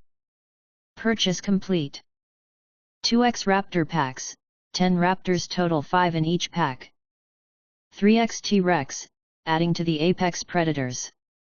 2x Triceratops, herbivores. 3x Brachiosaurus, giants to help balance the land. 2x Stegosaurus, defensive herbivores. 6x Ankylosaurus, armored herbivores. 500x Compys, fast, social herbivores. 1x Carnotaurus, to challenge the raptors. 2x Spinosaurus, to further establish dominance. Remaining points, 9,900 EP. Shredder POV. With these additions, the island was becoming more diverse, more unpredictable. The raptors were a top priority. They were agile, deadly, and now with 2 packs, they could challenge even the T-Rex. The herbivores, like the Triceratops and Brachiosaurus, would stabilize the food chain and keep things balanced. The new Spinosaurus would ensure that the T-Rex would have competition, and the Carnotaurus would add another layer of danger. I looked out at the horizon, taking in the view of the island as the new creatures began to appear. It was a far cry from the controlled park it had been just months ago. The island was evolving into a place where nature, unchecked, was claiming its own. Banner POV. I walked alongside Shredder, watching as the raptors began to explore their new territory. The T-Rex, as expected, wasn't bothered by the new additions, but the sheer number of apex predators now on the island was staggering. This place is becoming a living ecosystem, I muttered, trying to grasp the full scale of what was happening. The competition between these creatures if something goes wrong. Shredder turned to me, a knowing glint in his eyes. That's the point, Banner. Let nature take its course. Survival of the fittest. As the last of the new creatures settled in, I could see how the island was transforming. There was a new rhythm to the place, a natural chaos, and yet, a kind of harmony. The creatures were in their elements, claiming their territories. And there was no turning back. Chapter 40. A simple visit. Tony Stark POV. The jet touched down smoothly on the island. Tony Stark didn't rush to get out. He took a moment to stretch and rub his eyes, the effects of travel still lingering. Happy Hogan, his ever-faithful bodyguard and chauffeur, stood at the base of the jet steps, looking up at the sprawling island in front of them. Well, here we are again, Tony muttered, slinging his bag over his shoulder. Couldn't resist coming back after that T-Rex video. He stepped out, adjusting his sunglasses to shield himself from the sun, and took in the view. The island had definitely changed since his last visit. More dinosaurs, more activity, but still, it felt like a zoo. The kind of zoo you visit once and then never really think about again. Happy looked around skeptically. So, what's the deal this time, Tony? You just want to see the dinosaurs again? Tony shrugged. Yeah, pretty much. Haven't been here in a while, and I figured I'd take a look. The T-Rex footage piqued my interest. It's a little different now. Didn't expect things to get that wild. Happy followed Tony as they made their way across the landing pad. The noise of the island was louder now, more creatures, more life. It was still a zoo, just a very large one. As Tony walked, he saw Shredder waiting at the edge of the path, already expecting him. Welcome back, Shredder called, waving casually. Tony waved back, his sunglasses slipping slightly down his nose as he gave Shredder a once-over. Yeah, it's changed a lot since last time. This place is pretty alive now. Last time, I think I was mostly seeing raptors and, what? Some herbivores. Shredder grinned. Yeah, that was then. Things are a little more diverse now. I can tell, Tony replied, raising an eyebrow. Looks like the zoo got a few new exhibits. Shredder POV. I smiled, nodding as Tony surveyed the landscape. There was no excitement, no grand vision in his eyes, just simple curiosity. He wasn't here to make a deal or figure out the next big thing.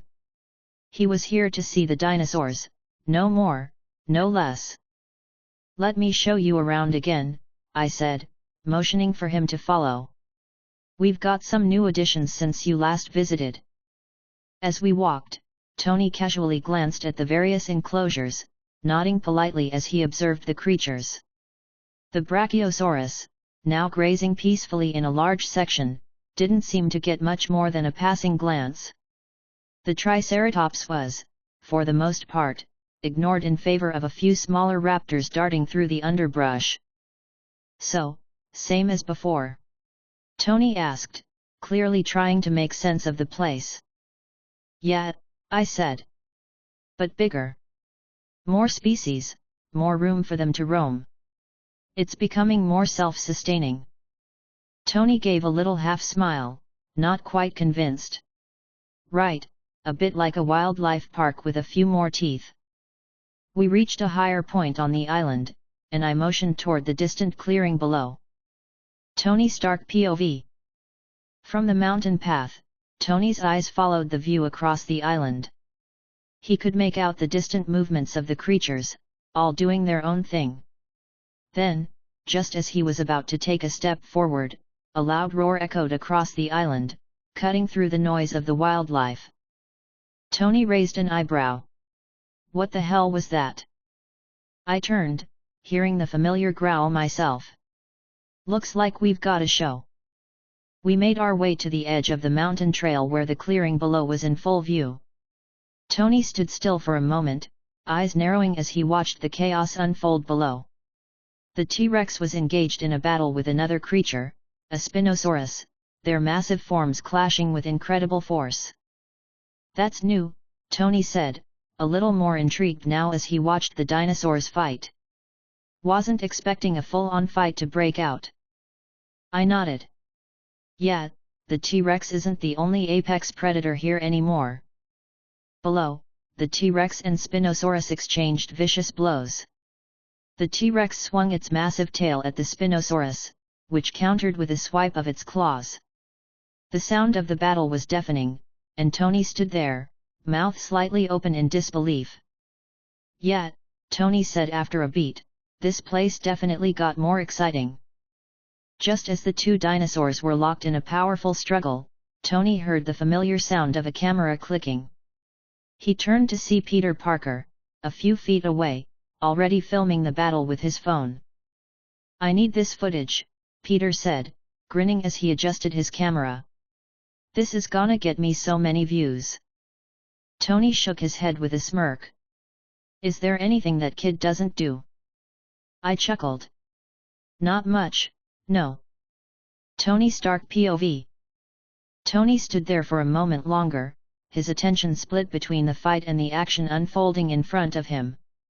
The Spinosaurus was pushing the T-Rex back, but the T-Rex roared in defiance, clearly unwilling to give up its claim over the island. The two titans were locked in a deadly struggle, a sight Tony had never imagined he'd see firsthand. Tony couldn't help but watch, intrigued by the chaos below, but after a few moments, he turned to Shredder. All right, that was impressive, but I think I've seen enough for today. Dinosaurs are cool and all, but I'm not planning to take up residence anytime soon. I nodded, understanding that Tony was simply here to check things out, not to get too involved. Fair enough. It's a lot to take in. He glanced around, then pulled out his phone. I'll grab some shots, too. Can't hurt to have a few souvenirs from this place. Peter Parker POV. Peter was still filming as the fight raged below, eyes wide with excitement. The dinosaurs were amazing up close, and this was the kind of footage that would blow up online. He couldn't stop smiling as he snapped more shots, adjusting the zoom on his phone to capture every detail of the T-Rex and Spinosaurus in action. This is gonna be insane, Peter muttered under his breath, watching as the T-Rex finally delivered a crushing blow, sending the Spinosaurus reeling backward. This is gonna get so many views. Shredder POV. I watched Peter with amusement before turning my attention back to Tony, who seemed satisfied with his visit. The island had changed, but for Tony, it was just another stop on the list.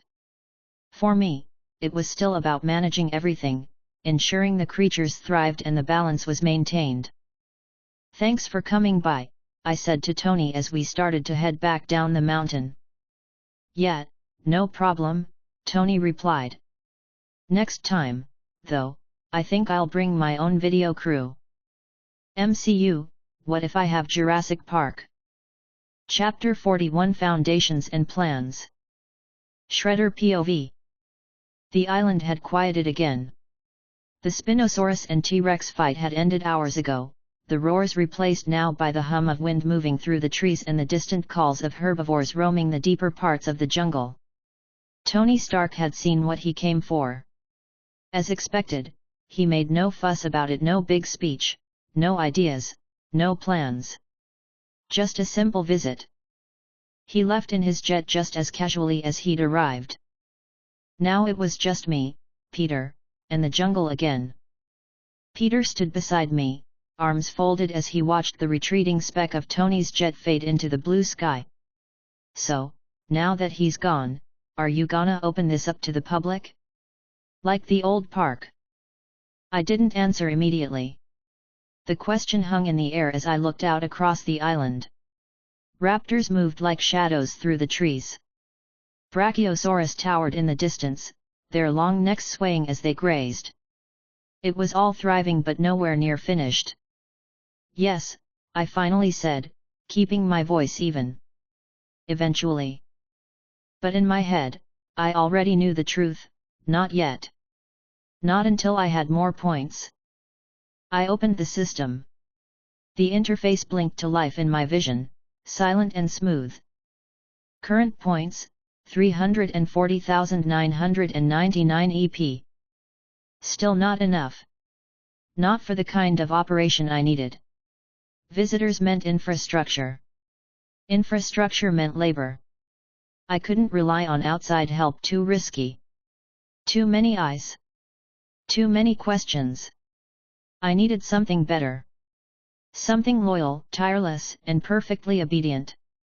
Search, Builder Robot. A list opened instantly. Unit, Builder Bot cost, 5,000 EP. Unit, Manager Bot cost, 10,000 EP. Manager? I tapped on it. System explanation. Manager bots can be authorized to spend EP. They may autonomously purchase approved materials and assign builder bots to tasks. They cannot act without explicit permissions. So basically, a site foreman with a direct uplink to the system.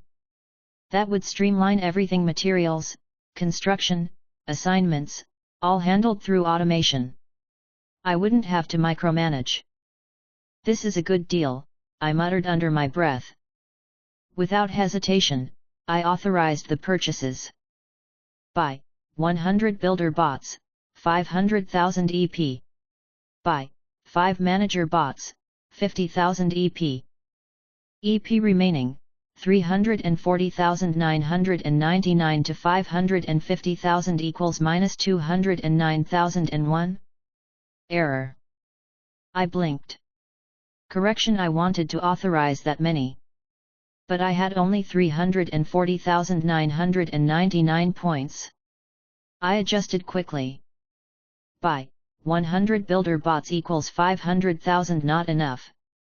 Buy 50 builder bots equals 250,000. Buy 5 manager bots equals 50,000. Total, 300,000. EP remaining, 40,999. Better. Confirm? Yes. Builder bots X50 deployed. Manager bots X5 deployed. The system flashed briefly, and in the distance far down by the open valley I saw the glimmer of movement. Tall, humanoid machines, shaped like skeletal construction workers, stepped out of stasis pods. They began scanning the terrain, marking trees for clearing, testing soil density, setting foundations. The manager bots stood taller, smoother, less industrial. One turned to me immediately and saluted a slow, mechanical gesture of acknowledgement. Directives, it asked in a neutral tone. Use the system, I told it. Only for construction. Enclosures, observation decks, safe visitor paths. Begin immediately. We'll be opening soon. It nodded once, then turned to its console. The others moved like an orchestrated swarm. I opened the store again and scrolled for herbivores. There was no point in leaving those remaining points idle. EP remaining, 40,999. I picked quickly. 2x Stegosaurus 3000 each equals 6,000. 3x Parasaurolophus 2000 each equals 6,000. 10x Compise 500 total. 2x Pachycephalosaurus 2500 each equals 5,000. 3x Gallimimus 1000 each equals 3,000. 1x Edmontosaurus 4000. 1x Iguanodon 4500. 3x Microceratus 1000 each equals 3000. Remaining, 8,999 EP. I let it sit for now. Purchase confirmed. The system beeped once more. Hello. Peter's voice suddenly cut in, and I blinked, realizing he had been waving his hand in front of my face for a few seconds. You good? He asked, half laughing. You went totally blank for a second.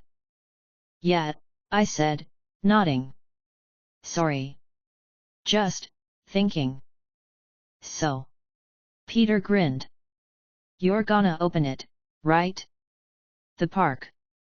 I will, I said simply, meaning it. His grin widened. Cool. I'll help film the opening, maybe build some hype. I've already got people asking me how to book a visit. Then his phone buzzed.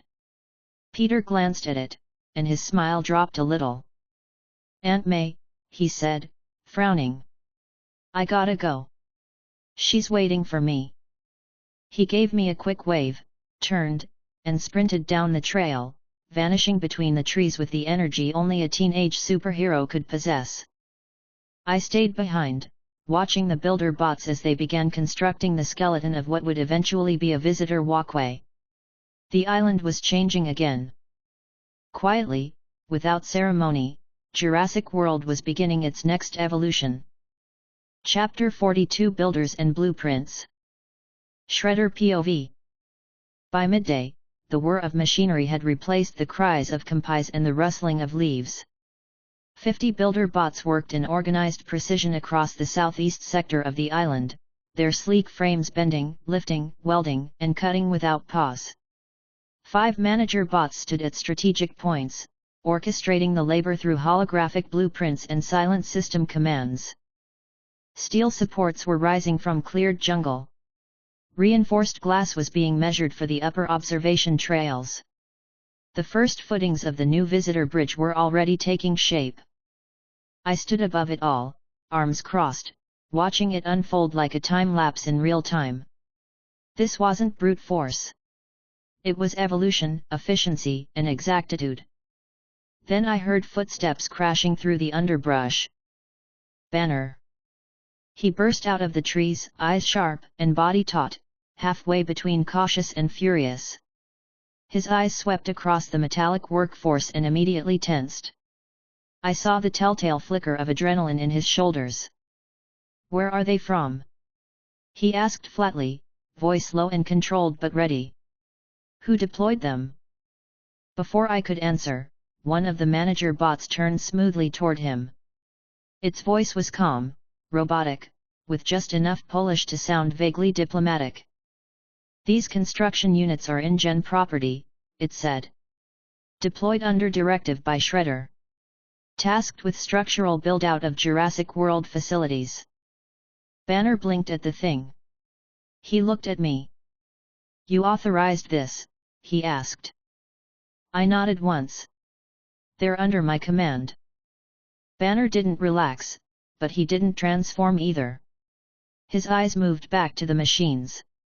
They didn't trip the perimeter sensors. They didn't need to, I said. They didn't come from outside.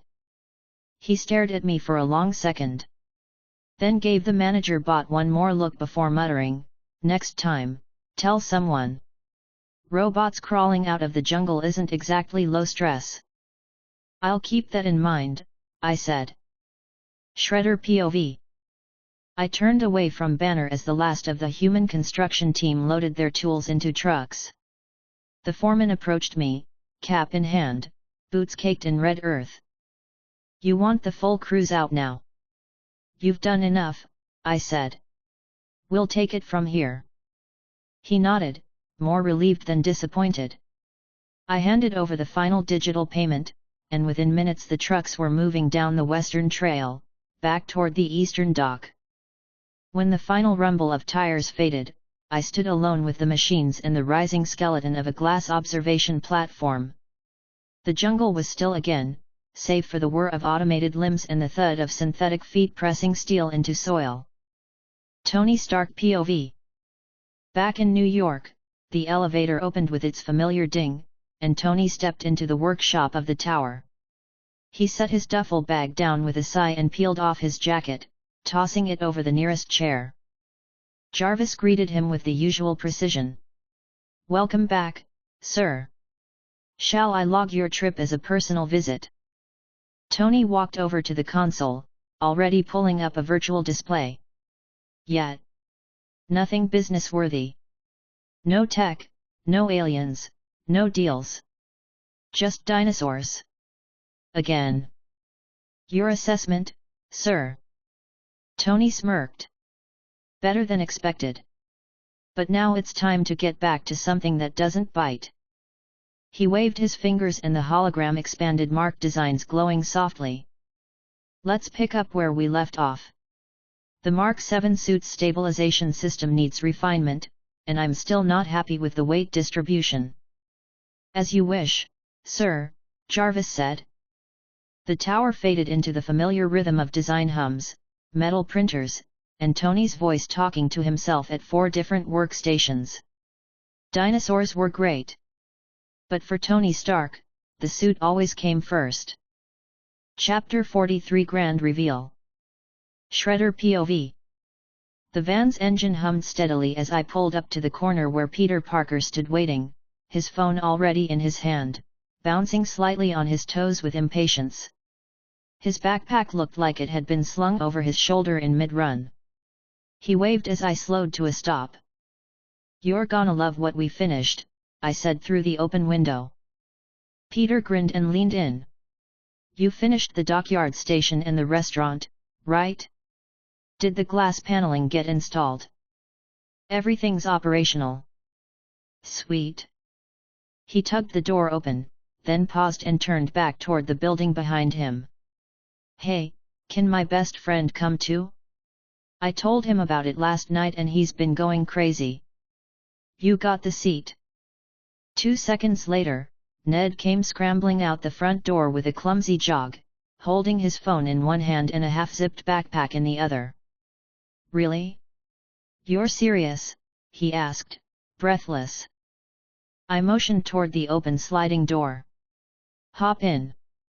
Ned POV. I barely remembered how I got into the van.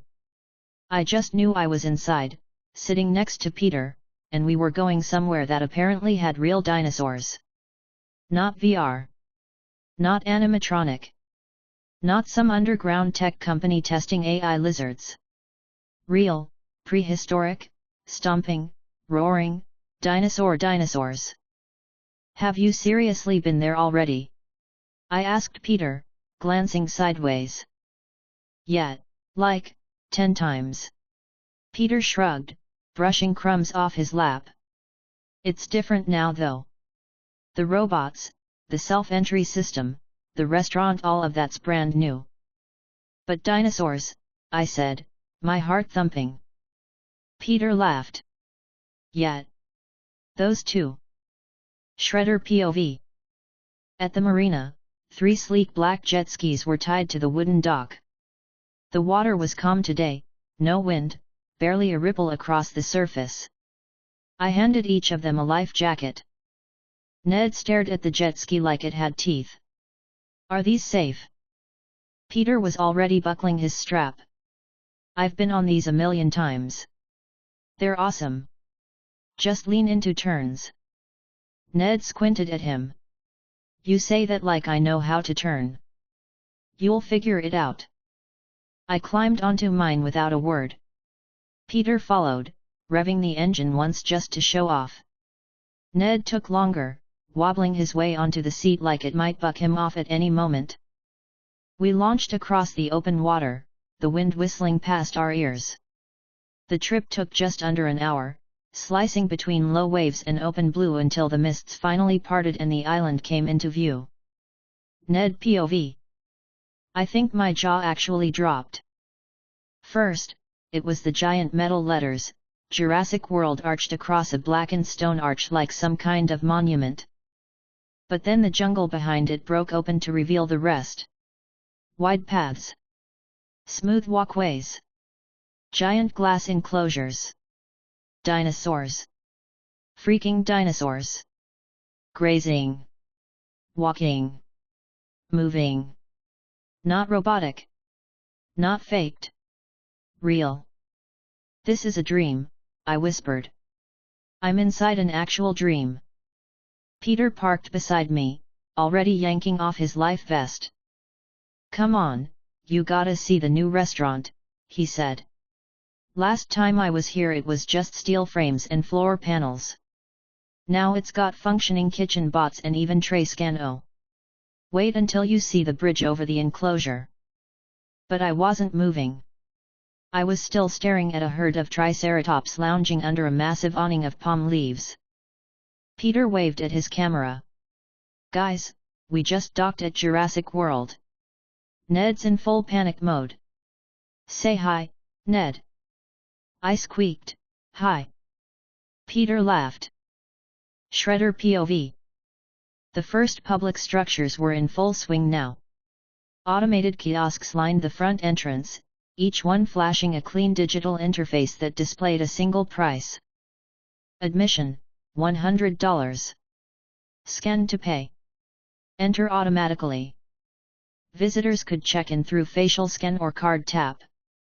Once admitted, facial recognition ensured they had access to the central zone and restaurant, with limited access paths to guided sections still under construction. Ned was still spinning in circles as Peter marched ahead, giving him the rushed tour. That's the new self-serve restaurant, Peter pointed. It's got like 20 menu options, and everything's plated by robot arms. Kinda weird but also kinda cool. We walked toward it as the entrance doors slid open with a soft hiss. Inside, rows of tables stretched beneath a wide steel-framed dome. Each station had a different food category.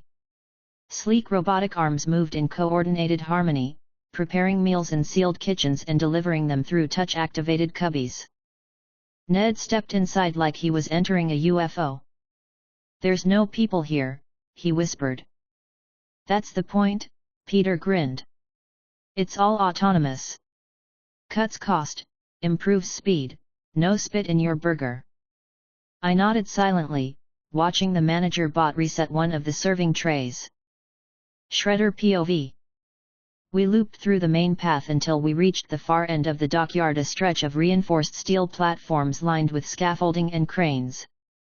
Beyond that, the new transport system. 3 unfinished solar-powered boats sat moored in the water, each one shaped like a wide, flat shuttle with rows of enclosed seats and open-air tops. They weren't for sightseeing, they were the future entry system. Eventually, guests wouldn't need jet skis or private pickups. They'd ride in smoothly, hands-free, from the mainland. They're not operational yet, I said as Peter studied them. Soon though, he asked. Soon. Ned POV. I stood at the edge of a glass barrier, staring down into an enclosure where two raptors watched each other silently, pacing. "They're real," I murmured. "They're just walking around like it's nothing." Peter nudged me. "Told you. Wait until they start hunting again. Sometimes if you're lucky they'll pounce on a compy." "I don't want that," I said too quickly. Peter grinned and turned back to his live stream. "Okay, everyone. That was your first look inside the new Jurassic World. More updates coming soon." Chapter 44 Open to the World. Shredder POV. The island was no longer just a haven. No longer just an experiment or a personal kingdom of steel and teeth. Today, it was open. Jurassic World had begun its public phase. From the edge of the central command tower, a sleek, glass-paneled structure flanked by observation drones, I watched the ocean glisten in the morning light. The docks below were no longer a private zone. 20 solar-powered passenger boats lined the waters, polished and humming quietly in idle mode. I tapped my fingers against the railing, then opened the system. System online. Current points, 109,000 EP. I already knew what I needed. Search, boat driver unit. The results popped up instantly. Autonomous driver bot cost, 5,000 EP per unit. Capable of piloting passenger boats, responding to schedule algorithms, and adjusting routes based on sea conditions. I didn't hesitate. Purchase, 20 units. Cost, 100,000 EP. Remaining EP, 9,000. In the far distance, on the boat decks, sleek humanoid machines powered on. Their eyes flickered blue as they activated in sequence, stepping forward to take position behind each vessel's command console. Now, there would be no delays. No need for staff rotation. The rides would be scheduled precisely, cleanly, and without error. Jurassic World had boats. Jurassic World had drivers. Jurassic World was ready. Banner POV. Inside the control dome, I sat at the system's hub, elbows deep in interface code. The website was live, but it needed to work. Clean. Responsive. Foolproof. The homepage glowed across a full panel screen. Jurassic World now open. Below it, live feed of enclosure cams. Booking panel for boat rides. Real-time visitor capacity.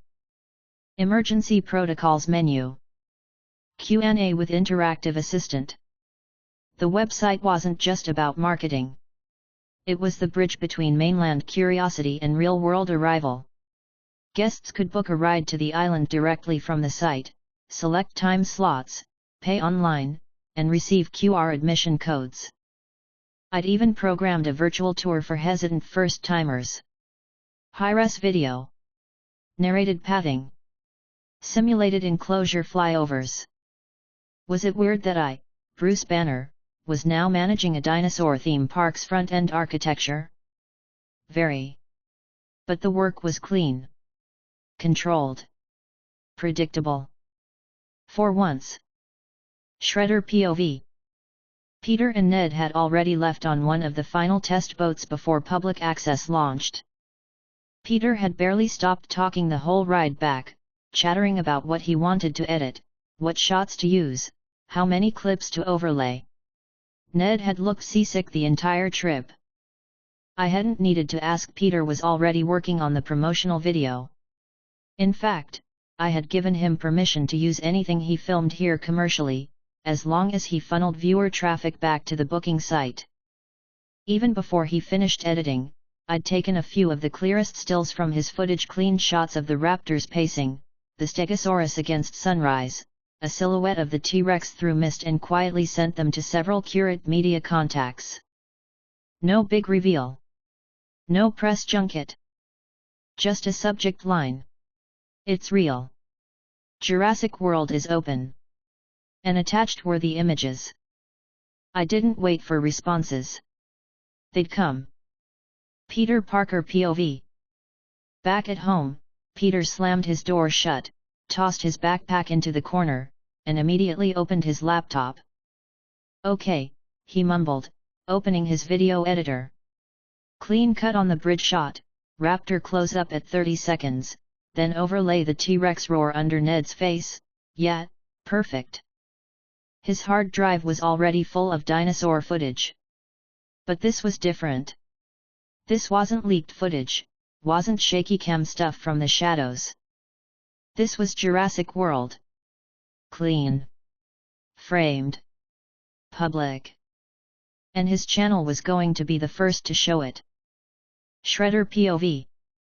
The first booking came in before sundown. Then 3 more. Then 12. By midnight, the website's live feed reported 28 confirmed arrivals for tomorrow's inaugural public transport. And that was just the beginning. Jurassic World was awake. And the world had started watching. Chapter 45 The First Day Rush. Shredder POV. The sun had barely risen when the first boat glided across the eastern inlet, its wake splitting the glass-still water. Then another came behind it. And another. By the time I stepped onto the central walkway to look down at the dockyard, the passenger disembark zone was swarming. I hadn't expected this many. The website had listed 28 confirmed bookings overnight. What I hadn't accounted for was word spreading like fire and people showing up in droves at the mainland port to book on the spot. Hundreds. Possibly more. By 9 a.m., the boats were running full capacity.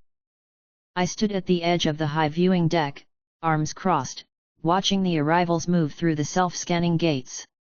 Families. Couples. Tripods. Drones. Streamers holding phones high over their heads. Parents dragging kids. Excited teenagers bouncing on their heels. Dozens, no, hundreds were already fanning out across the main visitor plaza. And I realized, very clearly, this was too fast. There weren't enough human staff. No crowd control. The manager bots were busy keeping the builder bots on task with construction zones, and the autonomous kitchen crew was already nearing max output inside the restaurant dome. I hadn't prepared for this volume. So I opened the system. System, active. Points available, 1,237,800 EP. It had exploded overnight. Exposure from Peter's channel, the media emails I sent, and dozens of other influencers sharing first-look images had gone viral. Everyone wanted to see the dinosaurs. And now they were here. I needed order. Search, Enforcement Unit. The result blinked open. Police Model, Crowd Control/Security Unit 10,000 EP. Equipped with facial recognition, vocal pacification emitters, non-lethal pulse guards, lost child beacon function, riot prevention protocols. I didn't hesitate. Purchase, 100 police units 1 million EP. Remaining, 237,800 EP. Below, I watched as large black cubes rose from the recessed ground panels around the plaza. The cubes hissed open, and humanoid security bots stepped out one by one, eyes glowing steady blue. They looked like robotic peace officers from a sci-fi film. Sleek white plating, navy blue lines across chest and shoulder, non-lethal pacifiers mounted along the arm. Immediately, they spread out. Within minutes, the flow of visitors became manageable. The crowd bottlenecks cleared. One bot guided children to the safer walkways. Another directed foot traffic around the main Raptor viewing deck. A third hovered near the restaurant entrance, greeting guests and answering basic queries. People didn't seem alarmed. If anything, they were fascinated. Shredder POV. I turned back to the system. Still over 200,000 points left. I didn't need more structures yet. But the enclosures could use fresh life. Each of our viewing zones was built on a model, one of each dinosaur visible near the transparent glass front, while their herds or packs lived freely beyond, deeper into the terrain. It gave the illusion of intimacy, without compromising safety. I selected a mix of species to round out the displays. 3x Stegosaurus 3000 each. 5x Compys 250 each. 1x Spinosaurus 50,000. 2x Gallimimus 1000 each. 2x Edmontosaurus 4000 each. 2x Pachycephalosaurus 2500 each. 1x Carnotaurus 45,000. 1x Ankylosaurus 6,000. 2x Parasaurolophus 2,000 each. Total spent, 114,250 EP. Remaining, 123,550 EP.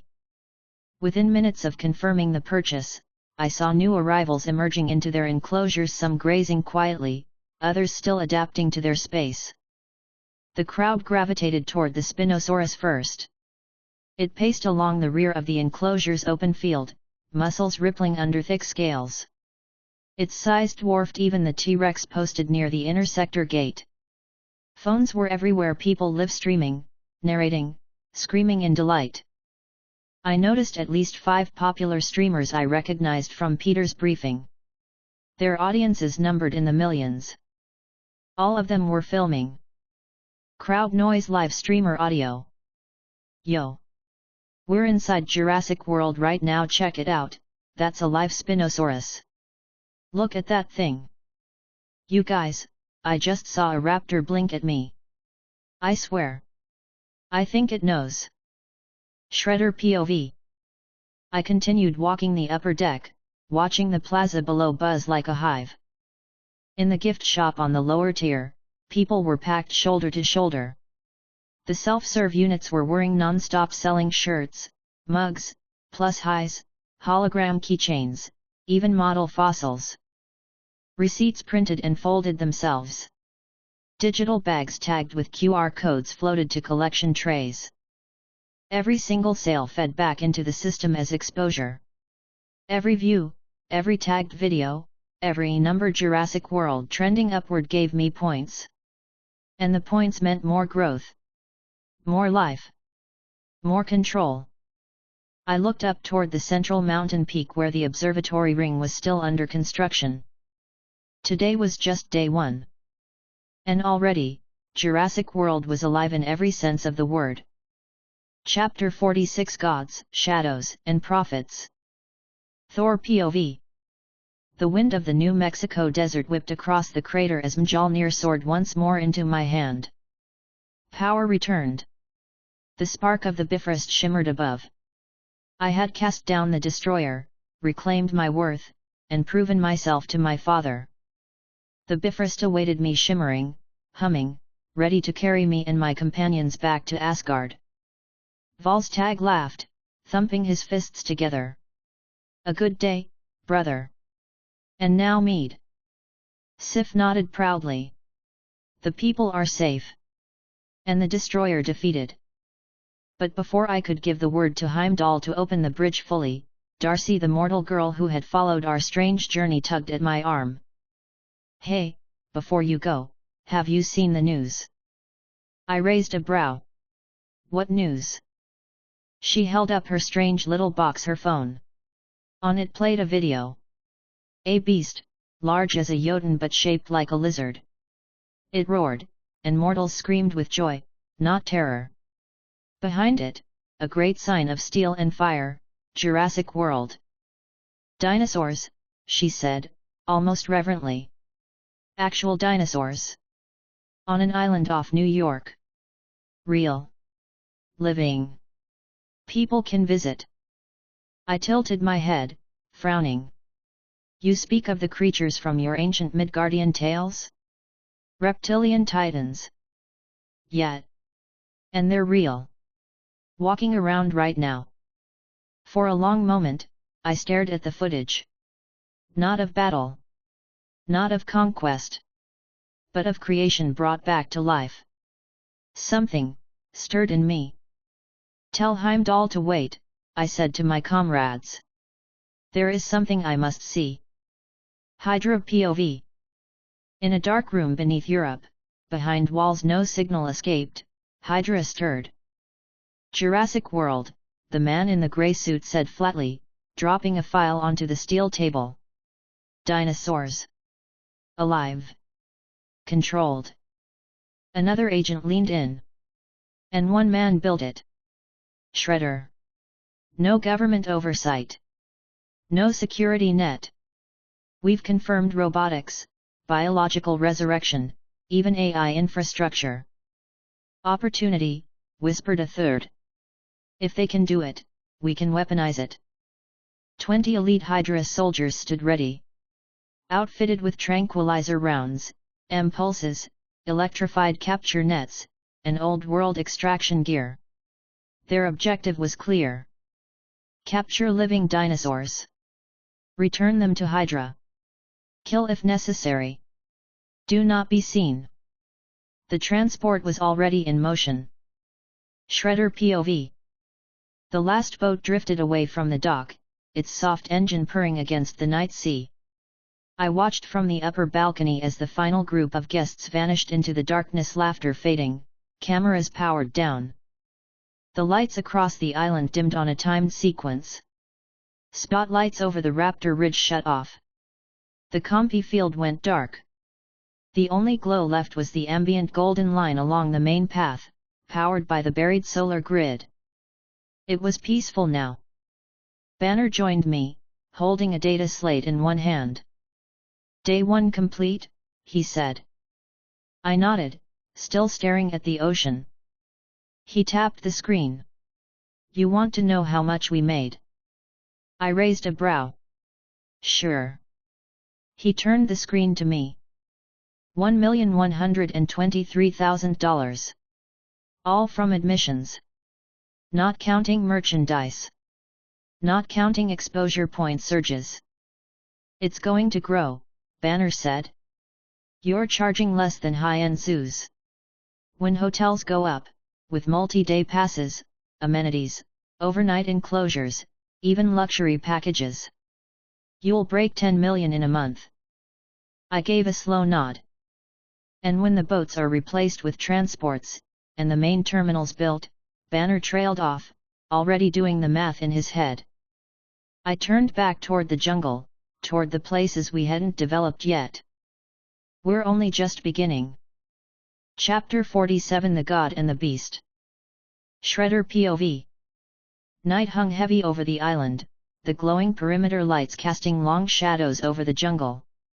The day's guests had long since departed, ferried away by the last boats, and now Jurassic World stood quiet, patrolled only by the soft whir of police robots and the subtle movement of dinosaurs in their nocturnal routines. I was doing my usual rounds when I saw someone new. He walked in from the docking platform alone. Tall. Broad. Calm. He wore a simple jacket over a black shirt, jeans, boots. He looked like any other man until you looked closer. He moved like a warrior. Heavy with presence, too perfect in his silence. And I recognized him immediately. Thor. The god of thunder. Masked in plain clothing, pretending to be normal. But the system didn't care about pretense. Important characters meant massive exposure points. And this one could change everything. I approached him without hesitation. Evening, I said. He turned slightly, polite, eyes sweeping the raptor enclosure nearby. I've heard rumors. You came alone. He gave a nod. I did. You're not interested in the crowds? Or the tours? No. Then what do you want? He smiled faintly. A challenge. A creature. Nothing fatal. Just, something worthy. I paused. Not because I was unsure, but because I knew exactly what to give him. Follow me, I said. I have something. Shredder POV. We left the main trail and cut deep into the western sector past the guest access zones, beyond the cleared paths, to the most remote enclosure site, an artificial jungle grown wild over a bed of reinforced terrain. There were no robots here. No fences. Just the silence of trees and something large moving beyond them. I opened the system as we walked. System active. Current points, 473,890 EP. He wasn't just strong, he was pivotal. A god among mortals. Exposure to Thor would skyrocket my resource pool. By Indo-Rex 450,000 EP. Remaining, 23,890 EP. The jungle quaked with the weight of something massive. Branches cracked. Low, wet breathing echoed from behind the foliage. Thor stopped walking and stared into the dark. "What is it?" he asked, his voice quiet now, reverent. "Something stronger than the T-Rex," I answered. "Do not kill it. I give you my word."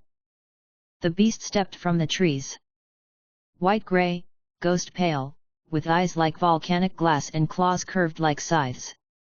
The Indo-Rex was nearly silent as it moved, its bulk rippling with controlled violence. It locked eyes with Thor.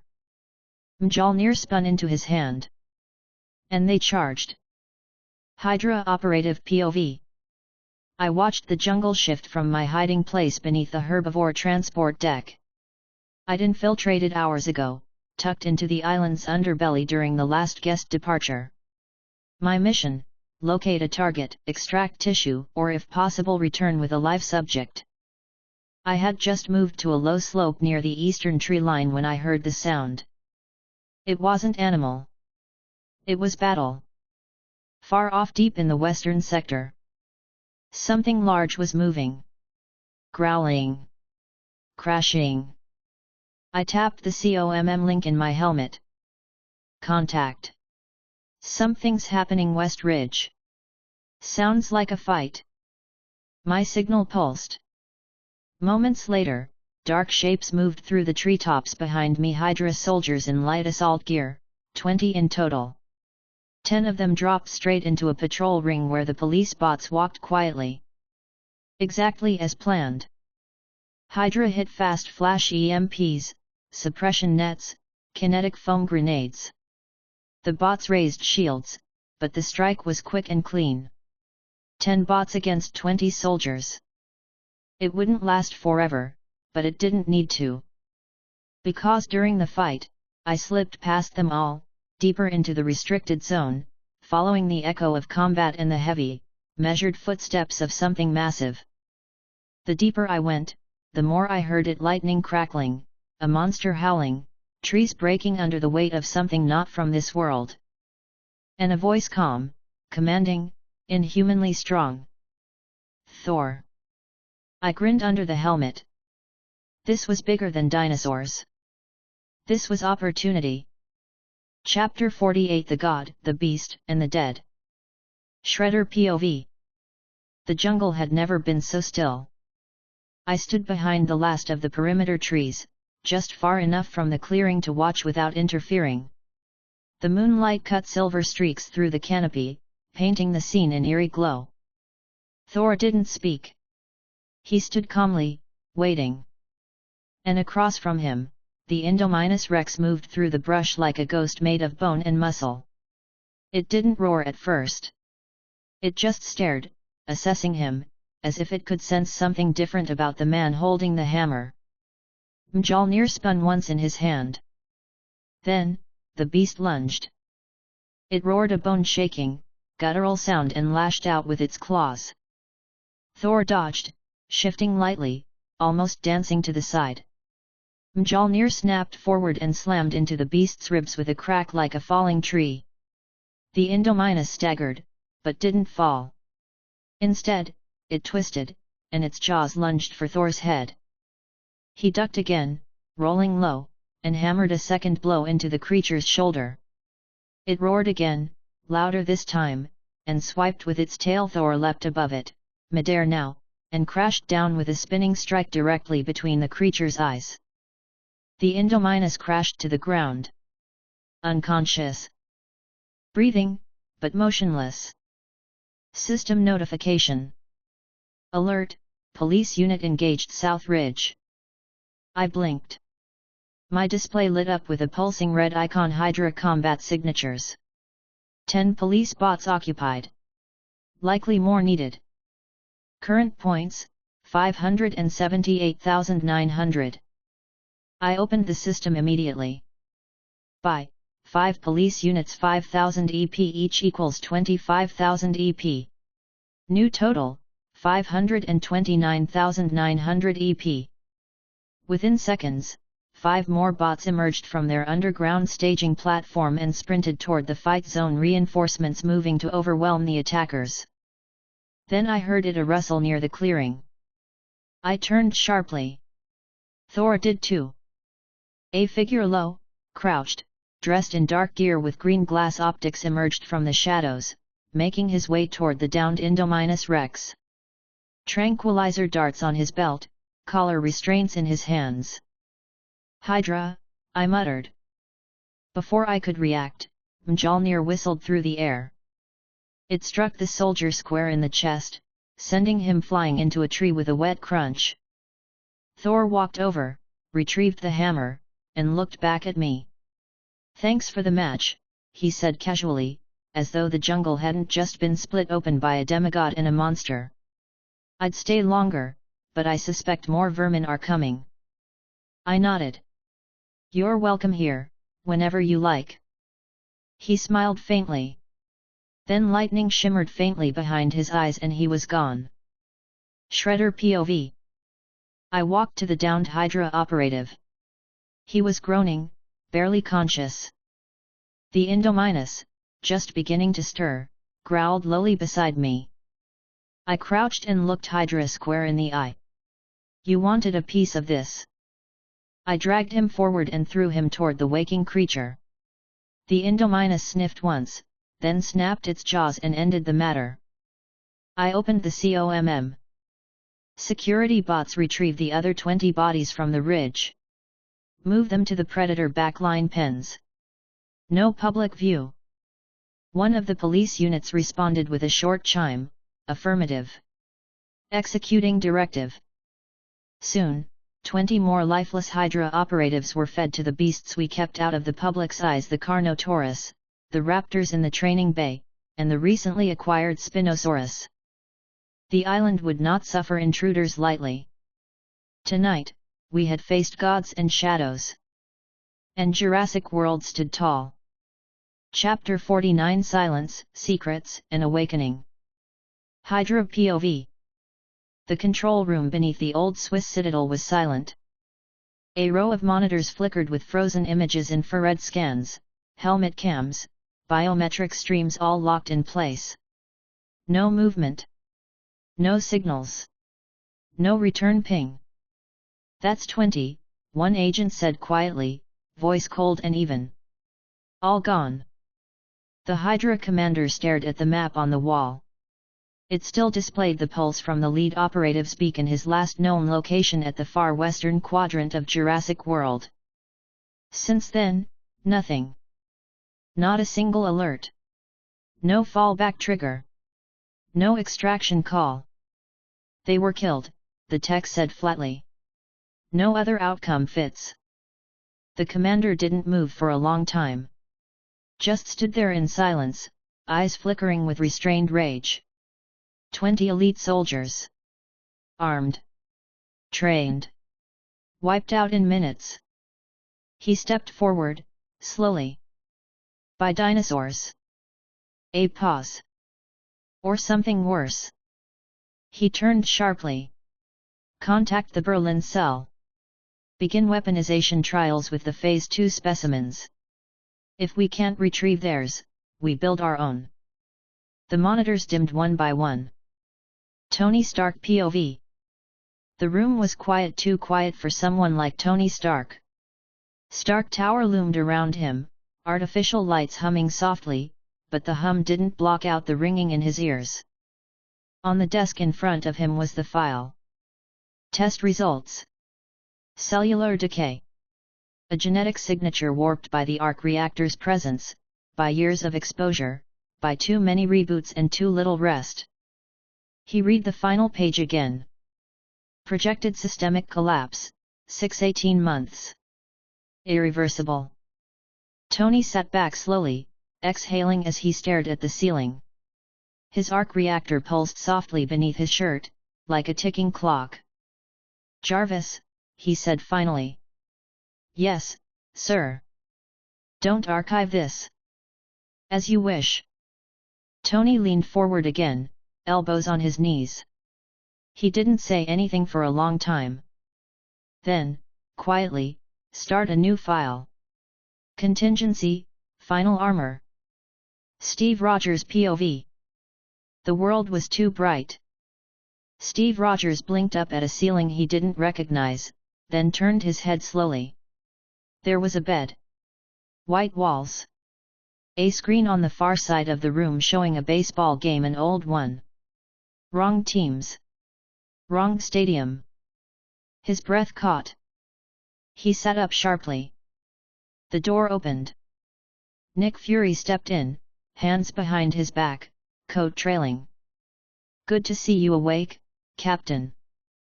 Steve stared at him. The voice was unfamiliar but the tone held weight. "Where am I?" "Secure SHIELD medical facility." Why was that game on?" Fury nodded once. "We were trying not to shock you." Steve swung his legs off the bed, standing slowly. "How long?" Fury didn't blink.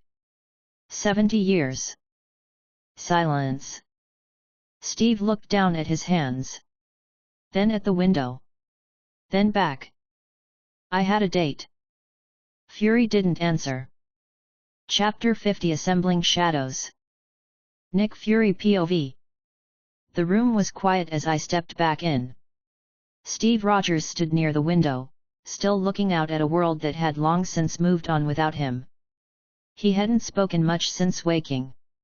Didn't ask many questions. Just took it all in. "You said 70 years, he said at last, not turning around. "And you said SHIELD brought me back." "Why?" "Because we need you," I replied. "Because the world isn't any safer now than it was when you left it." He finally turned, eyes steady. "Then what are you building?" "A team," I said simply. "People with the skills, power, and experience to handle threats no one else can." There was a long pause. Then Rogers gave a nod. "I'm in." Agent Coulson POV. I found Thor near the pier. The fairy lights flickered softly across the water, and he stood at the edge with his back straight, arms folded, Mjolnir at his side. "You're leaving?" I asked, keeping my tone casual. He looked over, calm. "I've done what I came to do." I stepped beside him, watching the waves. "Earth could use your help." Thor turned his head slowly. "There are threats coming," I said. "Bigger than you've seen so far. We're putting together something S.H.I.E.L.D. initiative. Fury's idea. You would be an essential piece." There was a beat of silence. Then Thor nodded. "Then I will stay." Nick Fury POV. Tony Stark didn't even look at me as I entered the lab. His hands were busy, working a soldering line into the new chest plate of the latest suit. The lights flickered across his face, masking the tension around his eyes. "You've heard the pitch," I said. "Yep," Tony replied. "You don't even want to ask what it involves." "No need," he said without looking up. "If you're asking me, it's because you need someone reckless, arrogant, and willing to fly into the fire. But I'm on a countdown clock, Fury." He tapped his chest lightly. "This thing's not going to hold forever. You want someone reliable? That's not me." I was silent for a moment. "Then we'll move on." Nick Fury POV. The screen lit up in my hand as I pulled up the encrypted call. "Agent Romanoff," I said. "Yes, sir." I'm sending you and Rogers to the island. Jurassic World. There was a pause. You want us to recruit Shredder and Banner, I said. We've confirmed what's on that island. And what's under it. If something worse shows up, we'll need more than dinosaurs. She exhaled slowly. Understood. Steve appeared beside her, now suited in a modernized variant of his old uniform. He said nothing, but the look in his eyes was steady. Focused. They were both ready.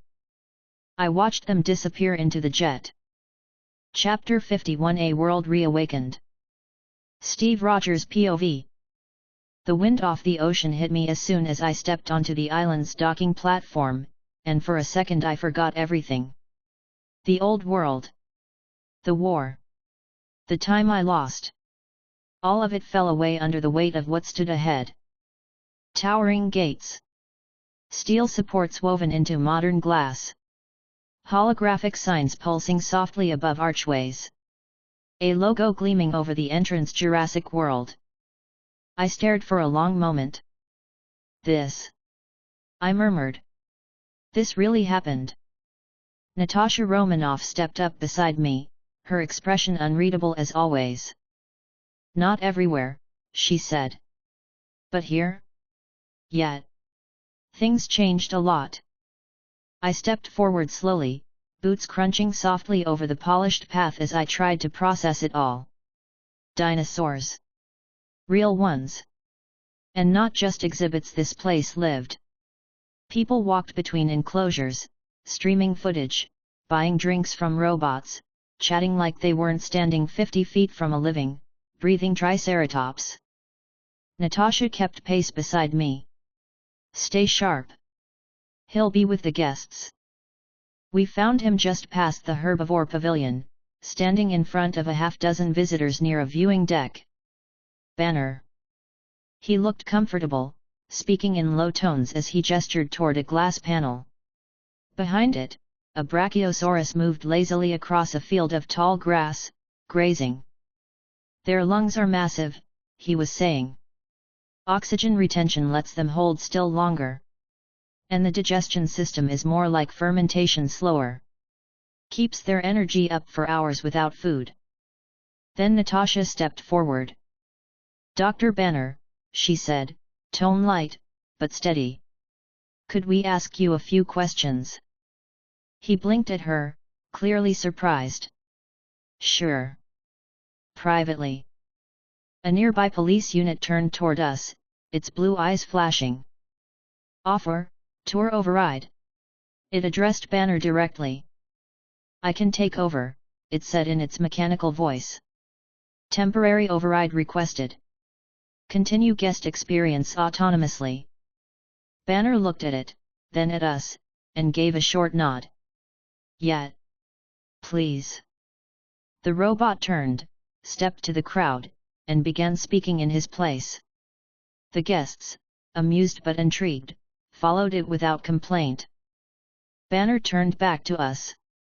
All right, he said. Who are you two really? I'm Steve Rogers, I said, offering a hand. This is Agent Romanoff. S.H.I.E.L.D,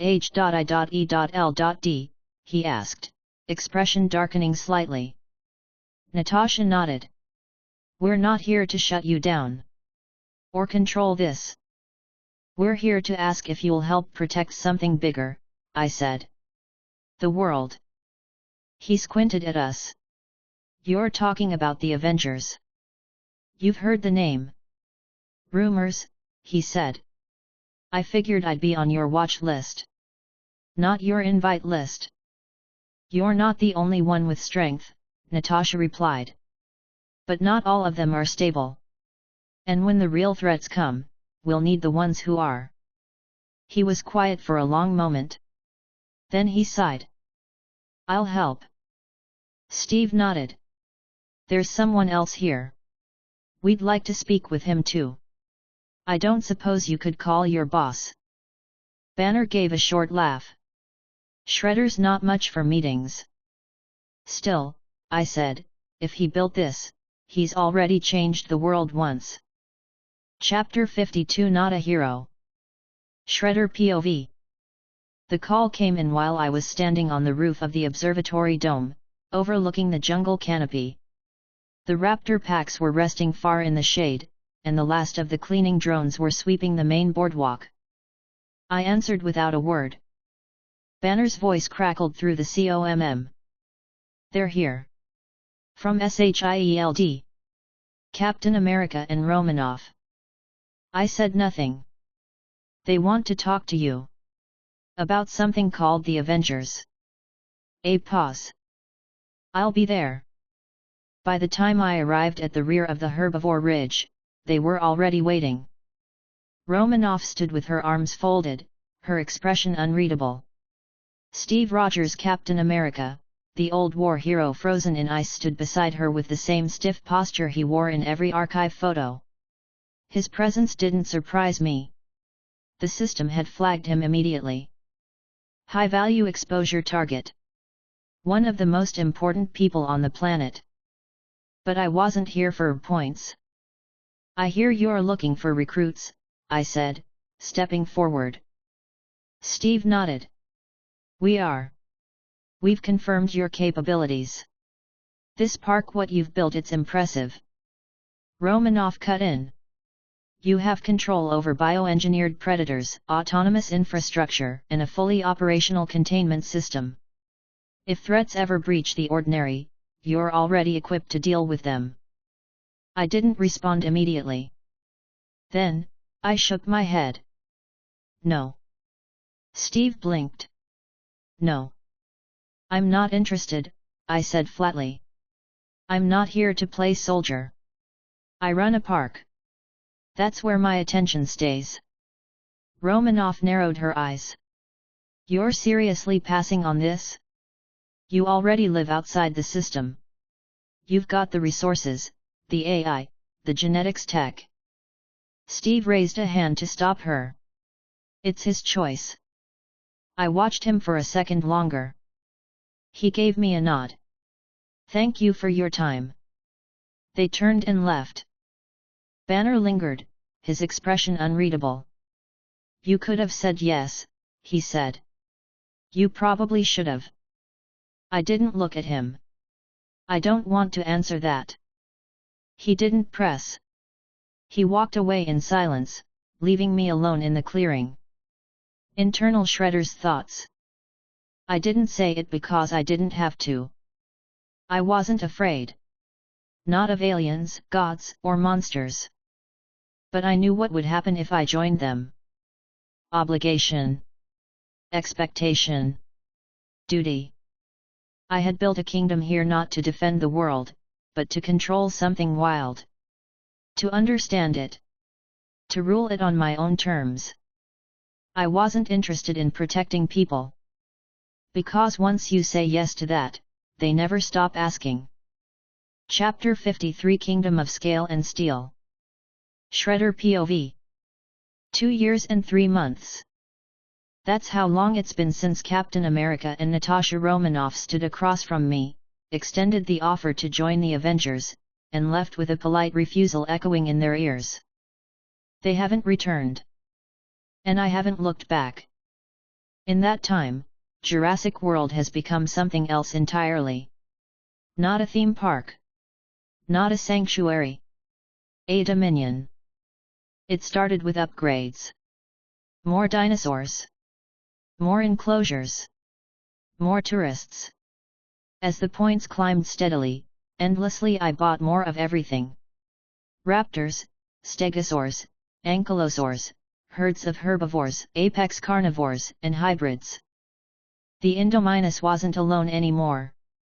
The Indoraptor came first, smaller, faster, with a cunning spark in its eye. Then another genetic line, built off my own private blueprints, armored predators, reinforced tissue, enhanced musculature, improved cognition. They didn't just survive. They thrived. And to match their strength, I expanded again. I purchased 3 surrounding islands off the coast. Unnamed, undeveloped. I named them by sector East, South, and Crown. Each one fenced with reinforced steel, bordered by a designed trench system that allowed the aquatic creatures and the more amphibious land predators to swim between zones through underwater tunnels. No path led away, only in circles. The dinosaurs were free. But only in my system. To support them all, I expanded the builder and manager bot network. Then I created a new type, engineer-class robots. These didn't just build structures. They crafted armor. Exoskeletal plating for the larger carnivores. Lightweight, energy-displacing material based on early shield tech leaks, adapted for scaled bodies. The T-Rex now wore bone-white armor across its shoulders and jaw. The Allosaurus line had reinforced leg plating. The Spinosaurus had thermal-resistant mesh woven into its sail. They weren't just attractions now. They were weapons. System status report. Current exposure points, 37,389,004 EP. Islands owned, 4. Dinosaurs owned, 1,282, including duplicates and juveniles. Hybrids created, 15 confirmed genetic lines. Total visitor count, 244 million, since public launch. Jurassic World wasn't just known. It was everywhere. There were toys, documentaries, VR broadcasts, celebrity guests, and military inquiries. Every government on Earth knew about the park. But no one touched it. No one could. It was sovereign. Independent. Untouchable. Because I made it that way. I still didn't answer to SHIELD. I still hadn't replied to the Avengers. I wasn't their ally. I wasn't their enemy. I was something else. And now, looking over the central overlook, watching a pack of armored raptors stalk a massive ceratopsid herd under golden floodlights, I felt no regret. Chapter 54 Quiet Partings, Loud Claims. Shredder POV. The morning rolled in slow and golden, casting streaks of sun across the back cliffs of Crown Island. Raptors raced beneath the observation bridge, sleek in their black-plated armor. The Spinosaurus snapped lazily at fish dropped by feeding drones. In the central plaza, thousands moved in and out of the park's western corridor, tourists, researchers, influencers, admirers. A kingdom at full capacity. I stood on the high overlook, hands resting on the metal rail, when Banner approached from behind. I didn't have to look to know it was him. His steps were always quiet, deliberate, but there was a rhythm to his breath that the jungle never masked. "I need to leave," he said without preamble. I turned slightly. "Avenger business," he added. I studied him for a moment, then nodded. "How long?" "Can't say." "You'll be back?" He hesitated. "If I can." I didn't press him further. I never did. "You're clear to go," I said simply. He gave me a nod, then a small smile. "Thanks." We stood in silence for a few seconds more. Then he turned and disappeared into the elevator bay. No ceremony. No lingering goodbyes. Just like everything with Banner, quiet, uncertain, but honest. I returned my gaze to the enclosures. The crowd was growing thicker by the minute. The point system pinged softly in the background of my mind, rising. Always rising. Every eye meant power. Every footstep across my soil was mine to control. Loki POV. The elevator rose too slowly. I could hear the faint murmur of voices above, deep, refined, dressed in tailored arrogance. The kind of men who bought countries like jewelry and traded oil fields like dice. Perfect. The doors opened with a soft chime. I stepped forward into marble. The penthouse stretched wide, all glass and gold. A bar gleamed against the wall. A dozen men and women in black suits and diamond rings stood half bored, half irritated at the interruption. One of them frowned. You're not on the guest list. I smiled. I am not a guest, I said softly. I am a god. Laughter flickered around the room like static. I see, one of the older men said. And which pantheon do you belong to, Mr. Lofison? I said, stepping forward, the shadows behind me lengthening. Loki. Of Asgard. Another chuckle. I let them finish before I moved again. With a wave of my hand, the air around me shimmered. My plain black coat burned away into green leather and gold filigree. Horns curled upward from my brow. The room fell quiet. This world worships false power, I said, my voice louder now, echoing slightly off the glass. It bows to markets and militaries. It kneels to men in suits. I stopped in the center of the room. I have come to offer you something greater. 2 security guards stepped forward. One touched his earpiece. With a twitch of my fingers, both collapsed, gasping paralyzed, not dead. My patience, I continued, is thinner than your bloodlines. The elder man took a step back. What do you want? Loki smiled. Allegiance. I don't. Then kneel. He didn't. So I lifted my hand again and his body hit the floor like a puppet with its strings cut. Now they listened. Now they watched. I do not need your armies. I do not need your wealth. But you, creatures of influence, you will be useful. I turned slowly, letting my gaze linger over each of them. You will open doors. Shape opinions. Quiet those who raise questions. And when the time comes, you will call me king. He paused. No, he corrected, voice quiet but absolute. You will call me God. Chapter 55 The Spark of Chaos. Loki POV. Midnight in the heart of S.H.I.E.L.D's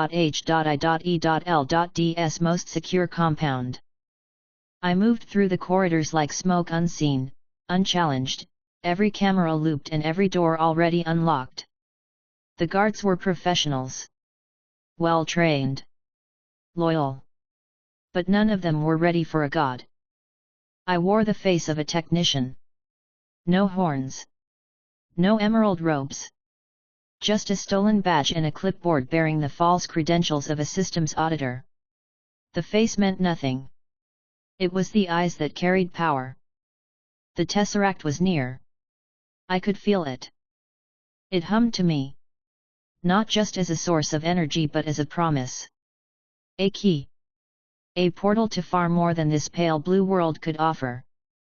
I turned a corner, past a security hub with a glass wall where 2 agents monitored internal readings. One looked up briefly. I gave a nod, the bored, tired glance of a man who'd spent 12 hours in server bays. She barely glanced back. Fools. Secure containment tesseract vault. The room wasn't grand. Just steel. Lights. Layers of redundant containment systems and pressure sensors.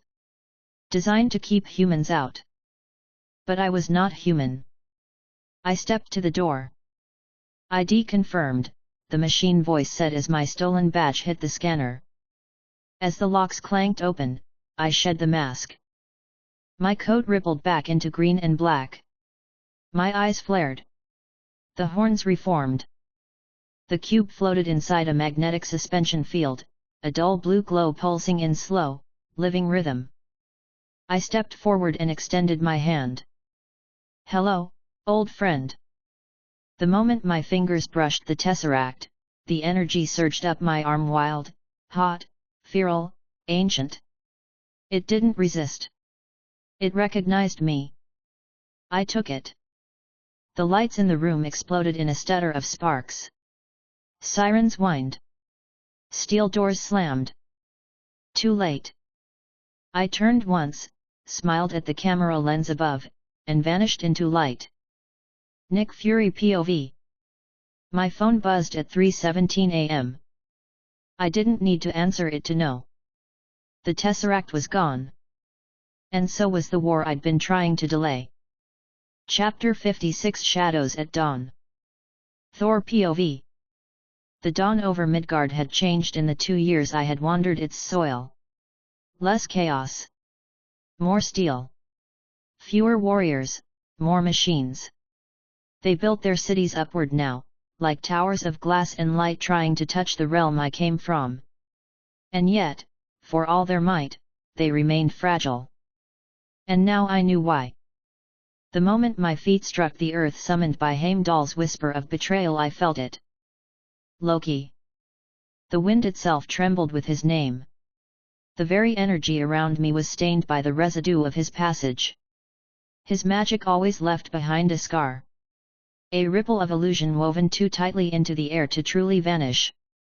I stood atop a building in New York, far above the city's restless heart, Mjolnir in my hand and thoughts spiraling deeper than I would let show. Loki had stolen the Tesseract. The very object he swore to safeguard under Odin's eye. It was more than mischief now. It was war. And yet, part of me hesitated. Because this was no longer the boy I wrestled beside on the golden fields of Asgard. This was no longer my brother. This was a stranger wearing his face. Nick Fury POV. The screen flickered in front of me, showing the last seconds of Tesseract containment footage. I watched Loki barefaced and gleaming step into frame, place his hand upon the cube, and disappear in a burst of unnatural light. His eyes had glowed the way dying stars do, beautiful and terrifying. I said nothing for a long time. Maria Hill stood beside me, jaw tight. We lost everything inside that chamber. It shorted half our internal grid. I noticed. The trace is dead. No residual signature left behind. That's not true, I said, turning slowly toward her. We always leave something behind. Especially him. She didn't ask how I knew. She knew better than that. Instead, she handed me a file. Banner's gone. Off-world. Rogers is training. Romanoff's in Tokyo. And Stark. She hesitated. Ignoring our calls. Typical. I stared at the still image frozen on the screen, Loki with the cube in his hand, smirking as if this had always been his. We need to get ahead of this, I said. Before he starts putting pieces on the board. Do we call Shredder? She asked. I considered it. He hadn't taken our offer. Hadn't so much as acknowledged the messages after the Avengers initiative was launched. And yet, his island had become a strategic point of power. Not military. Not political. But primal. He had thousands of creatures under his command and autonomous weapons we couldn't even decode. But more than that, he understood control. Still. No, I said. Not yet. Loki POV. The realm I stood in now was old. Older than Midgard. Older than Asgard. A place between worlds, forgotten by most. A veil of fog and stone and infinite stars. Time passed here not in seconds, but in moments of decision. And here, I began to carve. The Tesseract pulsed softly in my hands. Its voice was not literal, but I heard it nonetheless. A whisper that crept into my mind, promising paths I had not yet seen. Destinies forged not by blood, but by will. I no longer needed Odin's shadow. I no longer needed Thor's approval. Midgard worshipped kings and buried gods. But I would show them a truth more ancient than either. Power is not inherited. It is taken. With the Tesseract, I began to open doors. Small ones, at first weak places in the wall between worlds.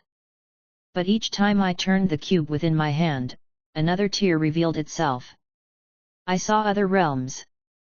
I heard names whispered across galaxies. The Chitauri. The Leviathans. Shadows with hunger and teeth. And one voice, older than the rest. cold, eternal, promising fire in exchange for chaos. I smiled. My path was set. Steve Rogers POV. The shield felt heavier these days. I strapped it to my back and walked through the training facility SHIELD had given me. Everything was new technology, language, customs. And yet, they still trained soldiers the same way. Push-ups. Drills. Discipline. I preferred it that way. But this morning, Fury had sent a message. A short one. Suit up. We found him. I didn't ask who. Because I knew. Loki. The thief. The liar. The one who had nearly cost Thor his throne 2 years ago, and now held the fate of the world in his fingers. I walked to the landing pad. Romanoff was already waiting, arms crossed, dressed in black. You ready for this? She asked. No. She smirked. Good. Means you'll keep your head down. I smiled faintly. Only if it helps me bring him back. Shredder POV. The skies over Jurassic World were calm. Not stormy. Not warning. But too calm. I stood on the main tower, watching the motion sensors track each dinosaur's movement across the satellite-linked terrain grid. Every enclosure was secure. Every tunnel reinforced.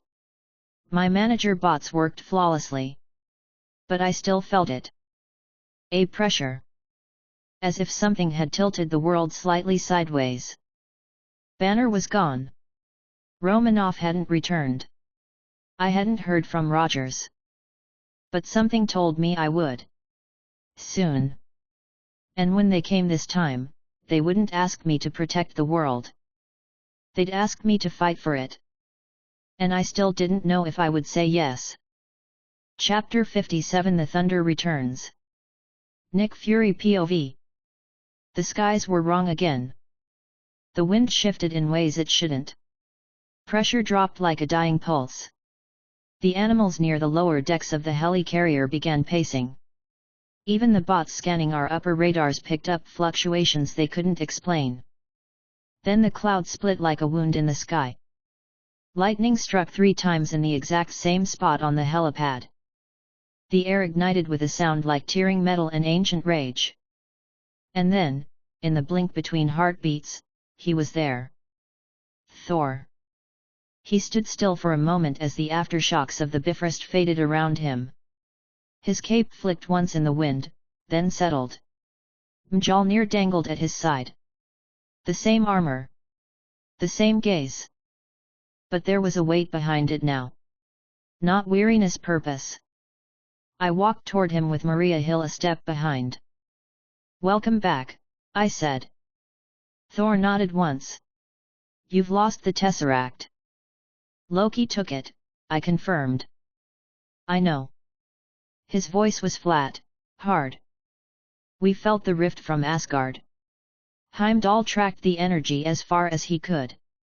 He could not see beyond the void Loki now hides in. Whatever realm he walks, it has no name. Hill stepped forward. He's not alone. His trail left technology we've never seen before. Someone or something helped him. Thor didn't flinch. Then he seeks war. He always did. Shield Command Strategic Briefing Room. The briefing table filled one slow seat at a time.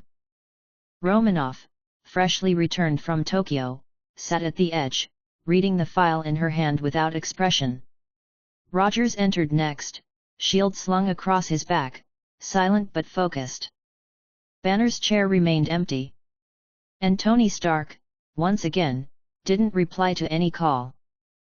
Thor stood at the head, arms crossed, as the hollow projector illuminated the center of the room with a glowing, spinning cube. The Tesseract. Or rather, a simulation of what it had been before Loki took it. Hill spoke calmly. It wasn't just stolen. It was activated. We believe Loki used it not to flee, but to open something, a gateway, maybe. We've tracked energy spikes worldwide since. Most are random. One was deliberate. She tapped a panel. A red glow expanded out over Europe. An empty sector of mountain terrain pulsed with faint readings. That's our last confirmed signal. After that he went dark. Thor stepped forward. If Loki seeks to open a gate, he will need time. And strength. The Tesseract cannot be forced. It must be convinced to serve. Then we convince it not to, Rogers said. Shredder POV. They didn't call me. Not yet. But I saw the news feed. The rift in the sky. The leak that showed a figure falling from it, hammer in hand. I didn't need a message to know who it was. Thor was back. Which meant the storm was finally catching up to me. Jurassic World hadn't changed. My islands still thrived, my enclosures remained secure, and my influence was global. But something in the horizon had shifted. The gods were moving again. And sooner or later, they would knock on my gates once more. Chapter 58: The One-Time War. Shredder POV. It was Barton who made the first mistake. He knocked on my office door. I knew his knock. Calculated. Firm. Military. I ignored it. Then Natasha walked in anyway. Banner followed. Then Rogers. Then Tony Stark, helmetless, with the kind of expression that didn't bother pretending he wasn't annoyed to be here. They stood in a semicircle around my desk, as if trying to block every escape path I might think to take. They didn't say it, but I knew the pitch was coming. I could feel it pulsing off of them like a staged mission brief. "We need you," Banner said quietly. "I'm running a city of dinosaurs," I said without looking up from the screen. "My needs are being met." "Loki's not going to stop at the Tesseract," Steve said. "He's raising something. We don't know what yet." "You want me to bring dinosaurs to a magic war?" "No," Tony cut in. "We want you. But if the lizard zoo comes too, we won't say no." "Charming. You've built weapons," Natasha said. "You just gave them names and stuck them in grass pens." "They're more than weapons," I replied. "Good. Because we need more than soldiers." I stared at them. 5 legends. Each forged in war. All standing in my control room as if they were the ones in charge. And in that moment, I could have said no. I should have. I was not built to protect this world. I had no interest in saving it. I'd spent years building something that finally, bent to my control. But the idea crept in anyway. Not because I wanted to help them. But because they were the Avengers. And if I showed them what Jurassic World could do, what my creations could become, I'd earn more exposure points than any influencer, celebrity, or tourist ever could. They were plot critical. High level. The system would recognize it instantly. Internal thoughts. This is it. This is what I've been waiting for. When they see the raptors hunt beside soldiers, when they watch the Indominus tear through enemy lines, I'll get points. Millions, maybe more. Just for doing what I've always done. I looked up. "One time," I said. "This isn't a career change." Steve nodded. "We'll take it." I stood. "Give me an hour."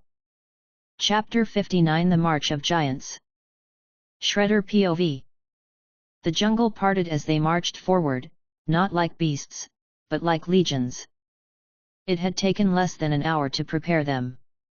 The engineers worked in perfect sync, snapping armored plating into place, syncing control nodes with the master command hub embedded in my gauntlet. They'd been trained for this.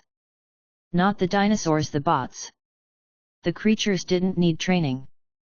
They obeyed me. And now they stood at the edge of the transport platform as the Avengers watched from the upper deck, silent and if they'd admit it probably a little odd. Steve looked up as the Tyrannosaurus Rex stepped out first. Her armor was a matte obsidian across her jaw and chest, steel bracings wrapped tight around each thigh. Lightweight, reinforced plating shielded her underbelly and ribs. Her tail was bare, for balance. Her teeth, untouched. She roared once, and the mountain echoed back. Behind her came the Spinosaurus, twice as long, its sail lined with gold-trimmed plates that shimmered like a ceremonial banner. Its arms flexed longer than the T-Rex's, each claw sharp enough to gut a tank. Then came the Indominus Rex, pale, glimmering, edged with neural-link silver bands that shimmered under the sunlight. Its armor was different. Minimal. Strategic. I didn't need it to be protected. I needed it to kill. Stark said nothing as the Indominus passed him. Seriously, Barton finally muttered, how do you keep them from eating you? I told them not to, I said. No one laughed. Next came Blue and her pack, 4 raptors total, all sleek, all armored and flexible, scale imitating mesh. Lightweight helmet plating over their foreheads. Claw guards to keep them from dulling their strikes. They circled the group once. Blue looked up at Steve. He met her gaze. She didn't blink. Is she? He asked slowly. Yes, I said. Smarter than most people. A Triceratops thundered behind them, armor clanking along its frill. Then a Pachycephalosaurus, helmet reinforced with a domed pulse rig that could break walls. A Carnotaurus, dark red, eyes sharp. A Baryonyx, already snapping at shadows. Even a pair of armored pteranodons, wings folded as they prepped for sky launch. Each one had earned its place. Each one had drawn crowds. These were not just dinosaurs. These were names. And now, they were war beasts. Transport team, ready the jump, I said over comms. ETA to deployment zone. 32 minutes, one of the bots replied. Good. Thor stepped up beside me. You've built a menagerie of monsters, he said. And yet they follow like wolves. They're not monsters, I said. They're mine. His eyes narrowed. Then, after a pause, so are you coming for war? I turned, letting the roar of the Spinosaurus echo in the distance. No, I said. I'm bringing something better. Chapter 60 War Beneath the Skies. Shredder POV. The portal above Manhattan tore the sky in half. I could feel it pulsing raw and ugly long before we crossed into the city limits. The Tesseract's hum, an ancient whisper from another world, spilled across the air like a fever. The Chitauri descended in waves, their ships spiraling between skyscrapers, metal beasts dropping from the clouds with alien shrieks. By the time we landed, the world was already burning. Our transport pods hit the ground like thunder. One by one, armored containment doors split open, releasing titans into chaos. The Avengers scattered without ceremony. There was no time. And the dinosaurs roared. The Tyrannosaurus charged first, slamming through the wreckage of an overturned bus, jaws snapping around the front of a Chitauri chariot mid-flight and slamming it into the pavement with enough force to crack concrete. Behind her, the Spinosaurus ripped into a landing party, tail sweeping a dozen enemies into the air like dolls. The Indominus Rex took the high ground, climbing over the collapsed shell of a parking garage, her pale armor gleaming, letting out a shriek that made even the enemy falter. Blue's pack darted through alleys, coordinated and surgical, one on a roof, one between cars, another leaping from fire escapes. I barely needed to guide them. They were operating off instinct now. Pure precision. Overhead, pteranodons screamed through the smoke-filled sky, colliding with enemy gliders mid-flight, ripping apart the cockpits with claws and spiraling back into the clouds. But there were too many. For every line we crushed, another wave descended. The Chitauri didn't fight like soldiers. They swarmed like ants. Tireless. Without fear. Without pain. And in the center of it all, Loki stood atop Stark Tower, watching. I saw him. And I knew he saw me. Battlefield West Midtown. I dropped from the final transport as a surge of Chitauri broke through the line. Cap was already there, shield up, body braced as he deflected a blast from the side. His uniform was torn, but he didn't stop moving. Shredder, he shouted as I landed. Nice to see you too, I muttered. My armor slid into combat mode as my gauntlet plates locked across my shoulders, chest, and spine. A shimmer of command signals rippled through my visor, syncing with every active dinosaur unit nearby. Cap threw his shield. I ducked under it, drawing a short-range shock blade from my side holster and slamming it upward through the chest of a Chitauri brute as it leapt toward us. 2 more dropped behind me. I turned with a kick, slammed one into the side of a van, and sent a ping to Blue, who shot out from the alley and lunged onto the second one's back, tearing into its spine before it could react. I thought this was a one-time thing, Cap said, catching his shield. I said I'd help, I replied. I didn't say how much I'd enjoy it. He grinned. Fair enough. We moved as a unit, shield and shock, teeth and metal. He knocked them down, and I cleaned the rest. When the Carnotaurus joined us in a side flank, armored jaws bloodied, Cap just raised a brow. That yours too? Yes. Not gonna ask. Above us, the skies roared again. More dropships. More fire. And the battle wasn't slowing.